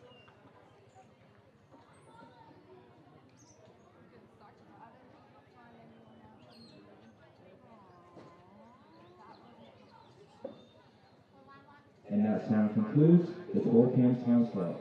Our next round of games will tap off in 2 minutes' time. Good players and referees, please have to make their way onto the field.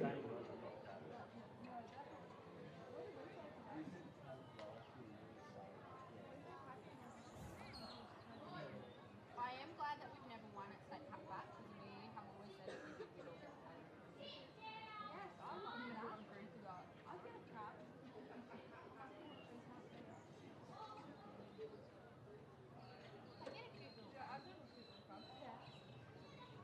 I want one when I was high. I'll get a tattoo. 30 seconds, players and referees. 30 seconds. Welcome back here for the semi-final of the women's 20s at the 2023 New South Wales Touch Association Country Championships. To be played between Newcastle in the blue and the Maitland Redbacks in the red and black. Just waiting for the to commence play. Referees ready.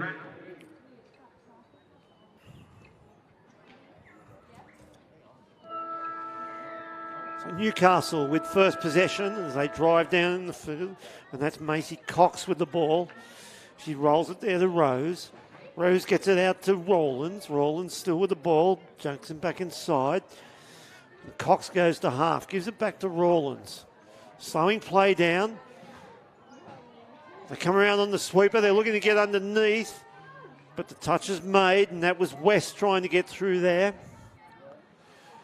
She'll roll the ball to Rollins, and there's no touch there. No touch through there. So they're playing now with Maitland.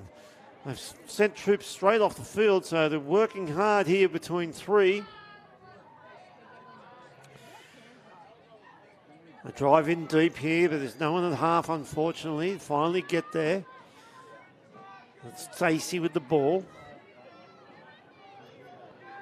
Throw the ball back in the middle of the field. They drive in hard now. Stacey comes with the ball at pace. Tries to get on the outside of her play. It nearly does, but that's the touch made. A good set there from Maitland going the length of the field. Now Newcastle to drive forward. Looking to get fresh troops on. Oh, nearly an error there. But well handled by West. But there's a penalty here, and must have been for an infringement in the ruck. Ball in the hands of Rawlings. She dishes it off. Now with Sullivan. Sullivan gets the ball down. That was Burgess. I'll be looking to release McCarthy, but Burgess with the ball now. Penalty here for not moving forward. So Burgess, she'll make the tap on the 5. She gives it off to Sullivan. Sullivan looking to release the McCarthy. McCarthy with the ball now. Steps left, steps right. She could be out underneath there. And yes, she's got the ball down, so she stepped left, stepped right, and then got on the outside of her player, and McCarthy scores the first touchdown. Annika McCarthy and Newcastle lead 1-0 after 2 minutes 30 in this semi-final fixture of the women's 20s.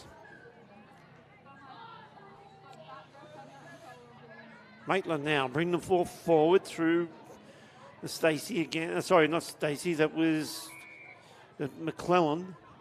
She has the ball again, McClellan. Gets it down, they come around on the sweep, but they decide to go back to the left-hand side of the field. Dummy at the turn now, will go right this time, but the ball goes to ground. Unfortunately, it wasn't being able to taken by Carr. Newcastle now to work off their own 7-metre line. They're driving the ball forward, looking to get to their box to bring fresh troops on. A good drive there from West.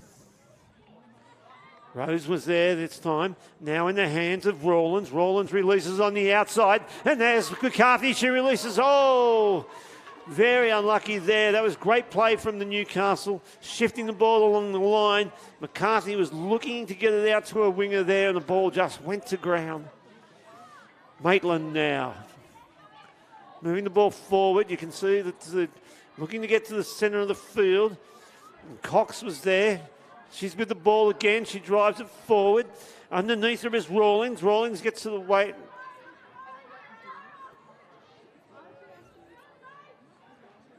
With the ball there. That was Barnes who threw the pass away there, but the penalty's gone. And there's McCarthy. She taps. She takes good yardage out. Dumps it on the inside. Back to Sullivan. She keeps driving forward. She's into a hole, but well chased down there. That was Barnes who chased her down. Ball in the hand of Rose. She gets it down in front of the 28, who we don't have on our sheet, unfortunately, so I can't call her name. Now it's with West. Burgess promotes it along. Burgess will go to half. Back to her now. West is out of half. She's given the ball off to Sullivan. Sullivan looks to get the pass away, but it's knocked down by the Redbacks, and they'll have another set here. So here they go. The ball's in the hands of West. Calling the defence up. Sullivan half gives it back to West. She hates it on the hip. Tries to get on the outside, but the touch is made.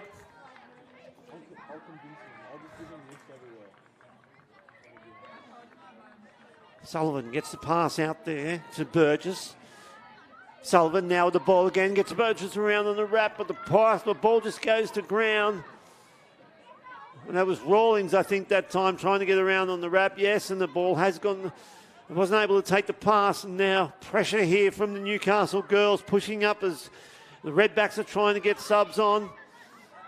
A bit stop-start here from the Redbacks, but there's a good pass in to Stacey, trying to get something going, but unfortunately Marshall has put the ball down, and it'll be a turnover just inside the Redbacks half. Newcastle come to the sideline with Sullivan. Now on the field with the ball is Rose. They'll pick up Skavlos as she gets the ball. She releases there. Back inside to Island. Island with the ball. She gets down in front of Rose. Rose releases to Skavros, but it's gone over her head, Skavlos.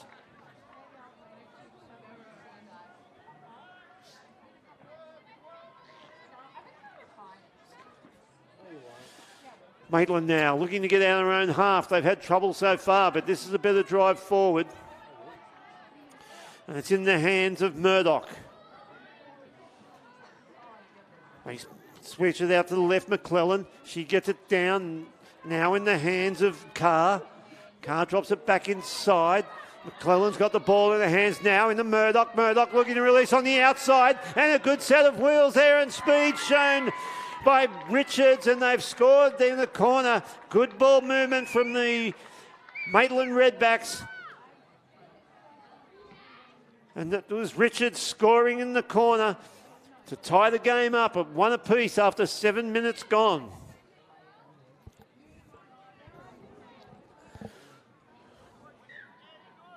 Newcastle now, they'll start off with the ball through Cox. She's got it again from the half, looking to get on the outside. There's McCarthy at half. She's given the ball off to Rawlins. Rawlins takes it to the left-hand side, dumps it back inside to Cox. Cox gets down in front of McCarthy. She releases to Rawlins going to the left. It looks on the inside, but the pass wasn't there and wasn't really on. And it was intercepted by the Redbacks.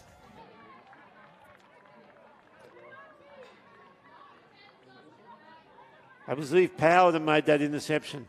Now the Redbacks, they're isolated here as they make their subs. No one on there. Not really getting forward. They're going lateral at the moment. This is better, a drive forward. That might have been Marshall, I think. And this time it was Ellie Stacey that took that ball forward, but they've turned it over again.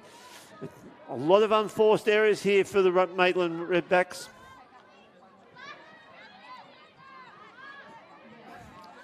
He goes with a searching run west. Now into the hands of Burgess. She drives forward. She releases to Sullivan, who drops it back inside to Burgess. Sullivan from half again. She goes to the outside where she finds Asret. Now in the hands of Burgess. To Sullivan on the wrap. She's into a hole. Sullivan, she's going to score. Just in a simple wrap play.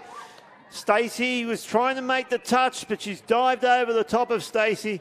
And Newcastle, they're 2 touchdowns to 1 lead with a great little play there from Sullivan coming around on the wrap. 9 minutes gone in this game. The semi-final.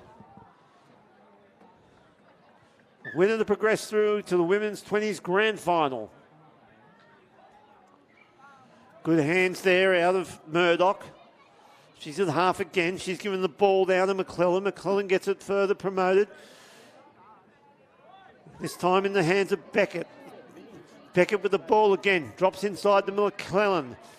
Murdoch goes from half. She'll be looking on the outside. She's nearly through or just couldn't get the pass away. Had runners hitting holes on the outside, but just couldn't straighten the play where she needed to. There'll be a penalty against them for throwing the ball away. McCarthy with the ball. She takes it forward. They shift the ball to the sideline. Take another settle forward. That's in now the hands of West. A good drive forward from West. She gives it on to Rawlings. Rawlings releases. She goes to half now. Rawlings comes out, releases the pass to Cox. Cox gets the ball to a winger. She throws the long looping pass back inside, and Rawlings gets away from her first. But this time trying to promote the pass then to Cox, and it was ruled late. So Maitland deep inside their own half. Looking to work to their box. There's a good run there. And that was from Carr. Gets them up to their box now. They've come on field. They've got to straighten up and go forward, the girls from Maitland. That time was Tranter. That was better there from McClellan. And she's away here again, McClellan down the left-hand side of the field, but good cover defence there from Sullivan. So it was Rose, not Sullivan, who made that good touch. Again, crabbing across the field here at Newcastle, trying to get to their sub-box. That was Rawlins taking the ball forward. In the hands now of Burgess. She releases out to Sullivan. McCarthy from half. She goes to the right-hand side of the field. She claps on the pace. Gives it out to a winger there.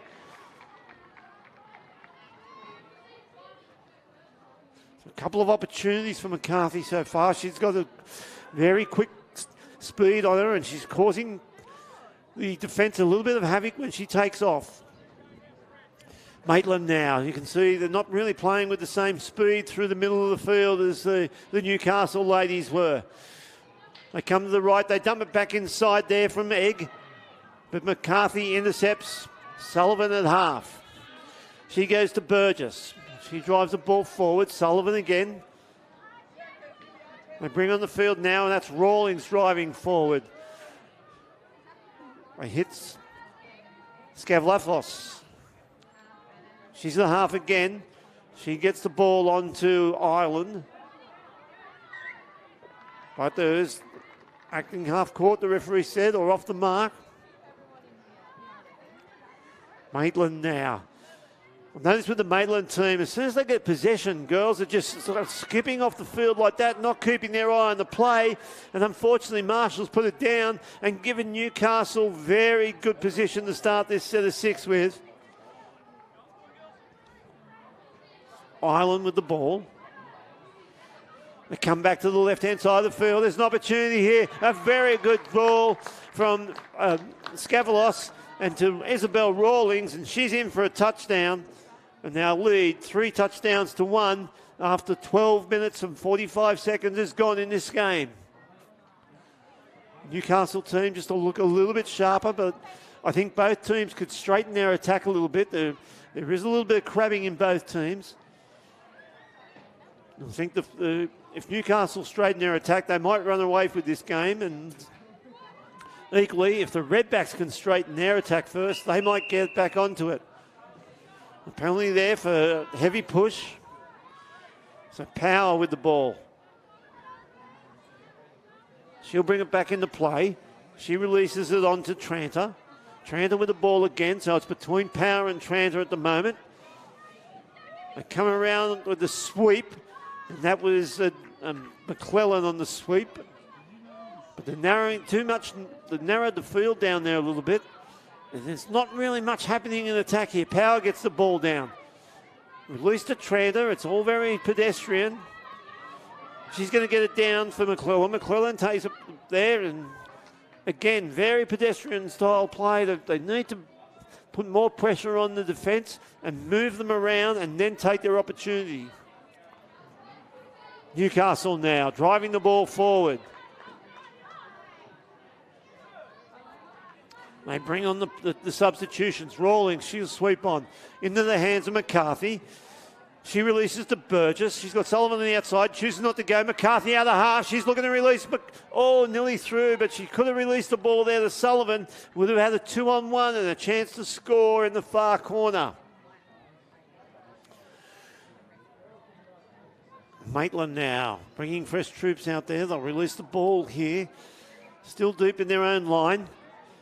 And that's Ireland with that is Carr out there. She goes to half Carr. They drive forward. That's a little bit better there. They're out of half this time. And that's with Sunnerton, but she got caught there. So the 2 speedsters going up against other, Sunnerton and McCarthy. McCarthy was able to make the touch. She'll bring the ball back in play. Taps it, drives forward. Releases. Here comes Sullivan around. They don't give it to Sullivan. They just go through Burgess. Now in Rose. Rose brings the ball infield. Now with West, but there's a penalty again for too over-vigorous in the touch. Asking the referee where the mark is. Rose has got the ball. She'll bring it into play. They drive forward. Again, another good charge here from Ireland. She's looking to release. They slow it down fractionally. I'd like to see him keep going at pace. She gets it down in front of Rose. Rose releases one pass, but again, they're slowing it down. Rose with the ball.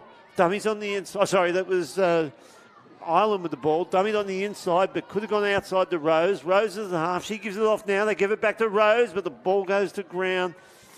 And that probably wasn't Newcastle's best set on the attack either. I think both teams need to play with more pace when they get into that attacking zone. They're both trying to slow it down, and it's not working for them, and it's making it easy for the opposition. Isolated here. That's Richards who goes to half. But again, like you can see here, there's no real urgency. This is better, at least they're starting to go forward here. But they need to own the middle of the field. There needs to be more drive from the Maitland ladies. Newcastle now. There's Rose with the ball. Oversteps the mark but goes back to it. Sorry, Ireland overstepped the mark and went back to it. Cox trying to get around the first. She does and drives in, but there's no acting half. Ball in the hands of Walls, but she puts it down. And it'll be a changeover, 10 the Maitland side of halfway. There's a penalty through the ruck. Stacey out there for Maitland. She'll bring it back into play. Gets the mark from the referee. Taps the ball. Looking to get off now for a sub. Sunnerton, that was Richards at half. There's in the hands now of Tranter. Tranter gets the ball down. They try and go long out of the Falatu, and she puts the ball down. And there'll be a changeover on the 7. McCarthy with the ball for Newcastle. Dumps the ball back inside. They'll drive forward now. They get to their box. That was good yardage there from Cox. Rose is back on the field, drives forward well. In the hands now of Burgess. She's looking to get across the field. She'll get Sullivan out of there from half. She goes through it. She throws the ball to McCarthy, but the ball, 6 more touches. So Burgess, she'll roll the ball. She gets it back from Rose. She dishes off to Sullivan. Burgess at half gives it back to Sullivan. Sullivan gives it back to her. They're just slowing play down.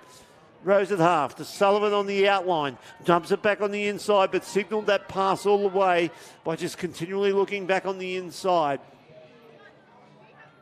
Maitland now, that's better drive. That's better drive, driving down the field, getting that forward momentum. They've got to build off that, the back of that now.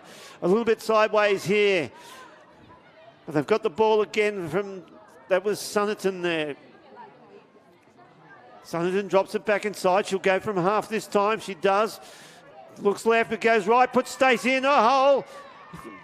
Sorry, McClellan into a hole. And that was good play there. And it came off the back of the fact that they had gone forward early stages of their set, able to put the Newcastle defence on the back foot. And we're at 3-2 now. No team really breaking away here. But there's an important lesson there for Maitland. Let's see if they learn it before they bring their next plays out onto the field. So Ireland with the ball. In the hands of Cox. She dummies, gets around the first defender. Down in front of Ireland. I'll be looking, they've got McCarthy out there, their speedster, but they haven't brought her into the play yet. She comes around on the sweep. She gets the ball this time. She's going to get through and dive. Just use that pure pace of hers. Comes around on the sweep, McCarthy, and she gets her second touchdown for the game. They lead 4-2 after 19 and a half minutes played. She was just hanging back behind the ruck there, McCarthy. She picked the time before she went on the sweep, used that speed, caught the defence not back on the line and was able to dive over. Maitland now, through power. Tranter, she releases out wide. That's given the ball off to McClellan. And off the mark there. Bit of a coach killer, that one, especially after you've just given up a touchdown. So Cox takes the ball forward. In the hands now of in the hands now of Rose. She'll get the ball down. They've shifted on to Burgess. Burgess releases to Sullivan. Sullivan gets on the outside of a player, and she's given it away to Askrit, and she gives it off to the winger there, but she throws the ball back inside. That's an opportunity here. The referee's going to say that pass was good. And it's Askrit who scores. And all of a sudden, we're out to a 3-touchdown lead. And as we enter the last third of the game.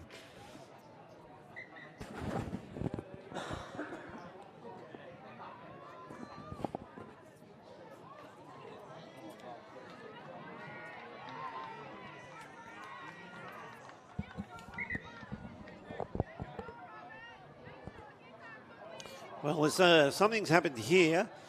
I would say one of the Maitland ladies must have said something to the referee, and she's been placed in the sin bin, so it must have occurred after the touchdown.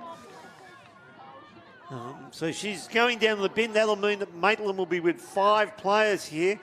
And when you're down by 3 in the semi-final, that's not necessarily the plays that you want to run with. So the ball now with Murdoch. They release over to Sunderton, who created that last touchdown for him. Trainer with the ball. Murdoch with the ball. She gives it out to Sunter, but not a great pass. Didn't give her much opportunity.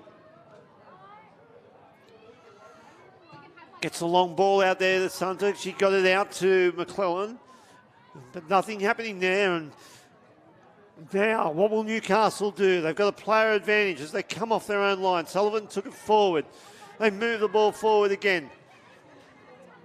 No players coming on, but here they come now. It's in the hands of West. She'll drive forward. Now they release. Good speed here. Got McCarthy on the outside. This will be interesting. She's being chased all the way across. And Sonnerton, who's got plenty of toe herself, couldn't get there. McCarthy goes in for a third. And it's 6 touchdowns to 2 with 7.5 to play.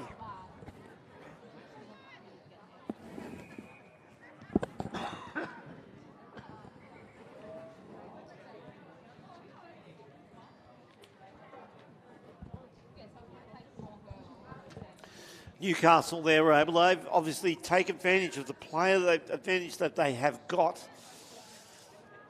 They'll have another set with a player advantage as well.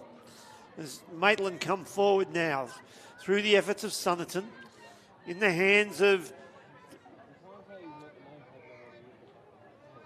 Sonnerton the half. It's Marshall at half. She gives it off to Stacey. She tries to release on the outside. There's no half there at the moment. Sonnerton makes a way across.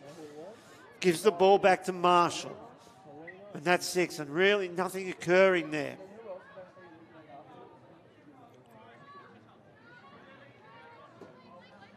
Newcastle releasing the ball.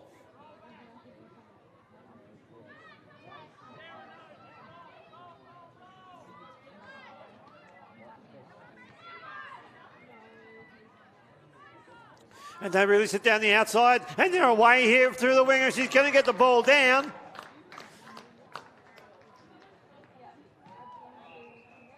I think that was Abby McKenzie out there getting the ball down. And that was just a shift of hands through the hands, and again took advantage of that extra player. And so now Newcastle 8 touchdowns.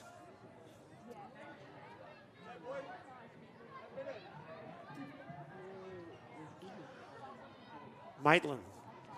What can they bring to the table right here? They need to ignite. They've still got 5.5 minutes to play. Not out of the game yet. There's a long hill to get up, but there's power, but she can't really get through the defensive line. And once again, it'll be the girls from Newcastle coming off their own 7. And they've done it well all day. If they shift the ball out, looking to get towards the sub-box and bring their players on. Here comes McCarthy. She'll get the ball. She's on the outside of power, but nothing really happening. Now they'll get the ball in the hands of Burgess. She releases to Sullivan, but wasn't in a great position. I think Sullivan wanted to go into half, and Burgess wanted her on the outside. And the net effect of that is that the pass goes to ground. Maitland now. They look a little bit disjointed. There's a good drive forward there from McClellan. She goes forward again. In the hands of Murdoch. Sonnerton at half, looking to do something. Gets rid of Murdoch, but she wasn't hitting the hole. Looked like she was confused by the touch count. It was on the last and may have been trying to get into half. McCarthy then. She's been a handful. Every time she gets the ball, she beats at least one player. Rose now. Driving in field. They release 2 passes here to Ireland. Ireland's got the ball again. Drops it. Dummies back on the inside. They'll come back to the left this time. They get around the first player. Release to Rose. Rose saw. She had a look on the outside. She had an unmarked walls, and they would have been in for another touchdown.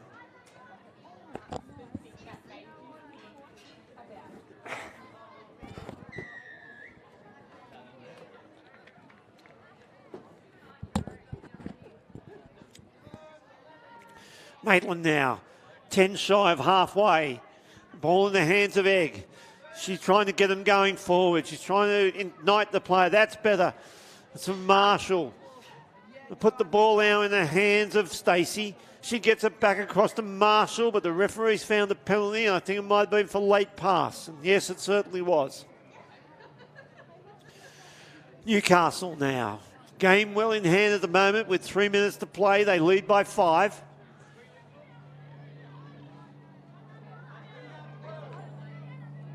There's the play there, and it's in the hand of of Rawlings. She's had a strong game for Newcastle. As Rawlings, takes off here now, the Rawlings sisters have been very good. And that's from one Rawlings to another Rawlings. They score in the corner.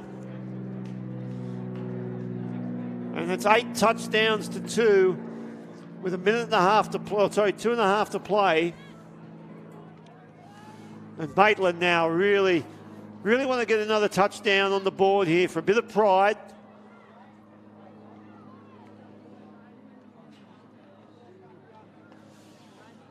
Our next game following this will be the grand final of the men's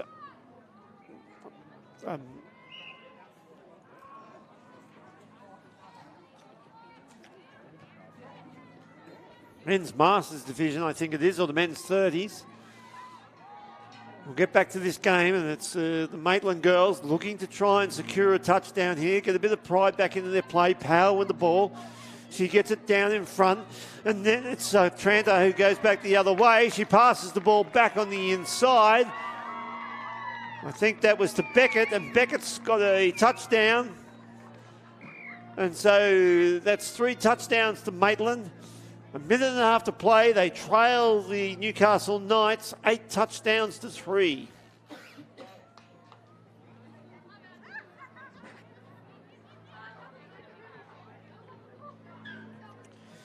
Newcastle now with Burgess. She gets the ball down. They find Sullivan back on the inside. They get the wrap round. Sullivan goes to half. She finds it out there to Winter. Sorry, not Winter. That was Cox. Cox gives it out to McCarthy from half, trying to get through. They'll bring it back to the 7 and roll. Oh, she's gone straight through the hole here. It just opened up like the Sydney Heads for West. That's unfortunate. That's very poor defence from Maitland. West just picked the ball up, saw the Sydney Heads in front of her, went through. And of course, who was there? No other than Annika McCarthy to put 4 in the bank for this game. 9 touchdowns to 3. Newcastle lead. This should be the last possession. Can Maitland get another one on the board? They drive it forward now. They've slowed the play down. It's in the hands of Sunderton. She gives it back to Marshall. Marshall looking to release Stacey, but they get the penalty, so Marshall will take the tap. And there's full time. They want to throw the ball around here. And Sunderton wants to get back inside. She gives it to Marshall. Marshall gives it to Stacey, but no luck there, and that's a good win to the Newcastle ladies here in the women's 20 semi-final as they lead, as they win the game 9 touchdowns to 3. And we'll be back shortly here at the 2023 New South Wales Touch Association Country Championships.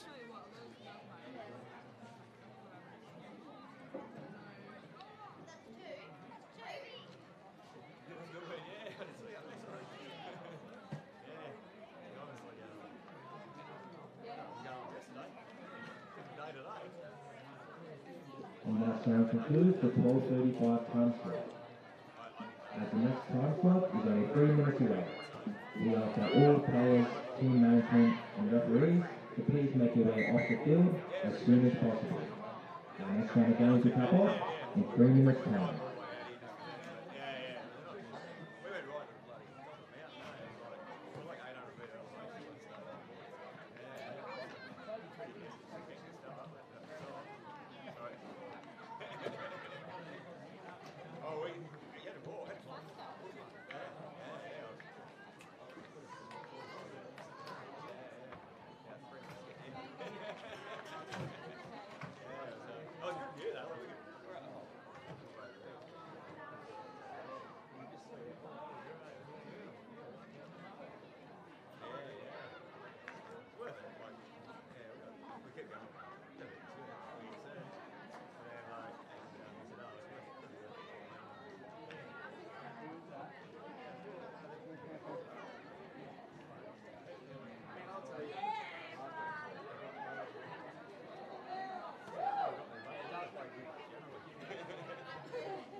Players and referees, please make your way onto the field.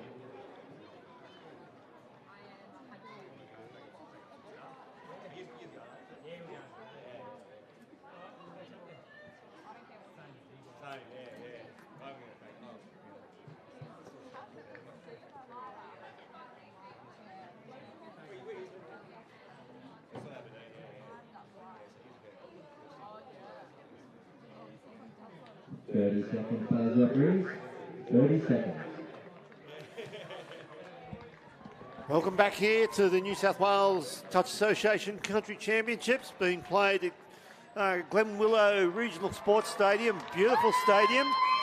And we're here to the men's seniors final, and it's been played between Wollongong and the locals, Mudgee. So they'll have plenty of support in the crowd, the Mudgee boys. You'll see Mudgee, they're playing in the traditional black and purple of the Mudgee Mud Crabs, and Wollongong in the predominantly red and white with the blue shorts.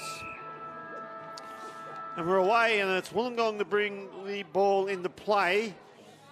We're just driving up the field. Just testing out here, nothing really taking place early. They've got the ball in the hands of Ayub. Ayub's going to score. Jai Ayub, no, the touch was made. I thought he might have got the ball down there, and apologies early on. The numbers of both teams are very difficult to make out. Wollongong have got white numbers on a white background, and Mudgee got black numbers on a purple background. But we'll do our best as they try and get on the outside here of Wollongong, but to no luck, and there's a penalty there for, I think, might be a late pass. Yes, it was. And now Mudgee, they'll move to the sub-box side of the field for them. That's in the hands of Miles from Mudgee. He drives to the box. They're in the Wollongong half now. That's Lang.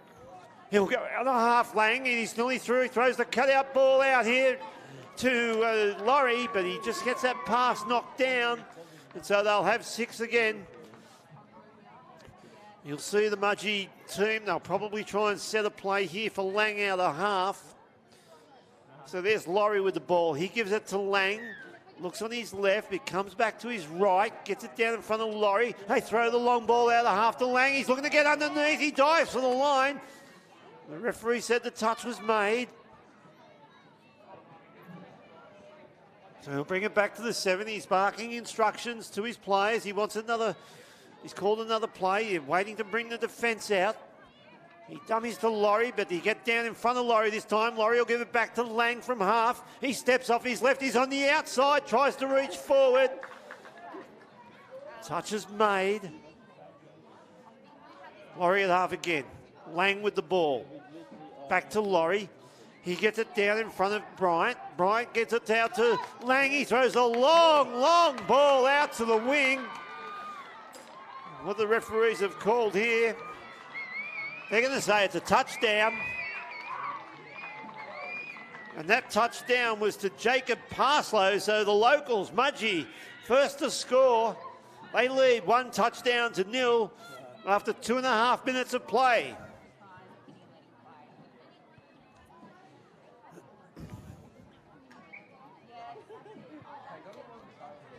Wollongong now with the ball. That's Griffith at half. Gets the ball again. They're just working hard here, the Wollongong players.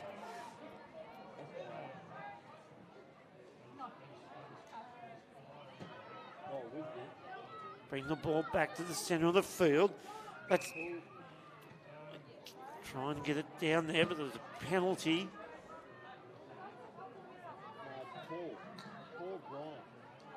They're trying to work their play here. Thompson with the ball. He's given it off to Griffith. Thompson at half. He'll go back to Griffith on the left. Griffith tries to step on the inside. There's nothing happening there. So they release the ball out here. They get the ball back as Griffith. Thompson back on the inside, but nothing happening.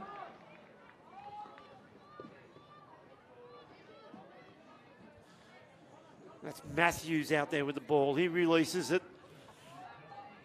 He takes out from half. Matthews looks to use his speed and he gets through the line, but a good touch there by the defence of Mudgee.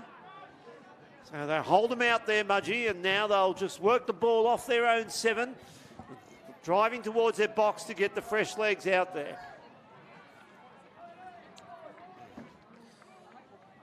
Drive now into the Wollongong half. Here they go. They cross up. They bring Lang back into play. He gets the ball down in front. Lang's out of half. He steps off his left. He comes. He's created the hole. And Lang's just created the hole. And he's got the ball off there. I think that was the number 3 there from Mudgee. And Mudgee, the locals, out to a 2-touchdown-0 lead early in this game.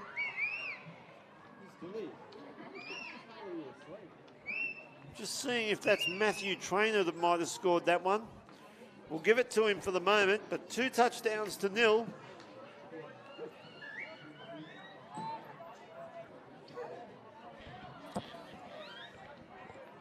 Wollongong now. Slowing play down.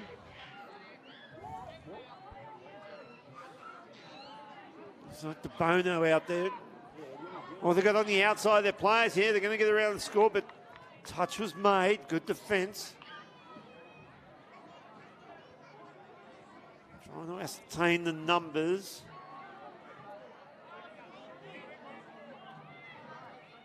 Oh, good step off the left there. That might have been Williamson. But the ball's gone to ground now.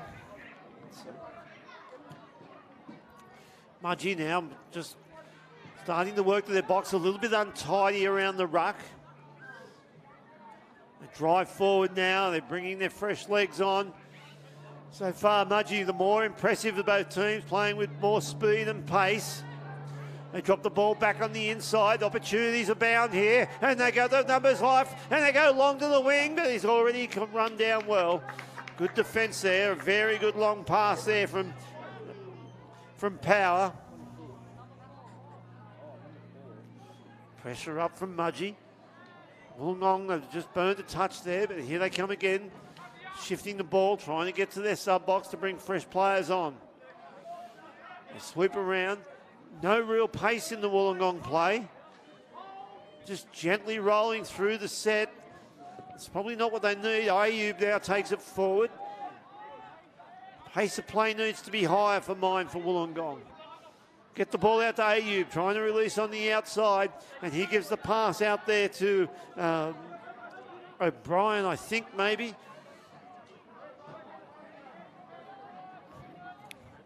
Mudgee now, full of running. They lead 2-0 after 7 minutes of play. Lang with the ball. He's been the go-to man at the moment. He's got a hot hand out there, has Lang. He's put the ball there as well. Looks outside, dumps inside. He'll go from half this time, but he's spilt it. Looking to release himself. Wollongong. They're now taking the ball forward. Ayub with the ball. They drive again now. This is better play. On comes Matthews. He has the ball in his hands. They cut him out to give it to DeBono. Take off from half here. They get through the line to DeBono. But the referee said the touch was made. That was more enterprising from Wollongong. They play with a little bit more pace through the ruck there that time.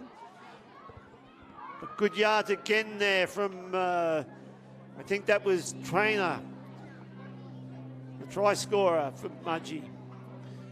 Dump it back on the inside. They're looking for the big sweep around. There it goes in Solomon. He gets the ball out wide. They're going to score again. They're going to score again.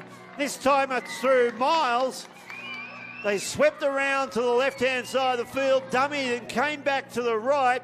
Caught Wollongong napping, and it's not Miles who scores their third. And with 8.5 minutes gone, the local boys, Mudgee, 3-0 up.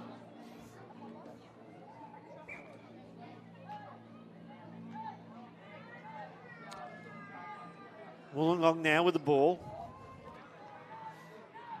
McLennan with it in his hands. just too slow for mine. Don't like to be critical, but they're just making it so easy for the defence. They're not putting any pressure on them at all, although they come around here with a sweep for the first time. They're going to score. They're going to score. Good decision. The ball was down. The ball was down out there, and I think that was Wallace who may have scored that. Hard to tell with white numbers on white background. See if we can get a pick.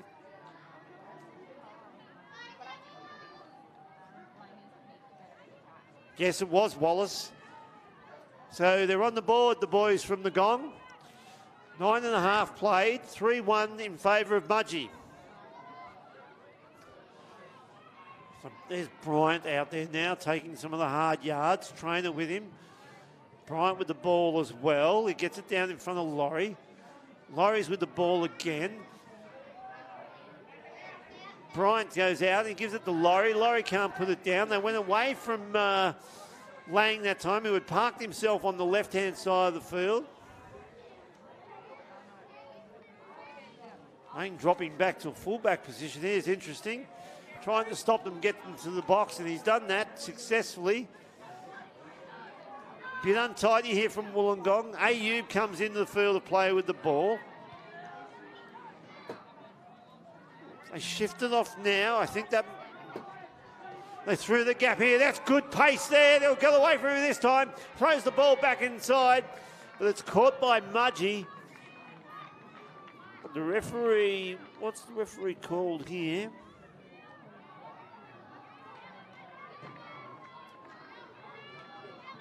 The referee's called that Mudgee stepped outside the field to play in the in goal area. But that was very good pace from Ulakita. Ayub with the ball.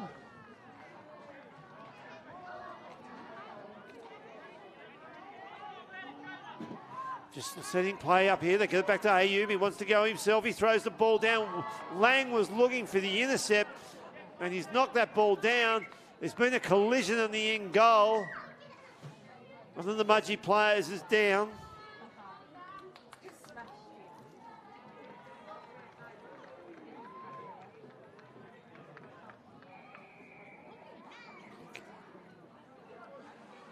They're up now. Ayub directing traffic. Well, there's no one at the half, so he gets the ball back. He gets it down in front of Griffith. But they've just dropped the ball there. Poor execution. And the Wollongong team certainly seem unsettled at this point in time. And the locals playing on their home ground as Lang drives the ball to their box. In control of the game at the moment. 12 minutes gone. 18 to play. Still plenty of time for Wollongong. But it's Mudgee who leads. 3 touchdowns to 1 and look like creating all the running. And there's a fancy footwork there. Oh, the ball's gone to ground. But Power was off his left, off his right. He had the defence looking everywhere for him. They couldn't find him. There's a penalty. Penalty for too heavy in the ruck there. Now Wollongong sending fresh troops out there. Wallace has got out. There's Matthews with the ball. Wallace with the ball this time. McClellan, too slow for mine. I've said it before. And they go again here. This is better. So they take off with pace. They nearly get through the line, but a good touchdown. That was Blake Wallace there. He was trying to get through the line, but again, everything was just too slow from the Wollongong team. Mudgee just driving the ball forward, just towards the box, but there's been a penalty found here. We'll just wait to see whether it's forward pass off the ruck. So here's an opportunity for Wollongong. They're going to get the changeover on the Mudgee side of halfway on the 10-metre line. So they're in good field position. They just make a change here. They brought Williamson on. So that's McLennan. He's got the ball back again, McLennan.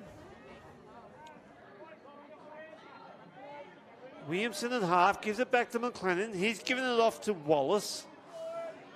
Wallace did not touch there. McClellan is half, and there's a penalty. Penalties for not moving forward. Again, very pedestrian from the Wollongong team, and it must be the way they want to play the game. So far, it hasn't worked. That's not to say it won't. So there was Wallace. It's in the hands of Williamson. Williamson gets it down.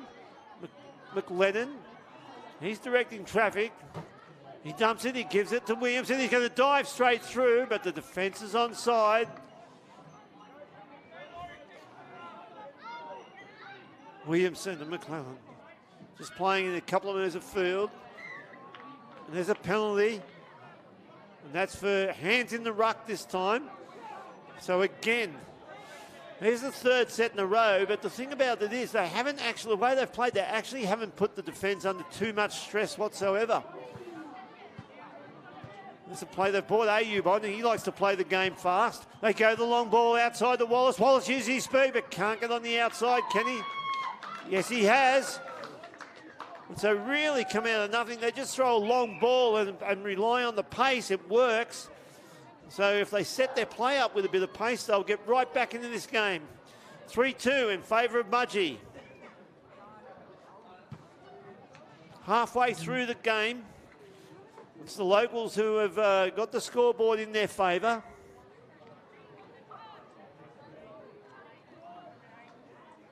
Tap the ball and move into the half now is Miles.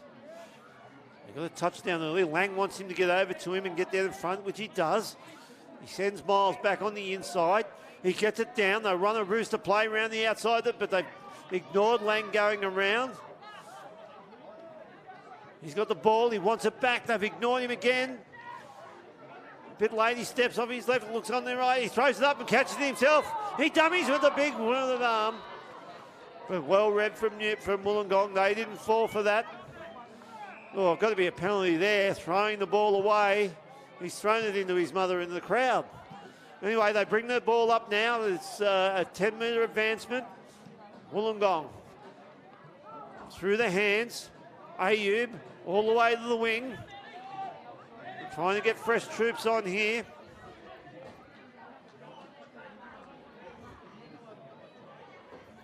They're going to find a penalty.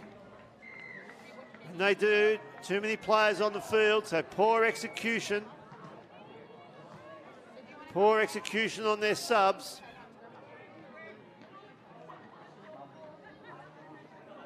They're through the hands here, the Mudgee boys. They get around there with Solomon. He's good, showed good pace there, but overruns the mark. He's going to have to come back and roll it. Out they come. Half. It's gone to Lang. He drops it back on the inside. Working with power.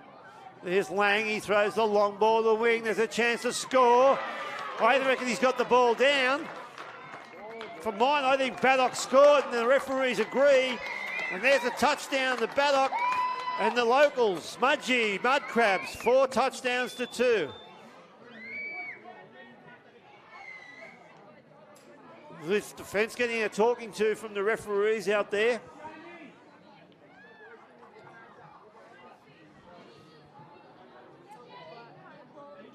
That was Deegan that was being spoken to by the referees. I'm not sure what had gone on, but it was quite animated, the conversation.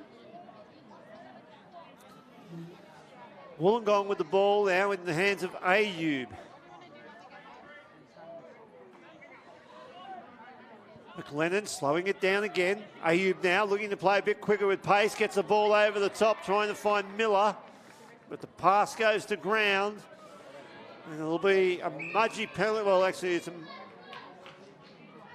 Mudgee penalty, maybe for a late pass. No forward pass, they've ruled.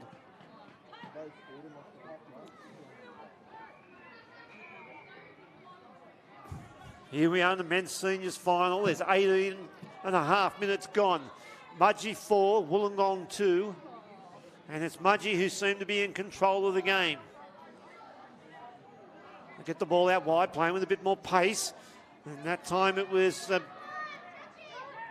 Doherty who got the ball down, but the referee said there was 6 touches.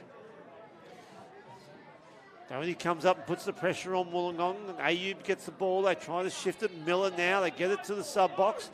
They bring their changes on, but very, very pedestrian from Wollongong.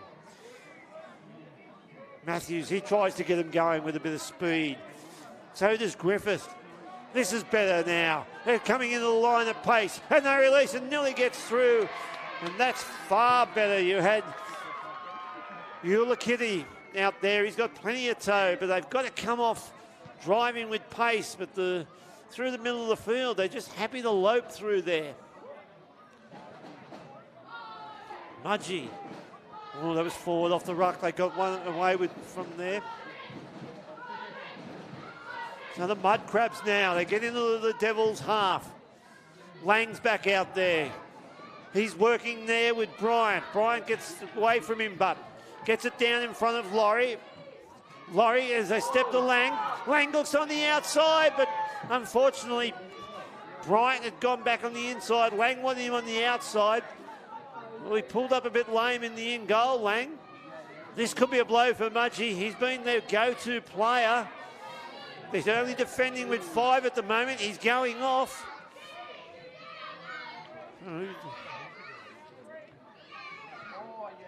Oh, the ball's gone down. Oh, the ball's gone down. Lucky they didn't get a penalty for an incorrect substitution there. Lang's gone off the back of the field, and they just sent a player straight on. So technically, he hasn't made the sub box. It would have been better going down and being injured and having the referee stop the game.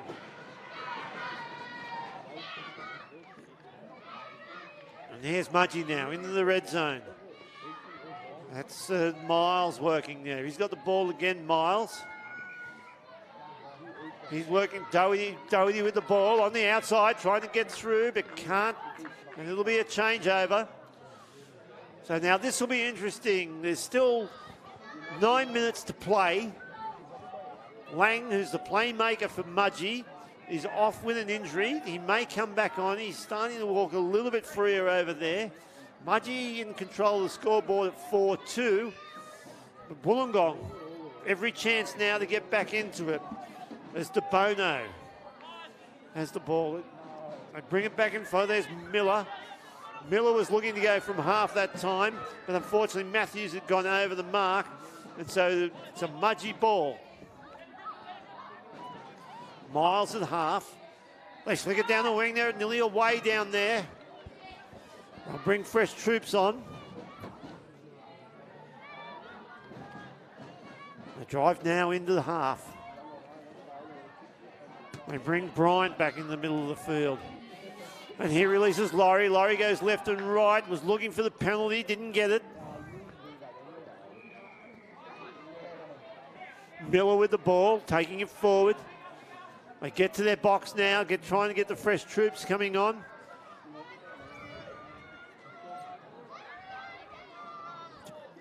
Bono there with...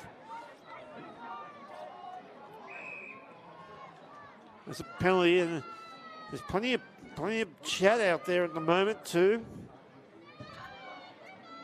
So that's in the hands of the Bono. He's going to work with Ayub. They get it back on the inside. That's to the 7.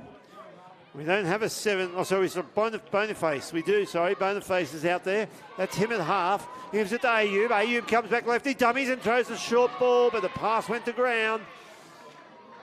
And he may have done a groin injury. He's holding his groin, so two key players might be out of this game, one from each team, although Ayub has stayed out there at the moment. And Lang's back on the field too, although he's looking to get off. So that foot injury might be working for him.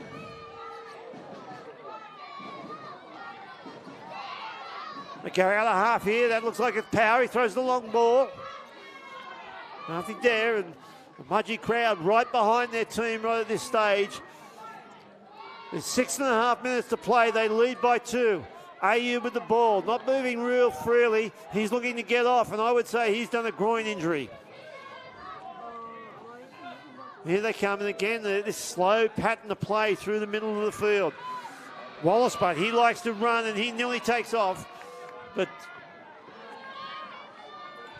they probably need to take a leaf out of Wallace's book and try and play with a bit more pace as he does. Mudgee now. Just slowing play up. Lang's back out there. I don't think you'll see him do much more defence if he's got a foot injury, but he will try and get on in attack. He's directing play. Dummy's there. He gets down in front of Laurie. Laurie takes off, gives it back to Lang. Lang off the right. Oh, and the pass is knocked down, but you can see him there pulling up again. So he's obviously done an injury to that foot. And it's his right foot, and he likes to go off it.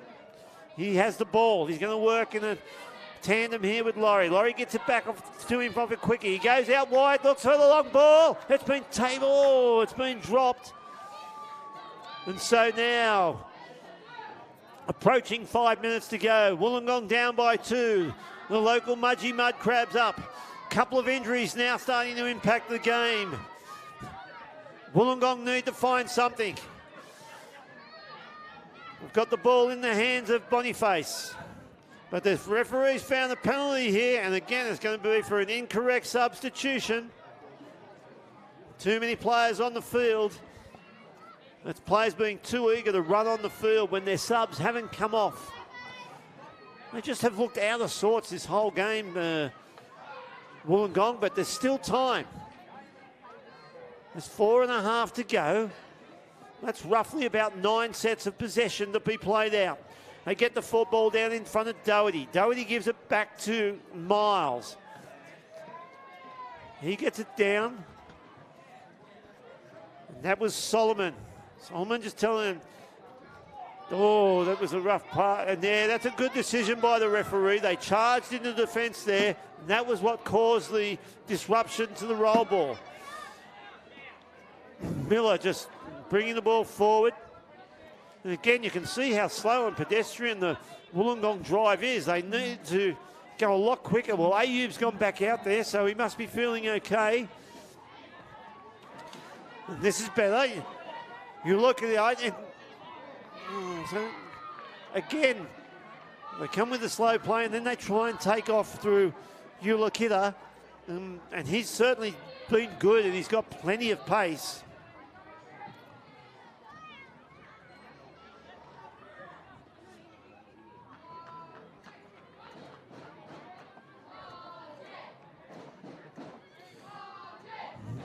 Mudgee have taken off here.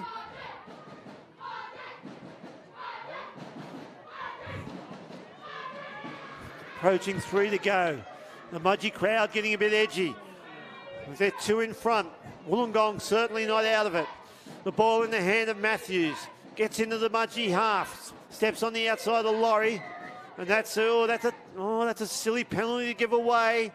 Giving field position, it's a forced sub too, so they're going to be down 1 player for a second. So now Wollongong. That's through Williamson, big Williamson. He releases the ball to Matthews. Williamson under half, gives it back to Matthews, trying to get on the inside of him, but can't do so. Wallace is out at the far link. They should be trying to try and release him on an out ball and see if he can get on the outside of his player. They go with a little quickie, and they've got numbers here. They're going to score. A great diving touch.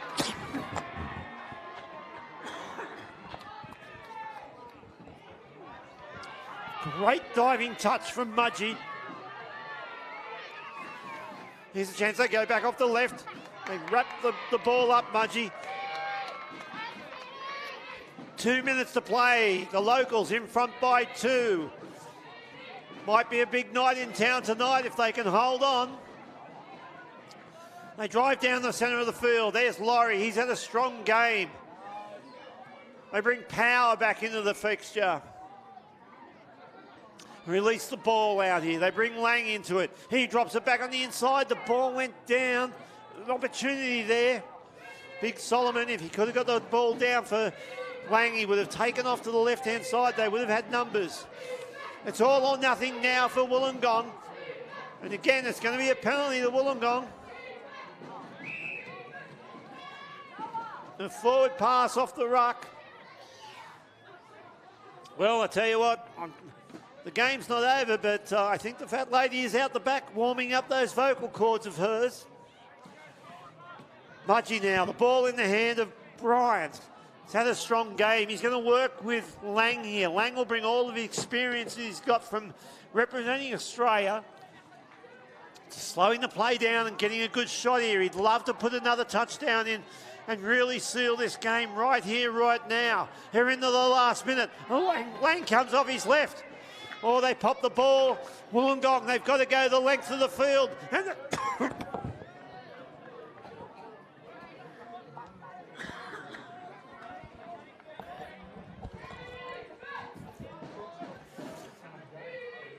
really no urgency being shown by Wollongong. They're down by 2. Wallace now, Williamson now Wallace. This is better. This is what they should have been doing all game. 15 seconds to go. They're all over the shop like a mad woman's breakfast. Boniface. Nothing happening. He brings it back on the inside. Over the top to Wallace. They scored.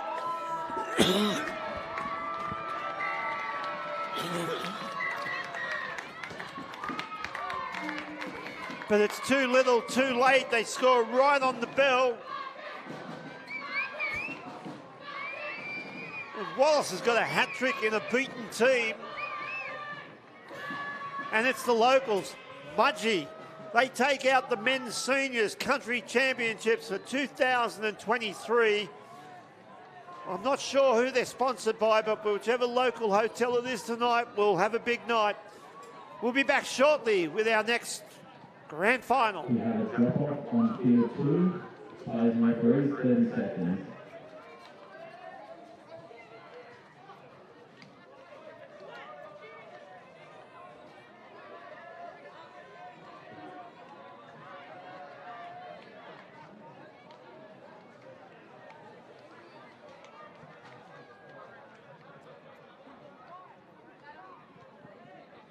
The next siren will begin your drop-off.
drop-off has ended. The next games will begin in 2 minutes' time.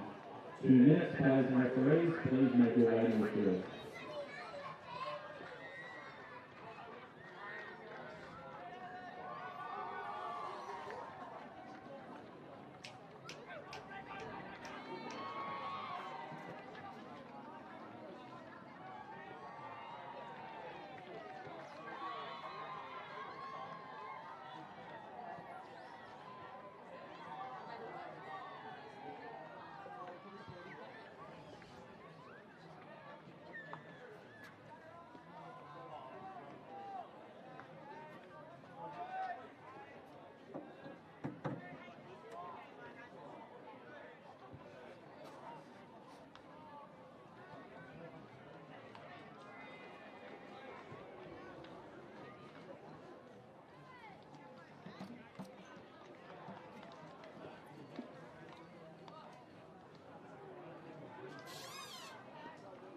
Thirty seconds, players and referees, please take the field.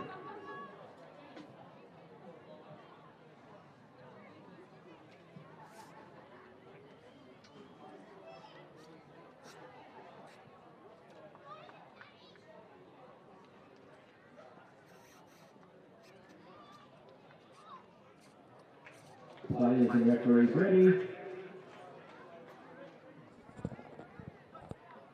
A very good afternoon and welcome here to Glen Willow Regional Sporting Stadium in the heart of Mudgee, the Country Championships 2023 for New South Wales Touch Association. The grand final for the men's 20s division as the Maitland Redbacks make their way through an arch here with some of their other supporting players from their various teams. They'll take on the Wagga Vipers here in our grand final, 30-minute. And of course, no half-time breaks. The two sides changing directions when a try is scored. Here comes Lidbury here for the Maitland Redbacks. First attempt at the line and first result as well. A terrific pass, I believe, from Bailey Tranter through the middle. It could have actually been Jacob French, but it was bang on the money. And inside the first 30 seconds, already a result here for the Maitland Redbacks. So Wagga, the Vipers, with a bit of work to do here. Lidbury stepping up to make the challenge. They caught about 20 metres away from the try line here. French stepping up to make that touch. Beautiful pass there and great footwork the moment he received the ball. Reynoldson was looking likely, but it's Plum who does a great job there just to catch and move in the one motion and score the try. So one try apiece here inside the first minute and 15 seconds. Strong opening from both sides here in the men's 20s grand final. Little pop play out the back and then getting through once again. We're yet to see either side actually complete a defensive set, although a late call here. Wagga must have got the touch in time. Here's Cox. Receives it back now, around about 10 metres away. Last play now here for the Maitland Redbacks. That one's far too long over the heads. And no chance for a try off the back of that.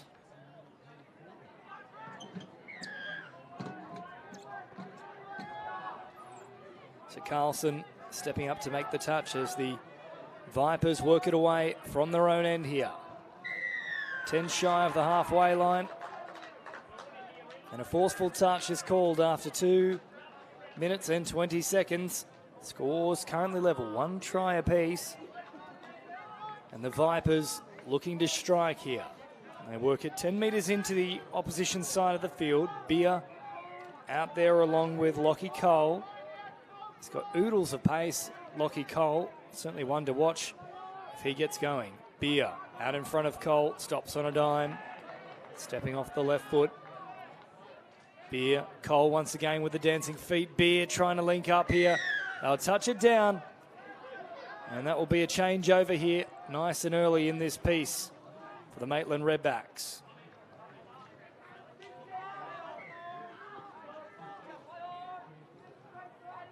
Now charge forward, 10 shy of the halfway line now. Maitland heading towards their subs box pretty early on in the piece here. Pretty decent set so far as well, up into enemy territory. I'll show it once. Now a nice quick drop down. Last play here for Maitland. Eckford there as an option in support. After 3.5 minutes here, still scores level, 1 try apiece. But Maitland looking likely here when they do get time down the other end of the field. Carlson coming in to make the touch. Popping a little pass here for Jet Lucas. Lucas again in an acting half. They keep driving forward. Good meters in this set here from the Vipers. They'll touch a little pass back here. Very close. That one's been bounced though. And I think they would have got the touch anyway. So 4 minutes down. Lidbury into the action, produced an incredible flick pass in the semi-final to help them on their way to an 11-6 victory over the Newcastle Knights in a Hunter battle. Now they take on one of these western locations in the form of the Wagga Vipers. A very flat pass there too. That one could have been pinged here for Wagga. 4.5 minutes gone, they come up over halfway here. And in fact, more than flat, there is the call. Spot on the money. So Carlson will come to halfway here. Lidbury tracking across the field. I'll step up and make the touch. It's now up to meet them. Nice and quick there was Oliver Hall. Butler again. Straightening things up. Last play now for the Redbacks. They operate down a short side, trying to put on the pace. Nice diving touch there in the end from Cody Reynoldson. Sees off the danger.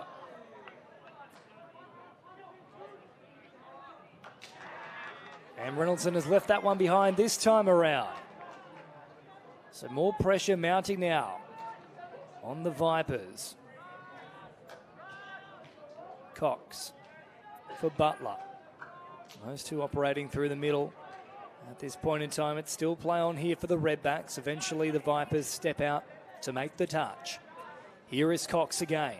Cox now for Butler, the little dummy in and away, nearly getting around Murray Beer. But Beer made the touch just in time. Last play now here for the Redbacks. The dancing feet comes out. Cox tries to turn someone underneath, but nobody there following through. And as a result, an easy turnover. And speaking of easy turnovers, play number 1 here for the Vipers. And now heap the pressure back upon themselves.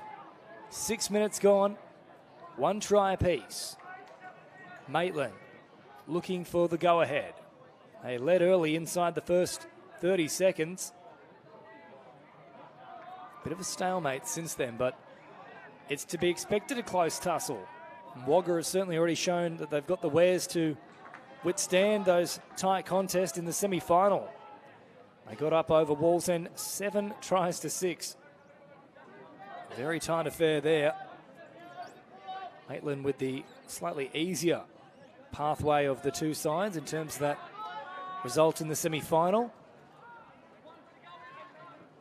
A very strong showing in the pool stages. 5 starts for 4 wins and a draw, and somehow that's worked over the top. I thought for all money they were looking to link up with the wing, but a lovely floating pass. It held up in the breeze, and it provided all the time in the world to snaffle it up and then put it down. Second try here for the Wagga Vipers, and they lead for the first time in this grand final after just over 7 minutes.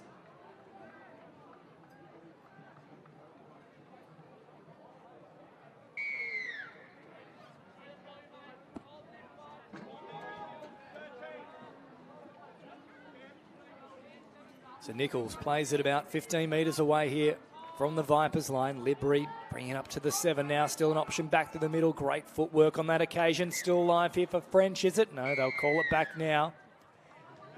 French was trying to play through what he believed to be an offside player. He was correct.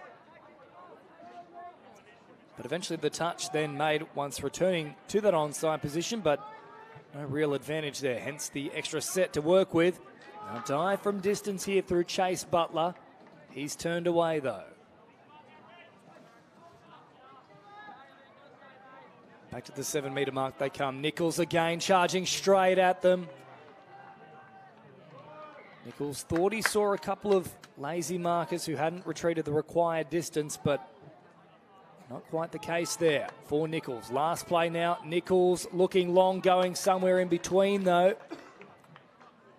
An awkward one to take, and it's resulted in a bit of an issue here as well for, I believe, Jacob French. He's back to his feet now. They'll get another set here. Again, the call is offside. So roughly 9 minutes gone. Maitland patient in their approach. They won't have to be patient for too much longer. Butler thought he had done enough to get around the defence, but the touch is called. Butler once more. Off it comes again. This time, no touch here on the Maitland Redbacks. A little bit too quick. Jacob French thought there might have been an issue for the ankle, but based on that little play there, no issue whatsoever.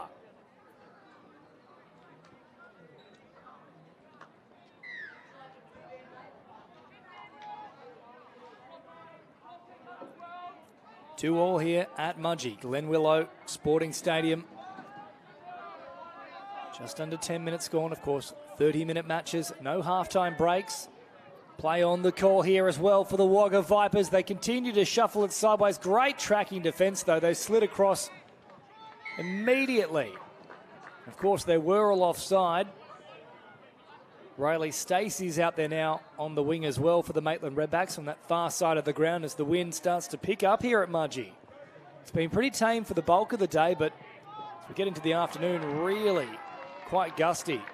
And Stacey was up very quickly. Contact was made. However, the Vipers player was the one leading with the shoulder there to try and brace for impact, and as a result, penalty goes against Wagga, and there's a bit of an issue too off the back of that contact. I think it might be Lockie Cole who's struggling. He's still limping back into position. If the Redbacks are smart enough, they'll target him straight away. Little show and go here from Maitland. Last play now. Eckford over the top, trying to link up. That pass just a little misguided though. It goes to ground.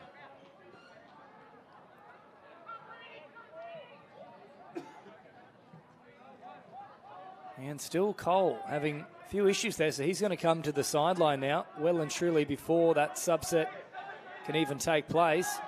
Straight to ground, and they can ill afford to lose Lockie Cole. He's been electric throughout this tournament across the 2 days. They'll keep promoting the ball here. Diesel Watson now back to the middle. Beer plays it quickly. Watson there again. Running out of real estate.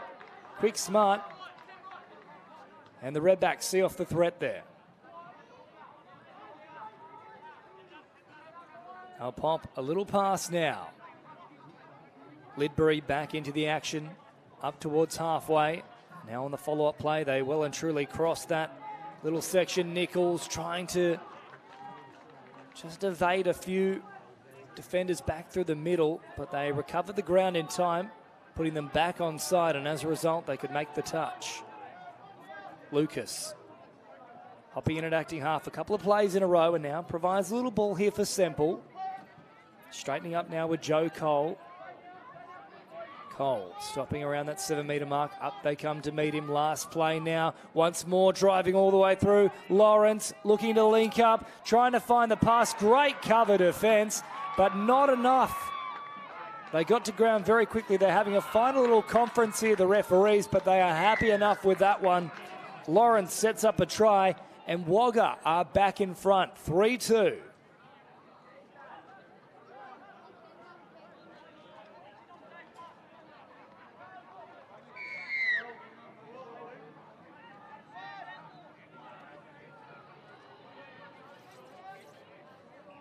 So Butler, White as well out there now. They go for the little passive play out the back. Carlson, the stutter step, the in and away. He took off right at the last moment. That created enough space for him. And the man who collected a hat-trick in the semi-final is on the board here in the grand final. It's a tight contest, 3 tries apiece.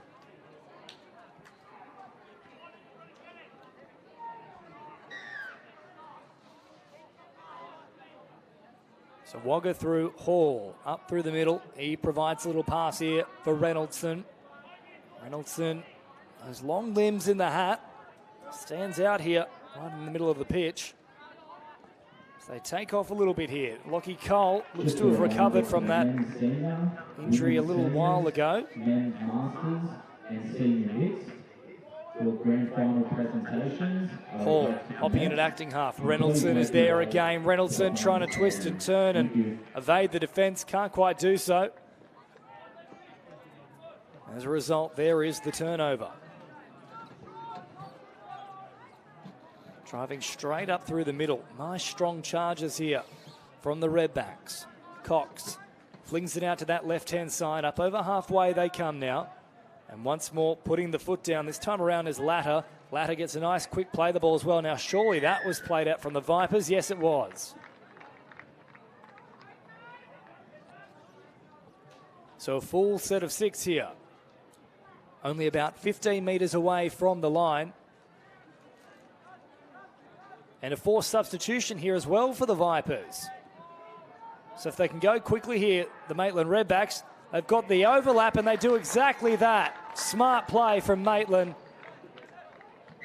Took full advantage of the numerical deficiency from the Wagga Wagga Vipers. And Carlson goes in for his second. Across the semi-final and now this grand final, he's got 5 tries. Certainly knows how to finish. 4-3 at the exact halfway mark of this match. 15 minutes gone here. Maitland led early. Wagga came storming back into contention, but once more the Redbacks are in front. Cole drops it here. Beer with a little inside play. Not a bad one either. Beer thought for all money he'd done enough to see Cole through a gap. Not quite the case though. Up to the 7 mark they come once again. Beer still an option there. Receives it late in the piece. Nichols is all over him though and gets on with things pretty quickly. They can smell blood in the water here, the Redbacks. They've got all the running at the moment. Lidbury, speaking of running, picks up huge meterage there. And up over halfway they come. They'll keep that momentum flowing as the fresh changes come onto the field. Options back through the middle here. They won't go to Butler. They'll eventually play it now. Here they come once more. Now, was that man back on side coming through? It won't matter because they've ruled a clean catch, a clean take, and another try here for the Maitland Redbacks. 5-3 in the grand final. Well, that started from deep in their own half. All the flow, all the momentum.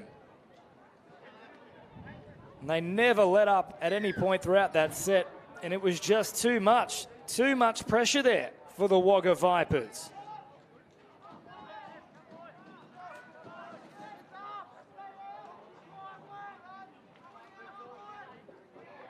So the Vipers now 7 away, crabbing across field, looking for an opening. The dummy comes out.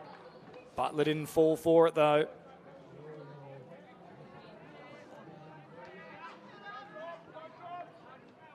Last play here for Wagga. Again, looking deep, a nice little rehearsed play. Now they stepped up into the passing lane, definitely made contact. I think that'll be another set to work with. Regardless, they've ruled offside here. So the margin 2, and Wagga looking to get one back here. Cole, that's touched in flight once again. And that's 2 straight penalties. I think one more and we'll see someone sat down. Of course, 3 inside that 7-metre zone will result in a player being sent from the field for a brief period of time. Well, that is 3, so there should be someone now, unless they've ruled the first indiscretion. No, there it is. So, well, he's pointed to Noah Carlson as if it should be. No, there is the force up coming in that link position. So there we go. They'll play with 1 man extra here for the moment. The Wagga Wagga Vipers, and straight away they strike. It didn't take long. Ethan Semple goes in. 5 tries to 4. Wagga back in the contest here. 12 minutes to go in the grand final for the men's 20 division. Country Championships 2023. Live here from Mudgee.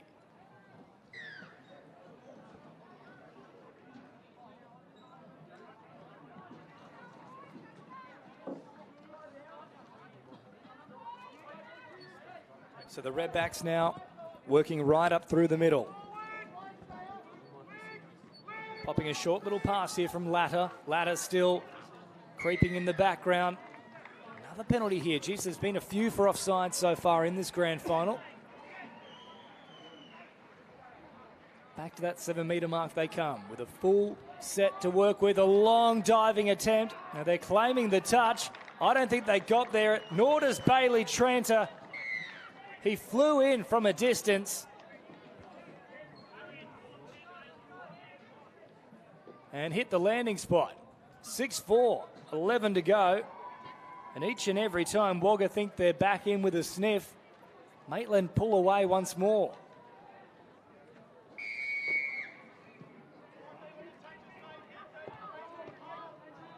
So Cox stepping up to make the touch. In he comes as Beer is also thereabouts. Beer out of acting half.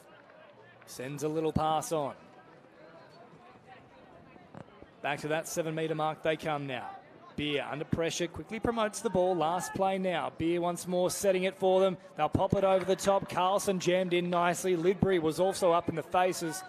As a result, they had to try and go over the top there. But good defence once more from the Maitland Redbacks. They'll play it now. 10 metres away from their own line. Working upfield pretty easily here as they cycle the ball.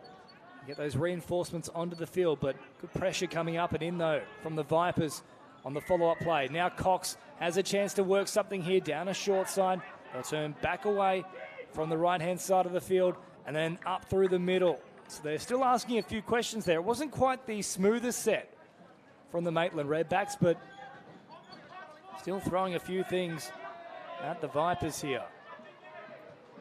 No restart on that occasion. Lucas hops in at acting half. Sends it away.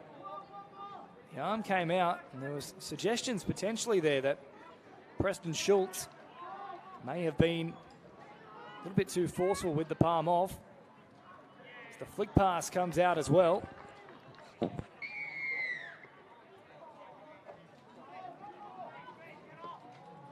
So change over here in favour of the Maitland Redbacks.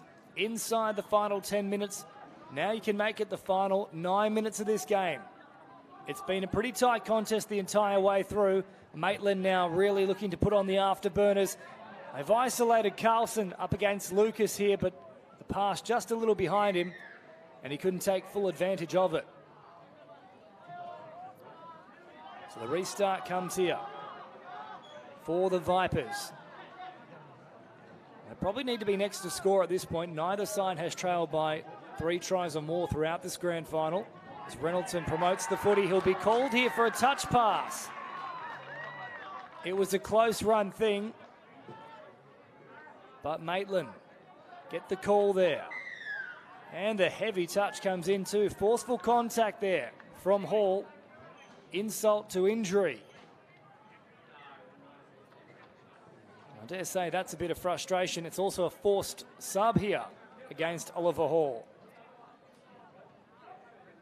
So Cody Plum into the action in place of Hall. The Redbacks, well, they had the opportunity wider still on that left-hand side. Plum had only just taken his spot in the left defensive link position. They hadn't really shifted across as of yet. As Butler now comes off the left foot a couple of times. Chase Butler, that is. He's touched and back to that 7-metre mark they go. Nichols for Lidbury. Nichols again, looking long, going short, beautiful pass. Chase Butler all the way through a gap. Wonderful deception there from Nichols. They worked it to absolute perfection, and they pick up their 7th try here. The margin out to 3, and that could be telling here in the men's 20s grand final. 7 minutes to go. and the Vipers now must be next to score. Beer comes forward. Cox making the touch. Inside the 7 they go. It's all a little bit too telegraphed there, though. Easy pickings for the Maitland Redbacks. Cox and Butler stepping up in defence here for the Redbacks. And again, they see off the threat. Quite simply, they didn't ask enough questions there, the Vipers, and they try and go all the way through. Nearly ruled in favour of the run there of McDonald. Butler sends it on. McDonald again as Cox exits the field alongside Butler. Into enemy territory now. I think they'll be pinged again here for forceful contact. Semple has been guilty of that a few times today. Just over 6 minutes remaining. They can ill afford more ill discipline like that. Eckford. Slowing it down. Latter looks left, goes right. Has Eckford sweeping around. Now back towards Bailey Tranter, who goes over in a canter. And now Maitland have a massive lead. 8 tries to 4. And time is very quickly getting away from the Wagga Vipers. Essentially, they have to score off this particular possession. And the situation for Maitland is pretty simple. Just go through the policies, complete the sets. Nothing extravagant required now. Semple comes forward. Lawrence, long pass. They've got to try something here, the Vipers, but that wasn't what the doctor ordered.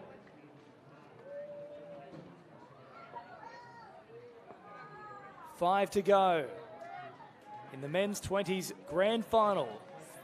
New South Wales Touch Association Country Championships for 2023. That title is getting closer and closer to heading to the Hunter. Touch is made here on the last. They'll go long with a big bomb over the top, popping it back on the inside. Basketball style, as easy as you like. Kale White is on the spot. 9-4. And that might be the one that does it for them.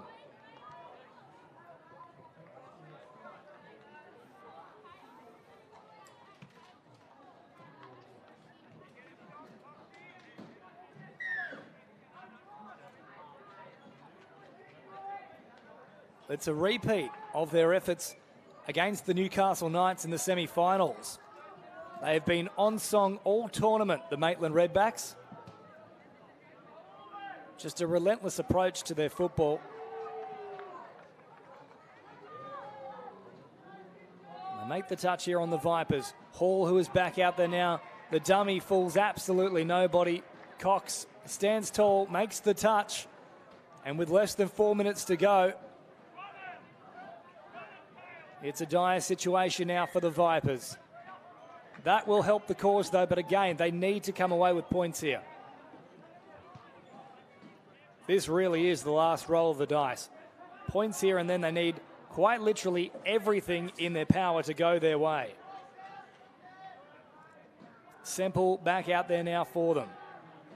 Hall receives it back through the middle again. Reynoldson stepping off the right foot a couple of times. That's beautiful play there. Fooled Butler big time. Couple of right foot steps. Margin reduced to 4. 9-5 the score. Still just 3 minutes remaining. As I mentioned, they've got to be perfect in every possible sense. They'll need to score with every start of the set they get, and maybe take a couple of intercepts as well. And that would just be to put it into a drop-off as opposed to an outright victory here. There's quite simply not enough time for that. And they've got to step up here too, the Vipers, to try and make the touch in quick, smart fashion. The little flick pass comes out here from Bailey Tranter. Latter was pushing through the middle. So get inside the final 2 minutes. They've worked this set really nicely here, the Maitland Redbacks. They've taken a long time with ball in hand. And with 2 minutes to go, I'm calling it. That trophy is on its way to the Hunter. Murden steps up to make the touch. Wagga not giving up. They'll push until the final siren. Joe Cole fires it across now. Semple threatening to unleash. Cole back to the middle, gets the quick play the ball. Now Lawrence. Once more, heads to the middle with Semple. Lawrence again, finding Semple. Oh, it opened up for them. That was a try gone begging. 90 seconds left, and the celebrations begin in Maitland.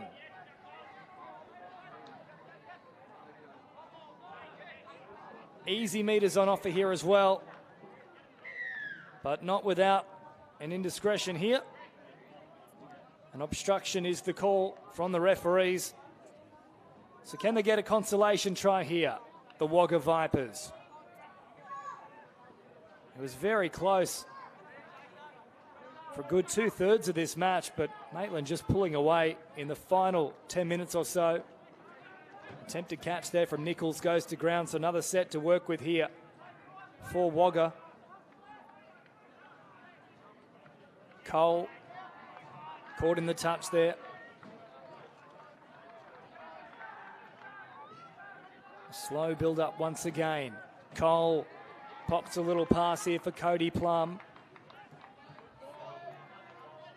Plum with 30 seconds on the clock. Once more, slobbing it down, trying to isolate a defender out wide.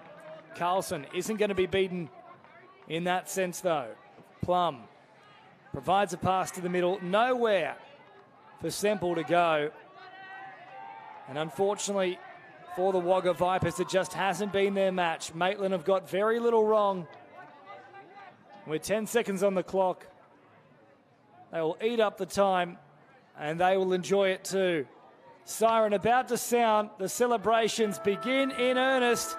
The arms are raised. And the Maitland Redbacks have claimed the 2023 New South Wales Touch Association Championship Trophy for 2023. It's off to the Hunter. And they were terrific from the get-go in this one. Congratulations to the Maitland Redbacks. Up next, we move to our Women's Open division. It'll be Wallsend taking on the Brindis. Tap off at 2:20 right here on New South Wales Touch Football and Bar TV. That concludes our 1:45 time slot. The next games will begin in just under 3 minutes.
Two minutes, players and referees.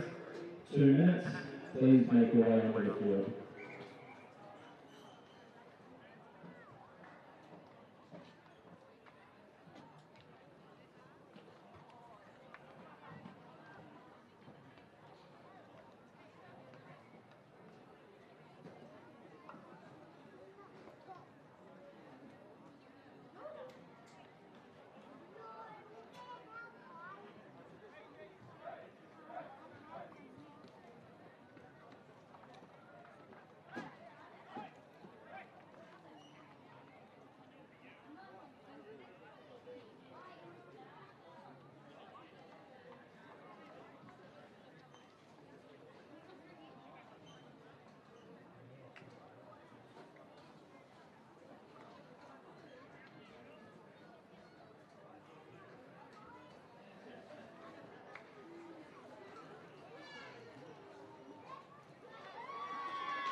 30 seconds, players, referees, if you can make your way onto the field.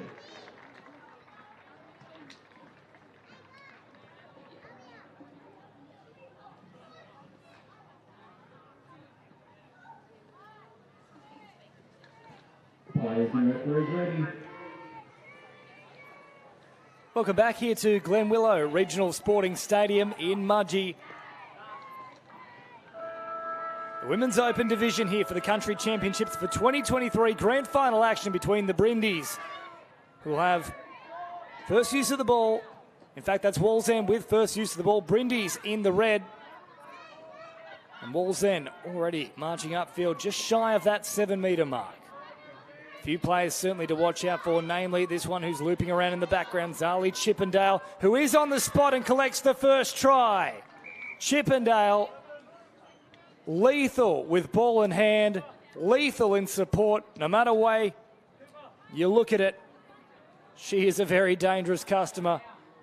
And within 30 seconds, Wallsend hit the front here.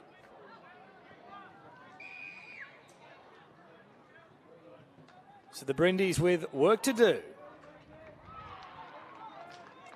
McDonald now marching up over that 10-metre mark.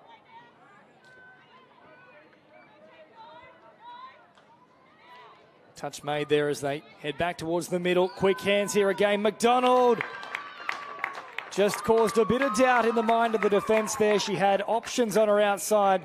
Put on the dummy, put the foot down, and collects a try here for the Brindis. Wasn't the finest of starts for them in defence, conceding off the first set, but they've hit back in emphatic fashion here. One try apiece after 90 seconds.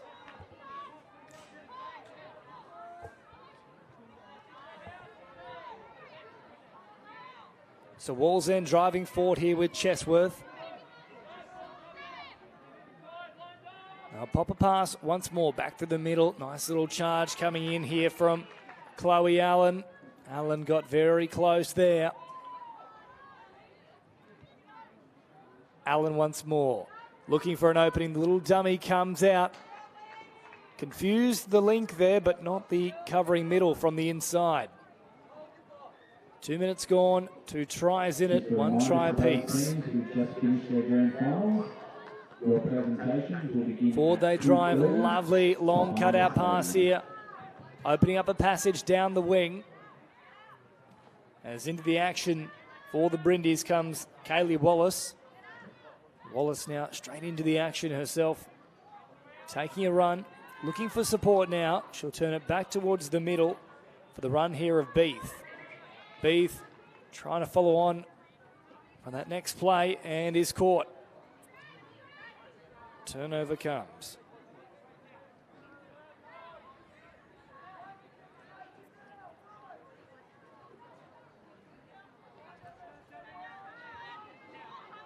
So Chippendale back out there now for Wallsend. Receives the pass here. Gets it to ground nice and quick. One of the superstars of our game. Chippendale once more having a crack at them. Bounces off the left foot a couple of times. The flick pass comes out, but not after, should I say, not before the touch was already made. And as a result, touch pass called. There is the changeover.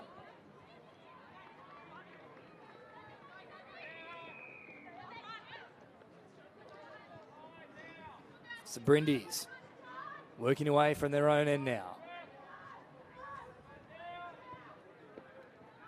Stepping off that right foot there is Kelly. And they'll play it right on halfway here. Marching up through the middle once more. Last play now here for the Brindis. Trying to squeeze through a gap right up the guts. But was shut down quite quickly there. Johnston involved in the touch as Chippendale works it on now. Nice little dummy comes out. McDonald got across there pretty quickly, though, from the link position and shut it down. There she is once again, hopping up into the thick of the action. To bring a stop to things there.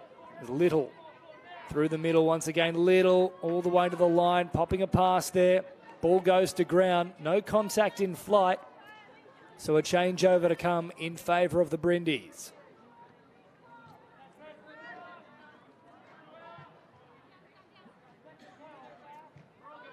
Touch made now. Just a reminder, Brindy's nice little change of direction here in the play, and then stepping off that right foot is Hyun. Hyun picked up a few extra metres. Wallace now. Also today, Beef back through the middle. Cochrane finding a bit of opportunity here with Beef now off the back of it. Touch is made and out of acting half. That is the turnover.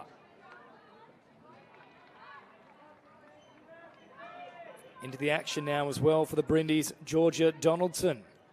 Onto the field in number 1. 5 minutes gone here, still 1 try apiece. Nice, smooth, flowing set here from Wallsend. Chippendale joins the action. Threatens to turn it in on the inside. Steps off the right, picks up an extra few metres there. Such a swift mover across the ground. Zali Chippendale with those long striding legs. But on this occasion, she's left the ball behind.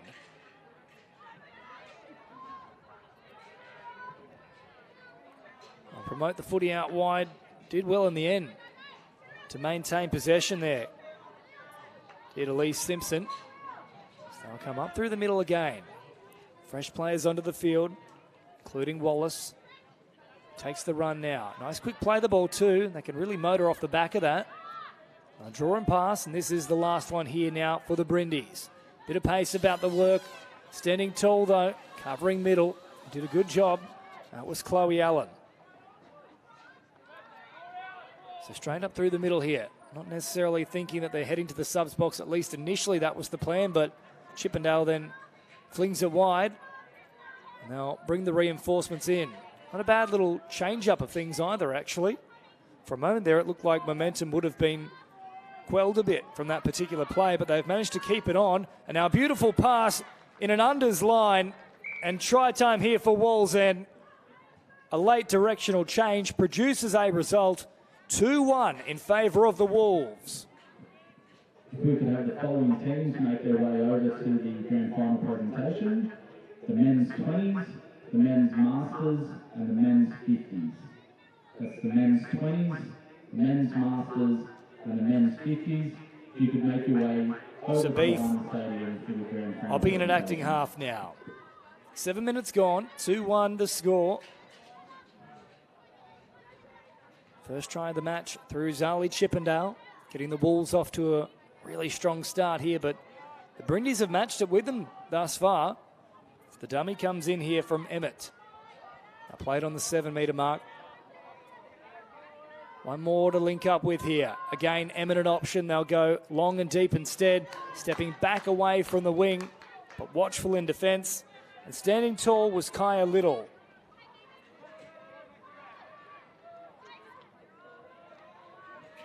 So up they march through the middle now. Good run there from Evie Jones, who then rolls it back and heads straight towards the sideline. They've worked through their subsets very strongly so far, Wallsend. Probably the better of the two sides in that department thus far. Otherwise, it's been quite even indeed. Lovely late change of direction there from Wallsend, and nearly enough to get on the outside of McDonald, who, it must be said, has made some massive plays in defence so far. She has stopped multiple tries to date.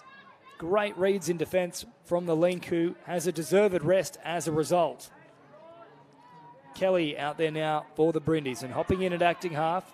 She pops a little pass here for Cochrane. Back to Kelly. Cochrane now hopping in at acting half herself and picks up some good metres. Those two combining nicely in this set. Cochrane again charging forward. First defender surely ruled offside, but there was enough of an advantage played. They worked all the way through, so no penalty forthcoming. Score remains 2-1 here. Just under 9 minutes gone. Neither side really yet to explode so far. It's been a bit of an arm wrestle from the get-go.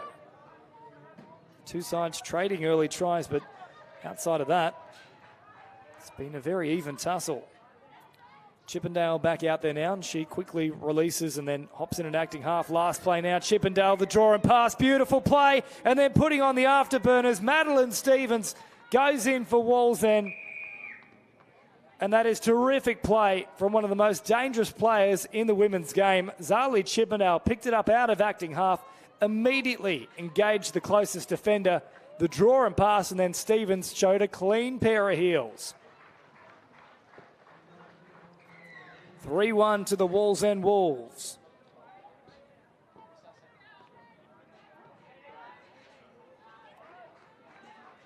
So work to do now here for the Brindis.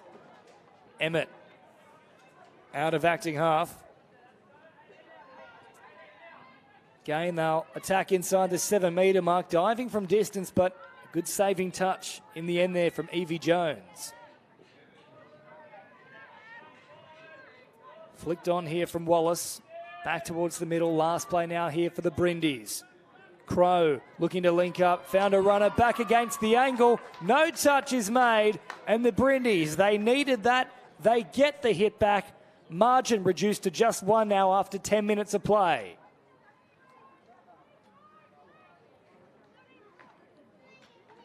Lovely work from Crow. And then Rachel Emmett right on the spot, picking up a try for them. 3-2. Wallsend still with the advantage, but they are sticking tough here, the Brindis. Of course, coming into this one, Wallsend very much the team to beat throughout the tournament. The Brindis have been exceptional themselves. So they drive forward now here through Matilda Jones. Jones trying to link up. Good defence, though, from the Brindis.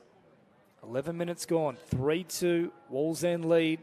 Jones running out of real estate for half a moment. Nearly squeezing through. The touch is made, though.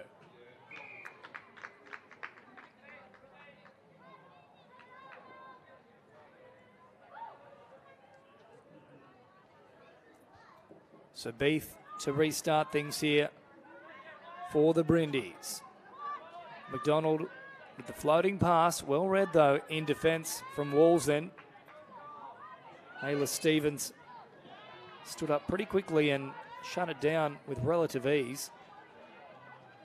As Emmett heads back out there now for the Brindis, having just scored the last try. There she is in an acting half. Little dummy coming in as they pop up over halfway now. Emmett once more, nice and straight. A quick roll ball too. That's a good strike dump. They just managed to squeeze the pass around. Had they taken that, there would have been a few issues there for the Wallsend defence. They were scattered. It's nice direct play from Brindis. They'll head directly to that subs box once again. Strong subset coming in.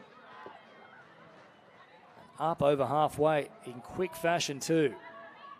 Options back through the middle. The dummy comes instead. They did enough to stifle the play there, Brindis. Stevens was there in support, but she just couldn't get going. 12 and a half gone here at Mudgee. Glen Willow Sporting Stadium. Terrific venue for this grand final. Most of the other fields have wrapped up here, so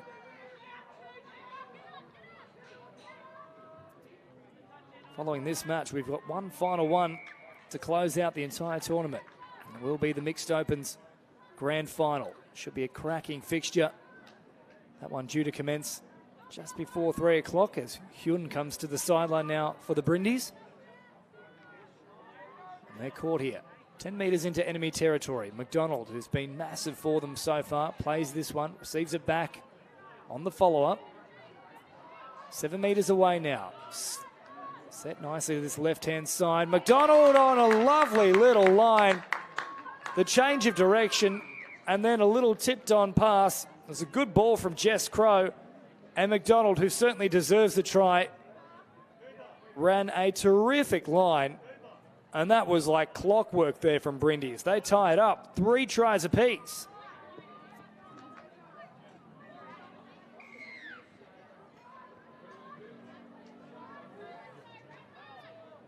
So Wallsend will start again here.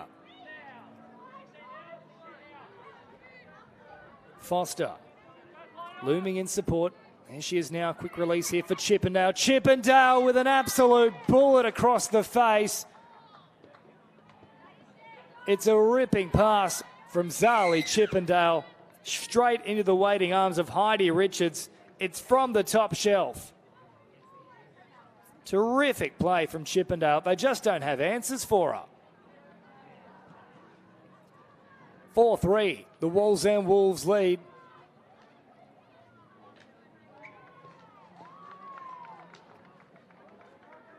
It is a tight tussle, this grand final. Brindis now with work to do once again. Great to have your company here as well for all the coverage. Let us know who you're barracking for, where you're watching from. As Crow receives it now, one off the ruck. Stepping up to make the touch there is Foster. Crow again looking for an opening. Watchful in defence though. They made the touch in quick, smart fashion. And now a chance to stroll on upfield. Foster pops it from acting half. Heading towards that subs box there. Chippendale exits the play, as does a good 4 of the 6 Wallsend players. And now they come streaming on, and the momentum still flowing. That's a lovely little change up there from the Wolves. Here they come off the right, off the left, all the way through to the backfield. Now popping a pass. There was options all over the place. In the end, they decided upon Tyler Brown. And Wallsend have another try here. 5-3. Terrific play, though. Just working into the backfield. Could have also chosen to head out to Estelle Nicholas. They were spoiled for choice in the end there, the Wolves.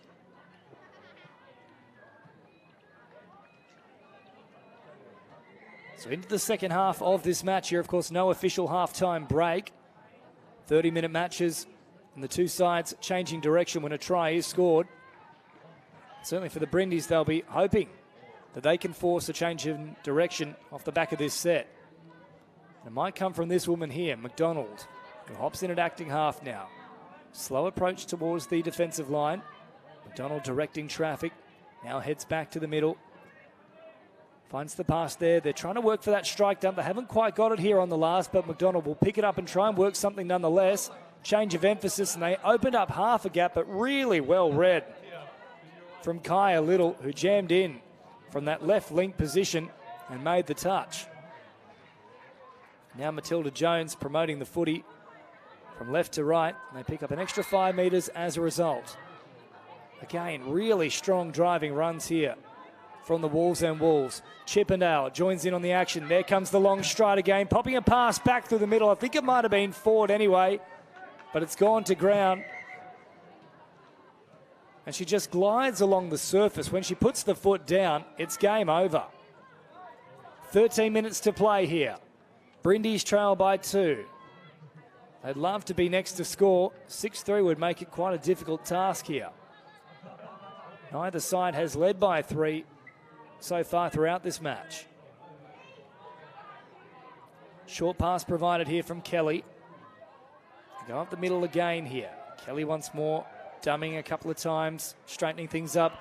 Lovely little strike dump here. They try and push all the way through, but again, well watched in defence. The Wolves converge upon her.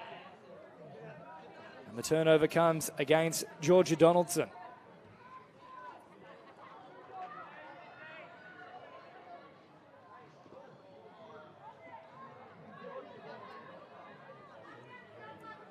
Chippendale floating a pass and then into the path of her supporting winger as the reinforcements arrive. Up over halfway now. Stevens there just trying to force the pass. Not needed at this point in time. It does provide his great field position here for the Brindis outfit.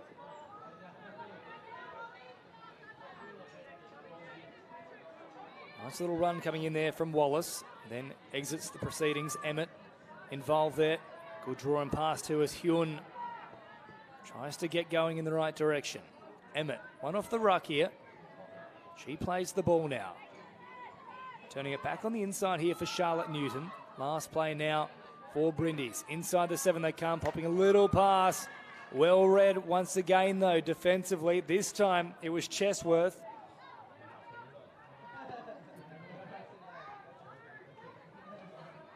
I haven't asked too many questions in the past few times they've been down that end here, the Brindis. Wallsend certainly looking the two sides the more threatening. So they straighten proceedings up once again here. Nice run coming in. Under pressure, they'll play it quickly. Nobody there on the mark to take full advantage of it though. Matilda Jones, as a result, simply tries to kill the play as far away from the Brindis box as possible.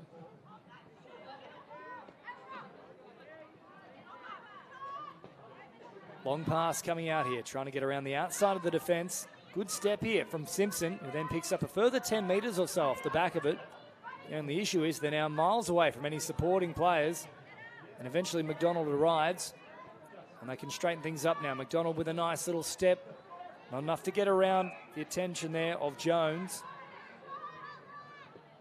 So they straighten things now. Again, putting the foot down. McDonald, an option through the middle. Links up as well here. Well, they just had to hold on to the ball. Lydia Cochrane got a little bit too excited on that occasion and is ultimately called for a touch pass here. So Jones comes forward here for Wallsend. Chippendale into the fray, receives the ball now. Well, that's surely gone forward, not called as such. In fact, yes, there is the late call. And it was a mile forward too from Zali Chippendale.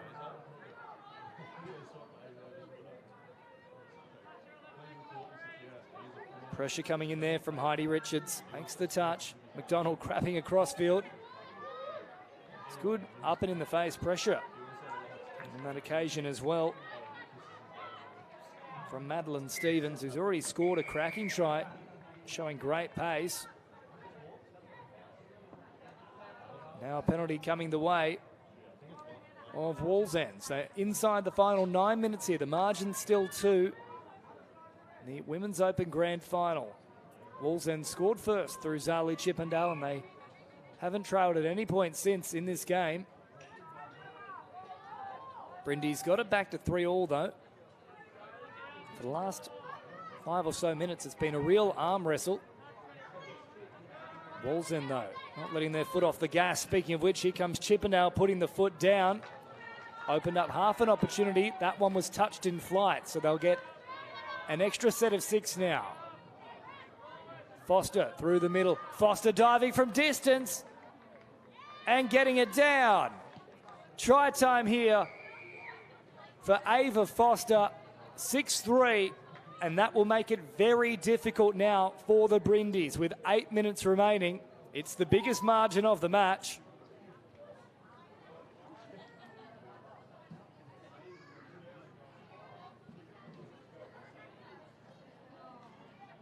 And there is well and truly some work to do here for Brindis. They must be next to score now.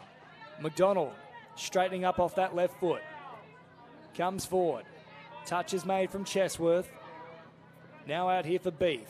Plays it nice and quick. McDonald on the follow-up, charging hard at the line. Well read again, though, from Chesworth. Back out to that 7-metre mark they come. Beef as an option on the left. Cochrane floats it here for McDonald. Now Beef hopping in and acting half. McDonald still there in support. Beef over the top. Oh, she created the opportunity. McDonald had given up on the play a little bit. She thought Beef was going to be trapped with the ball, but she somehow snuck a pass away, and unfortunately for McDonald, who's done very little wrong in this match, just not quite aware of the situation that time round. So here come Wallsend up over halfway. Stevens plays it nice and quick. Chippendale picking it back up once more. Stevens rolls it off. Chippendale on the last now. Bobbing off that right foot. Finds a long floating cutout ball to her link, but she couldn't promote it out to the wing. And there is the changeover now from Wallsend on the last. Brindis from deep in their own territory. Probably lucky to get away with that one. I thought it might have been a touch pass. Could have also been forward. And yes, there is the late call now. And there is the call for touch pass. Of course, if you're new to the game, just tuning in, you're not 100% aware of the rules. If a pass comes after you're touched, even if it's very, very fractional, and we'll come back to the mark where the pass was thrown for a changeover to the opposing team. Off the left, straightening up, beautiful play, bouncing around like a kangaroo, and picking up a 7th try here for Wallsend, and I think that might do it as a contest. The margin out to 4, they're growing in stature. And Estelle Nicholas with a stellar piece of play.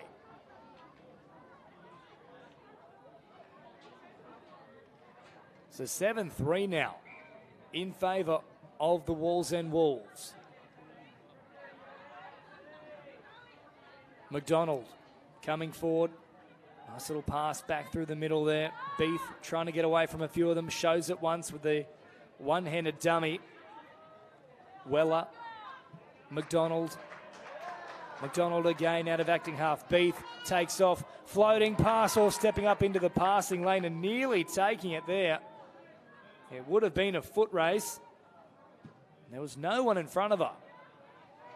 Beef shows it once. So full set to work with once again. 5 minutes on the clock. Try here would give them a glimmer of hope. Beef with the dummy. Unable to beat them back on the inside though. Foster was there waiting in support as well. They'll come back to the 7 metre mark. Beef once more slowing things down. Last play here for Brindis. They pop a little pass. No opening though for Cochrane. And with only around 4 minutes remaining, it's a simple scenario here for Wallsend. Just complete the sets, turn it over deep within enemy territory, and the trophy is on its way up into the Hunter region. Chippendale coming forward. Now pop the little pass here with Chippendale again looking dangerous, floating a pass over the top. That time hitting the ground as we have a good afternoon here. The General Manager of New South Wales Touch, Dean Russell. Afternoon, James. Looks like this has been an entertaining game. Yes, certainly end to end. Brindis have gone with them for the bulk of this contest. 3-3 up until not too long ago, but a late flurry of tries here from the Wallsend Wolves, just putting them in good stead. And of course, we put it down to one woman you and I have been watching very closely throughout her touch football journey. Zali Chippendale has again been turning the screws. As Brindis nearly open them up here, but just falling behind here at the final hurdle. So 3 minutes to go, the margin 4. And a real tough ask, but they will get another use of the ball here. So they'll straighten things up. Play it 8 metres away. Donaldson grabbing across field now, finding Newton. Newton caught just shy of that 7 metre mark. They didn't step up quickly enough for the referee's liking, so another set to come. Of course, if we get 3 in a row, someone will be sat down. Comes out here for the run of Emmett. Emmett now playing it. And was that played at? No, the pass directly into the channel there where the player was already standing. So as a result, changeover. And I'm calling it, Dean Russell. This one is going to Wallsend. Yeah, look, and Brindis actually look like they're on tired legs at the moment too. Just that last attacking play. They set it up well, but just the motions and didn't really have the pace of play to put the pressure on defensive structures.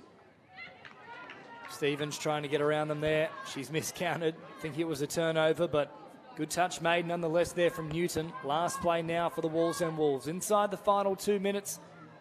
Still trying to look for one final try here. The game beyond doubt, but I'd love to finish in style. And for the Brindis, they can still hold their heads high. They made this a contest for a good 2/3 of this match. So they work it up towards halfway now. Simpson hopping in and acting half. Nice little wraparound play here. And now Simpson has a chance to put the foot down and show us just how quick she is. Simpson nearly around the outside. Good pace there from Simpson. Yeah, very good speed. Very good speed. Put the pressure on them on the outside. Nearly went through the line, but it was well run down. And just an error there. They're tired errors, aren't they, those ones? You look at it, just the laziness in the ruck. And it's a long tournament, a lot of footy to be played across 2 days, and also rather warm out there. It's around about 24 degrees, but a lot of sunshine. That would also be quite draining at this point in the day. Young Baxter out there for Wallsend. Far link. James, actually a state hockey representative as well. So not just talented at touch, but very talented at hockey as well. Yeah, some phenomenal athletes being showcased here today. for the country championships for 2023. 30 seconds to go here. Chippendale producing the flick pass. This time it goes to the intended target. And you wouldn't believe this, Dean Russell. It's been 29 minutes and 40 seconds. That is the first flick pass we've seen. You've only entered the booth about 3 minutes ago. Well, I have some special skills. Maybe all the players have got a sixth sense with your sensibilities. That's true. And the irony of it all is back when Jesus played fullback for Jerusalem and I was playing the sport, I used to throw him left, right and centre. And you're trying to tell people to learn from your mistakes, but no mistakes here for the Wallsend Wolves. They've been on song from the opening whistle. They scored within their first set. Brindis made a game of it for the best part of 20 minutes. It was still 3 apiece very late in the piece, but ultimately the class of Wallsend coming to the fore. They are the champions here for 2023, the New South Wales Touch Association Country Championships in the Women's Open Division to the tune of 7-3. Our final game coming up in about 5 minutes' time. Don't you go too far. This should be a cracker as well. And we can't wait for it, myself and Dean Russell, to bring you all the action here between Wallsend and Wollongong in the Mixed Opens Grand Final.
Two minutes, please, referees. 2 minutes.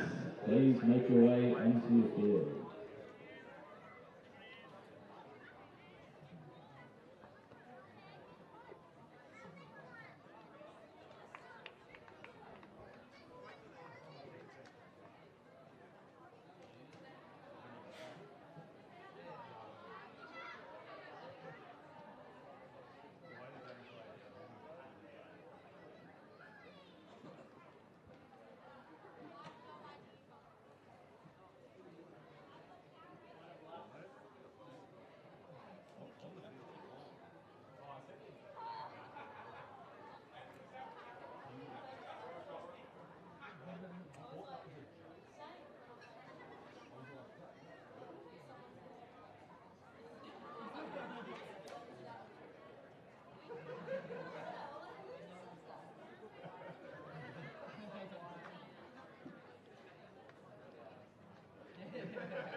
Thirty seconds, please, referees. 30 seconds.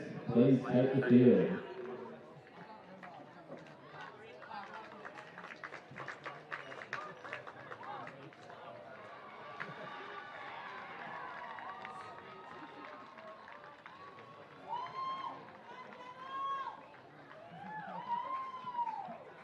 Players and referees ready.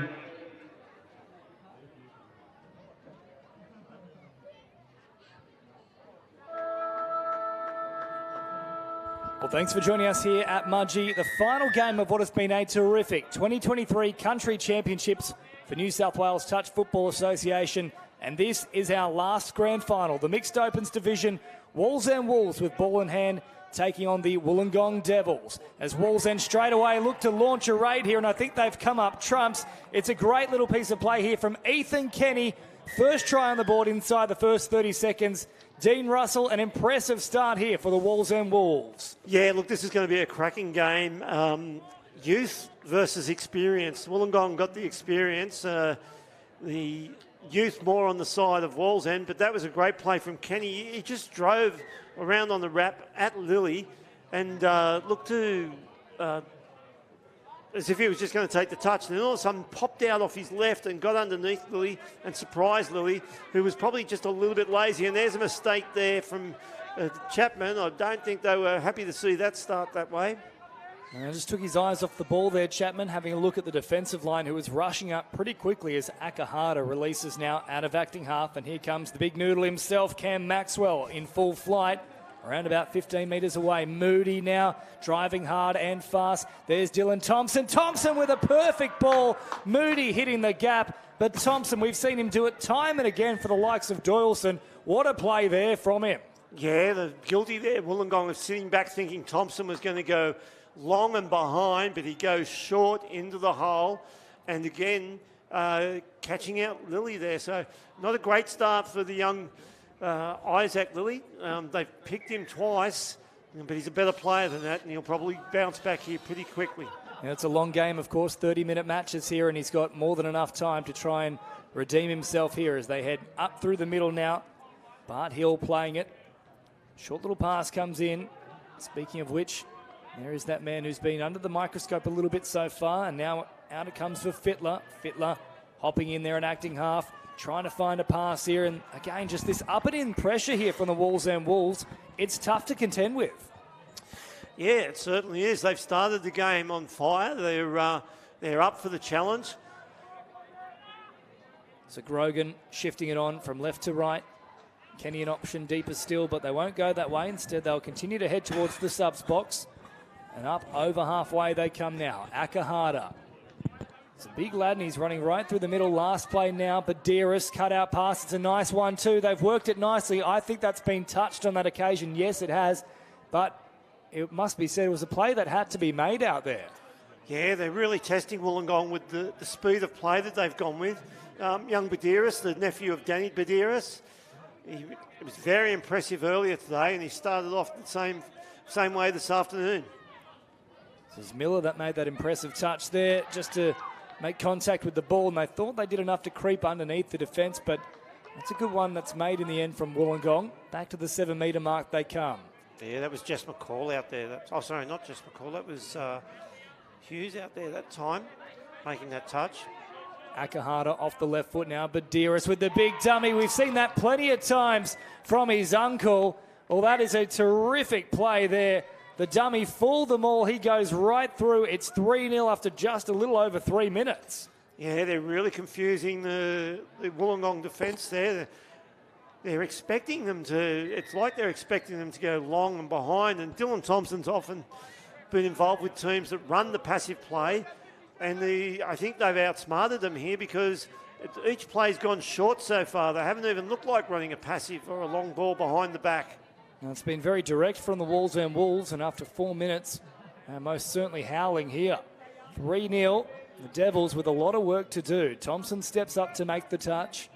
Midway through the count here. I must admit I'm surprised at this start from Wollongong. I didn't expect them to be down this far so early. They've got very little wrong so far, the Wallsend Wolves. Their defensive reads have been excellent, and they've been creative with ball in hand. Moody's also been terrific himself, picking up a try so far. And he's involved as they squeeze it from right to left. Now Thompson stopping on his run for just a moment. Now straighten back up once more. Kenny now into the action. He got things underway with the first try. Antonio out of acting half, and Kenny once more driving hard here. Last play, Grogan with an option deep, and that has been played out there. I think that might have been Chapman that stepped up to make the touch. Yeah, and that's the first time they've run that passive, and they were going behind the back of Ingram there to try and pick up Antonio. This is the pod that's seemed most dangerous so far this weekend. Antonio, Kenny, and of course you've got that man right there, Grogan, flowing a long pass across the face, and I don't think they shut it down in time. We were just talking about it there, Dean Russell, about him being one to watch, and certainly he's produced another result here. Wallsend can do very little wrong, 4-0 after just 5.5 minutes. Yeah, and Wollongong might be shell-shocked, but I've got to be honest, I'm shell-shocked sitting up here.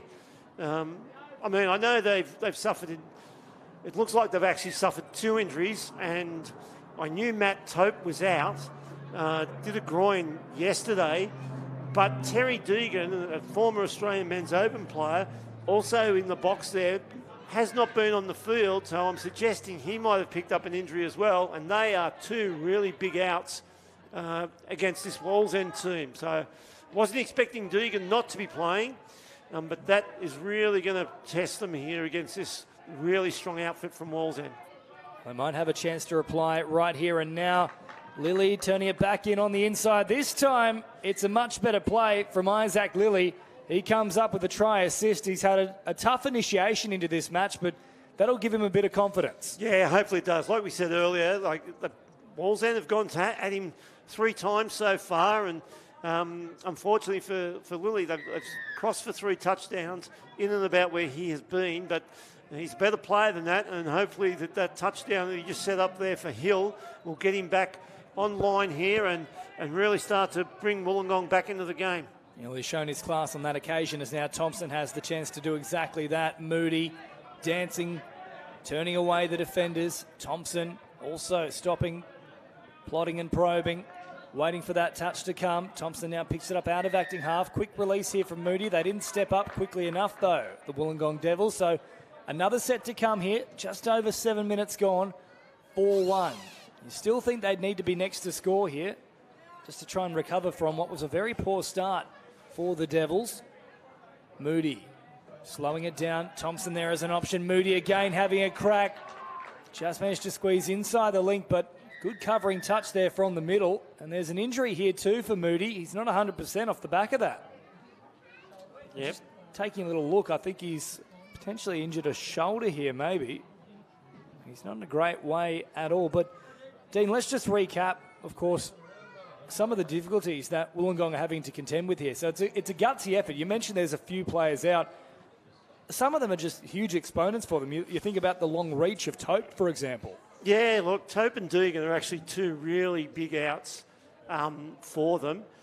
I would have expected them to still be able to play at the same level they would have been playing without Tope. I mean, one player doesn't make a team. He's a big out for them, and he's got a lot of experience. He's got a lot of size and that, as you said, that reach. But they've got plenty of other players to be able to cover that one player out. Missing Deegan as well. When you combine Tope and Deegan out, they are both. That's a really big hole now to fill, because you think about it. The other male players in the lineup are going to have to do double shifts here, and against a team like Wallsend that are playing at such a high pace, that is going to be something difficult to contend with. Of course, Wallsend coming through in this match, 5-3 over the Port Makos. Now, that was one of the red-hot sides to take a look at. I'm quite sure they won the Mixed Opens division last year for the Country Championship, so there's plenty of fanfare about their performances here today, but Wollongong themselves just electric in the semi-final, 7-1 over Newcastle. So both these sides bringing red-hot form into this particular fixture. So it is well and truly not over and done with as of yet. Only 9 minutes gone. And since those early jitters, they have actually steadied the ship a little bit here, Wollongong. Yeah, and Wollongong are the current state champions, winning the state cup. So, yeah, the Makos put out. They were the current country champions.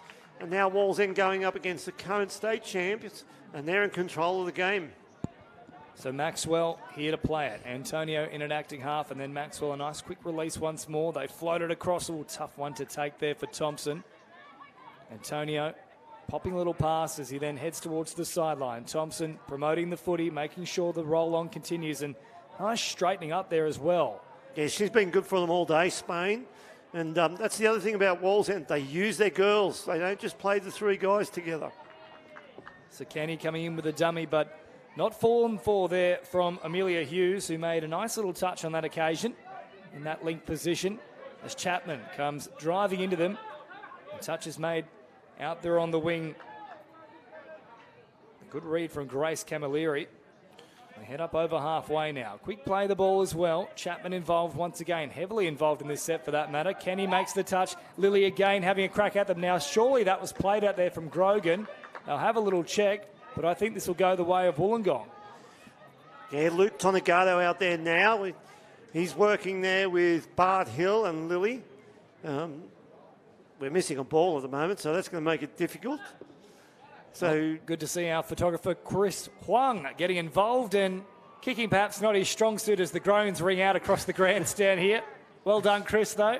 We know you're an athlete in your own right. Loves a bit of a bike ride, does Chris? Yeah, we might stick to the camera shutter, I think, after looking at that little kick. Here's no a chance. Shots for goal as Lily comes to the line, stops very quickly, gets to ground equally quickly, though, but they were able to get him just before that ball hit the deck. Lily again, shifting it back to the middle of the field. Here it comes for Tonagato. Tonagato back to Lily again. Now the quick wrap-around play. Here they come. The Devils launching a raid from distance. A wonderful diving effort. They needed that. They've got it. It's 4-2. Yeah, Bart Hill smart there. He came around on the sweep. Where a lot of players, when they come around the sweep, they stay on that same angle, but he was able to straighten himself and get in behind the defence as they were coming across the scoreline to try and counter, and gets the ball down with a nice dive. A good play there from Bart Hill. Long stretching effort as Akahata now comes forward for the Wallsend Wolves. He plays it about 10 metres away, Badiris. Short pass here for Antonio, who then backpedals. Chapman involved, makes the touch. Antonio, strong work off the left foot and then running backwards very quickly, trying to open up some space. He might have done so for the follow-up play to Akahata. Well, he's done exactly that. Now, Chapman is claiming there was a touch. I don't think they're going to rule in favour of him, though. That was really smart play from Antonio. He was thinking 2 plays ahead there. Yeah, they got the touch was definitely made, but the pass was already gone. And so that's why the referee played on. And again, like Wollongong, they didn't need that to stout to 3 touchdowns. They really need to get another touchdown and get a stop. So 5-2 now. Just under 13 minutes gone. Still plenty of time left in this match as Lily has it in the middle of the field now. Thompson steps up to meet him. Lily's still an option there out of acting half. They look for him and they find him. Isaac Lilly has grown in stature as this game has gone on, and now he really is leaving quite a nice blueprint on it.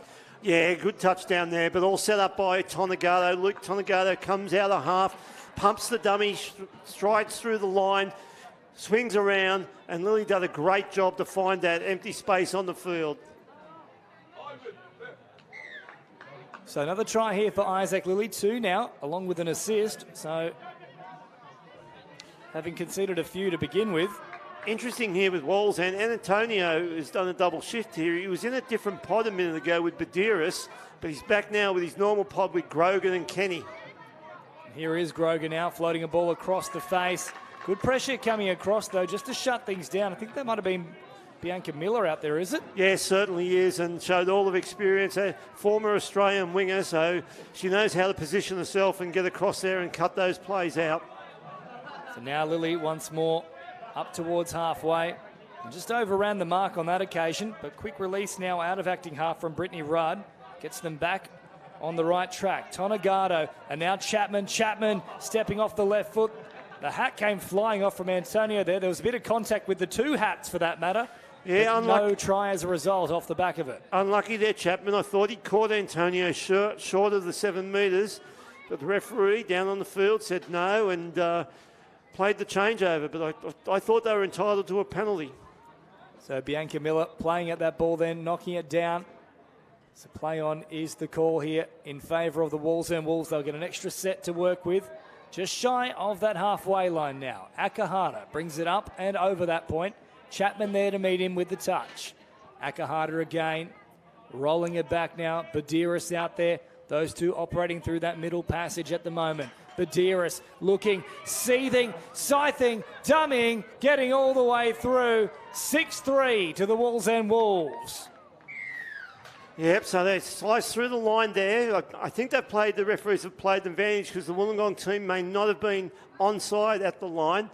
But yeah, it's starting to get a bit out of hand for the Wollongong crew.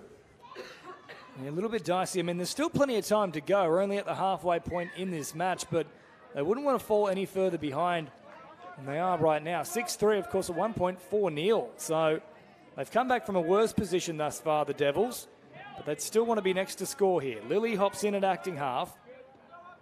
And again, just looking for a little run here, someone to set things up before they launch again.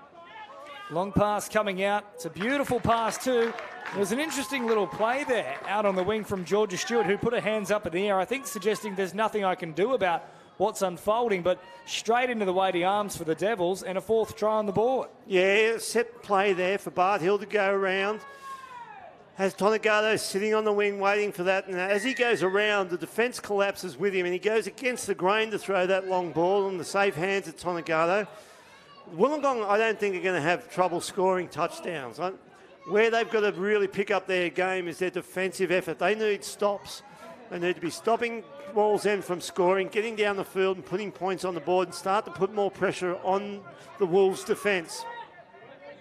To Grogan now with Kenny. Grogan again has Smith on that open side, goes away from him instead, finds a ripping pass all the way across the face. Camilleri is out there. She puts it down. A seventh try for Wallsend, but what a pass from Kurt Grogan. Yeah, look, just foot speed there. He just got through the line too quick. The defence couldn't get to him, and they're all collapsing in, and he finds the long ball out to the wing. Easy touchdown. Well, there is often joy out wide when it comes to the mixed opens division, and they've certainly identified that here. The Wallsend Wolves, as Akahata makes the touch. Chapman ushering players underneath him. They'll roll it quickly here. And now for Herndon, who's barely seen any time on the field so far. He'll play it. Receives it back once more. Trying to set something up through the middle here. Fittler. Herndon. They come at pace here with Chapman off the left foot a couple of times. Chapman threatening. Akahata makes the touch. Last one now, and they don't have a strike dump to work with.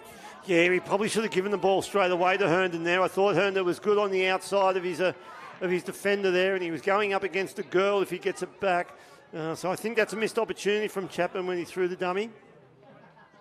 So Fittler stepping up along with Chapman to make that touch. Antonio delivers for Akahata. And now they straighten up again here, the Wallsend Wolves. Badiris then sends it back towards that short side as they try and get new players onto the field. But good jamming in pressure here from the Wollongong Devils. They haven't gone too far in this set. Now on the last, Maxwell plays it just inside enemy territory. Thompson there trying to create something, but that's a good defensive set from Wollongong. There's a bit of a contrast there, isn't it? The lightning quick Dylan Thompson and Cam Maxwell. Geez, he's copped a bit this weekend, poor Cam Maxwell. Great noodle himself. Yeah, who came up with the nickname Noodle? Because I'm sure I can tell you that will get a run in the office. I believe it might have been Mitch Walkerton. That's where I've heard it from. I'm happy to continue the trend. He looked quite strong yesterday in one particular collision. He upgraded from a spaghetti to a rigatoni in that particular play. But the Noodle is nonetheless in fine form here for the country championship. So he has played well. He has played well, the big fella.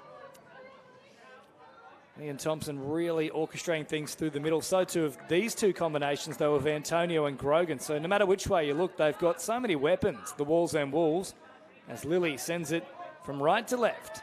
Yeah, like I said, this pod they've got on at the moment, Kenny, Grogan and Antonio, they have been the most dangerous within the Wallsend crew. So, but they do have strike weapons right across the park. Here's Wollongong now. Good meters in this set so far. They open up the play once again. Chapman stopping on the run. Just hovering about that 7 metre mark. Last play now. Chapman looking to go back through the middle. Grogan saw it, stepped up into the passing lane and knocked it down. Yeah, had to do that because if he misses that, Bart Hill would have had time to have a picnic, pack it up and still get over the score line and score. Maybe make a few sandwiches. He didn't have to build them ahead of time. There was plenty of time there had that ball arrived. They'll have another little wrap around here. Tonegado looking dangerous out there. They've got options as well with Rachel Tonegado on this left wing. If they turn that way, there's plenty of space again. Kenny steps up along with Antonio. They make the touch. Chapman delivers short here and then waits at acting half from Fittler. Chapman again having a crack. This time they try and beat Grogan on the inside. I think they beat him in terms of the pass, but it was just a bit forward. Well, yeah, the ball went to ground. They did everything right, and you would have seen Bart Hill dump the ball, take a few steps forward, look like he's out of the play, and then quickly dive into that hole. They call that a ninja play, and but just the ball went to ground. Wollongong, 10 to go. They need everything to go right, and currently it's not. Inside the final third here as Badiris picks it up out of acting half. That's a familiar phrase. That's certainly the case in the Newcastle region as they then pop a pass over the top. Doesn't find its intended target. Change over here. So Wollongong, 3 adrift at the moment. Less than 10 to go. Needing to be next to score, you'd have to say, just to really try and keep that pressure on Wolves and to make them keep playing. Yeah, like we said, I believe they're going to score touchdowns, but it's actually they've got to get the stops. And so far, they have stopped them for the last 3 or 4 minutes, which is good. We've got to keep that going. Here's an opportunity now for Wollongong. Tonegado plays it. Chapman picks it up again. Tonegado from about 3 or 4 metres away had the dive. Now, they're saying he's been caught. I don't think I agree at all. I've got the binoculars on. I reckon he was down there, Dean Russell. Yeah, the referee's saying that he grounded the ball before the line and didn't have control of it. I'm a long way away. The referee's right there close. But my initial take was, yeah, he definitely grounded it before the line, but he slid with the ball over the line. I thought, to be honest, it was a touchdown. But like I said, the referee's far closer than we are. Certainly are. I tend to agree with your assessment, though, as Cam Maxwell comes forward. A couple of dummies here, still just teasing the defenders there. Eventually delivers a pass here for Grogan. Now Thompson. Grogan again, looking dangerous. They stepped up in the line. Made a play at it, although they're going to say that was passed directly into him. That one is probably definitely favouring Wollongong there. Yeah, I definitely thought Wollongong played at that ball there and knocked it down. I thought there could have been 6 to go to Wall's end. So Chapman able to play all the way through and gets it up towards halfway. Tonegado now, quick release herself, and then hops in at acting half. Oh, nearly a mix up there, but it comes to Bart Hill. Hill now out to Isaac Lilly. Lilly plays it nice and quick. Receives it back again. Maxwell, well read in defence, stepped up, but there's always going to be a question asked when Cam Maxwell is up that fast. Yeah, definitely offside there, Cam. He took the chance of it and unfortunately didn't go his way. But Wollongong have gone up a peg here in the last couple of minutes. And they're throwing it around a fair bit as Hill nearly squeezes through. He'll be sent back to this 7 metre mark instead, though. They've got Herndon out there as well now. He's towards the middle. That's a bad error from one of their most senior players. Walk back, face the sideline and roll the ball. You must be facing to the scoreline. And of course, we need that ball to be played square, and that is a real coach killer there. And offside as well off the back of it. Yeah, they've doubled up there, haven't they? Making it easy. I mean, you want Wall's end to have to get the ball from their own line to your line to have one shot. If you're going to give them 6 sets in your half, you're asking for trouble. So here comes Kenny marching forward. Badiris out of acting half and then back to Kenny, who dummies to Antonio. Instead decides to take the touch, and they're just working for that strike dump here. Antonio goes quickly. Kenny plays it just 3 metres away from the line. They'll float it over the top. Well read, though, in defence. I think that's Bianca Miller again out there. Yeah, very strong defensive winger. Oh, and there's an error. That's not going well. And again, they might have some injury concerns for themselves, Wall's End, because their pods out there, they had Kenny and Antonio out there that time, but not Grogan. And I think Grogan's coming on the field now, so their pods have mixed up. Dylan Thompson not happy with that play either. He's just shaking his head. So both teams guilty of some base errors here at the moment. Well, it's a weird little passage. I mean, that pass was about 10 metres off the mark on that occasion. It landed up towards that 10 metre shy of halfway line, and they were playing it around the 7. So maybe fatigue starting to come in. It's been, as I mentioned, quite a long day. Plenty of games for both these sides across the two-day tournament here for the 2023 Country Championships. Hope you're enjoying all the action on Bar TV and New South Wales Touch Football. Chapman with a flat pass. Oh, nearly there. It came free, and I think there's a real issue here as a result. Yep. Tonegato's hit the ground in an awkward fashion. Yeah, he was juggling the ball as he came back on the angle, and in his attempt to try and grab it, he's actually... Oh, dear. Yeah, whacked his hand out, and so... the medical staff will see to him straight away. It might be a dislocated finger, just the way he's holding it. I can't see really from here. Well, I must say, Dean, a couple of weekends ago, I was out at beautiful Clovelly Beach. In fact, no, not that one. It was North Curl. And a mate of mine was catching a wave, and he came out of it holding exactly that. Turns out dislocated shoulder. So I'm not going to try and make assessments here as to what's happened, but that is a very familiar scene of the last few weeks for me. Yep, so it might be his elbow. Yeah, I was thinking elbow. And now last play here, though, for Wolves and Wolves as we get back in touch with the action here. Long floating pass from Thompson.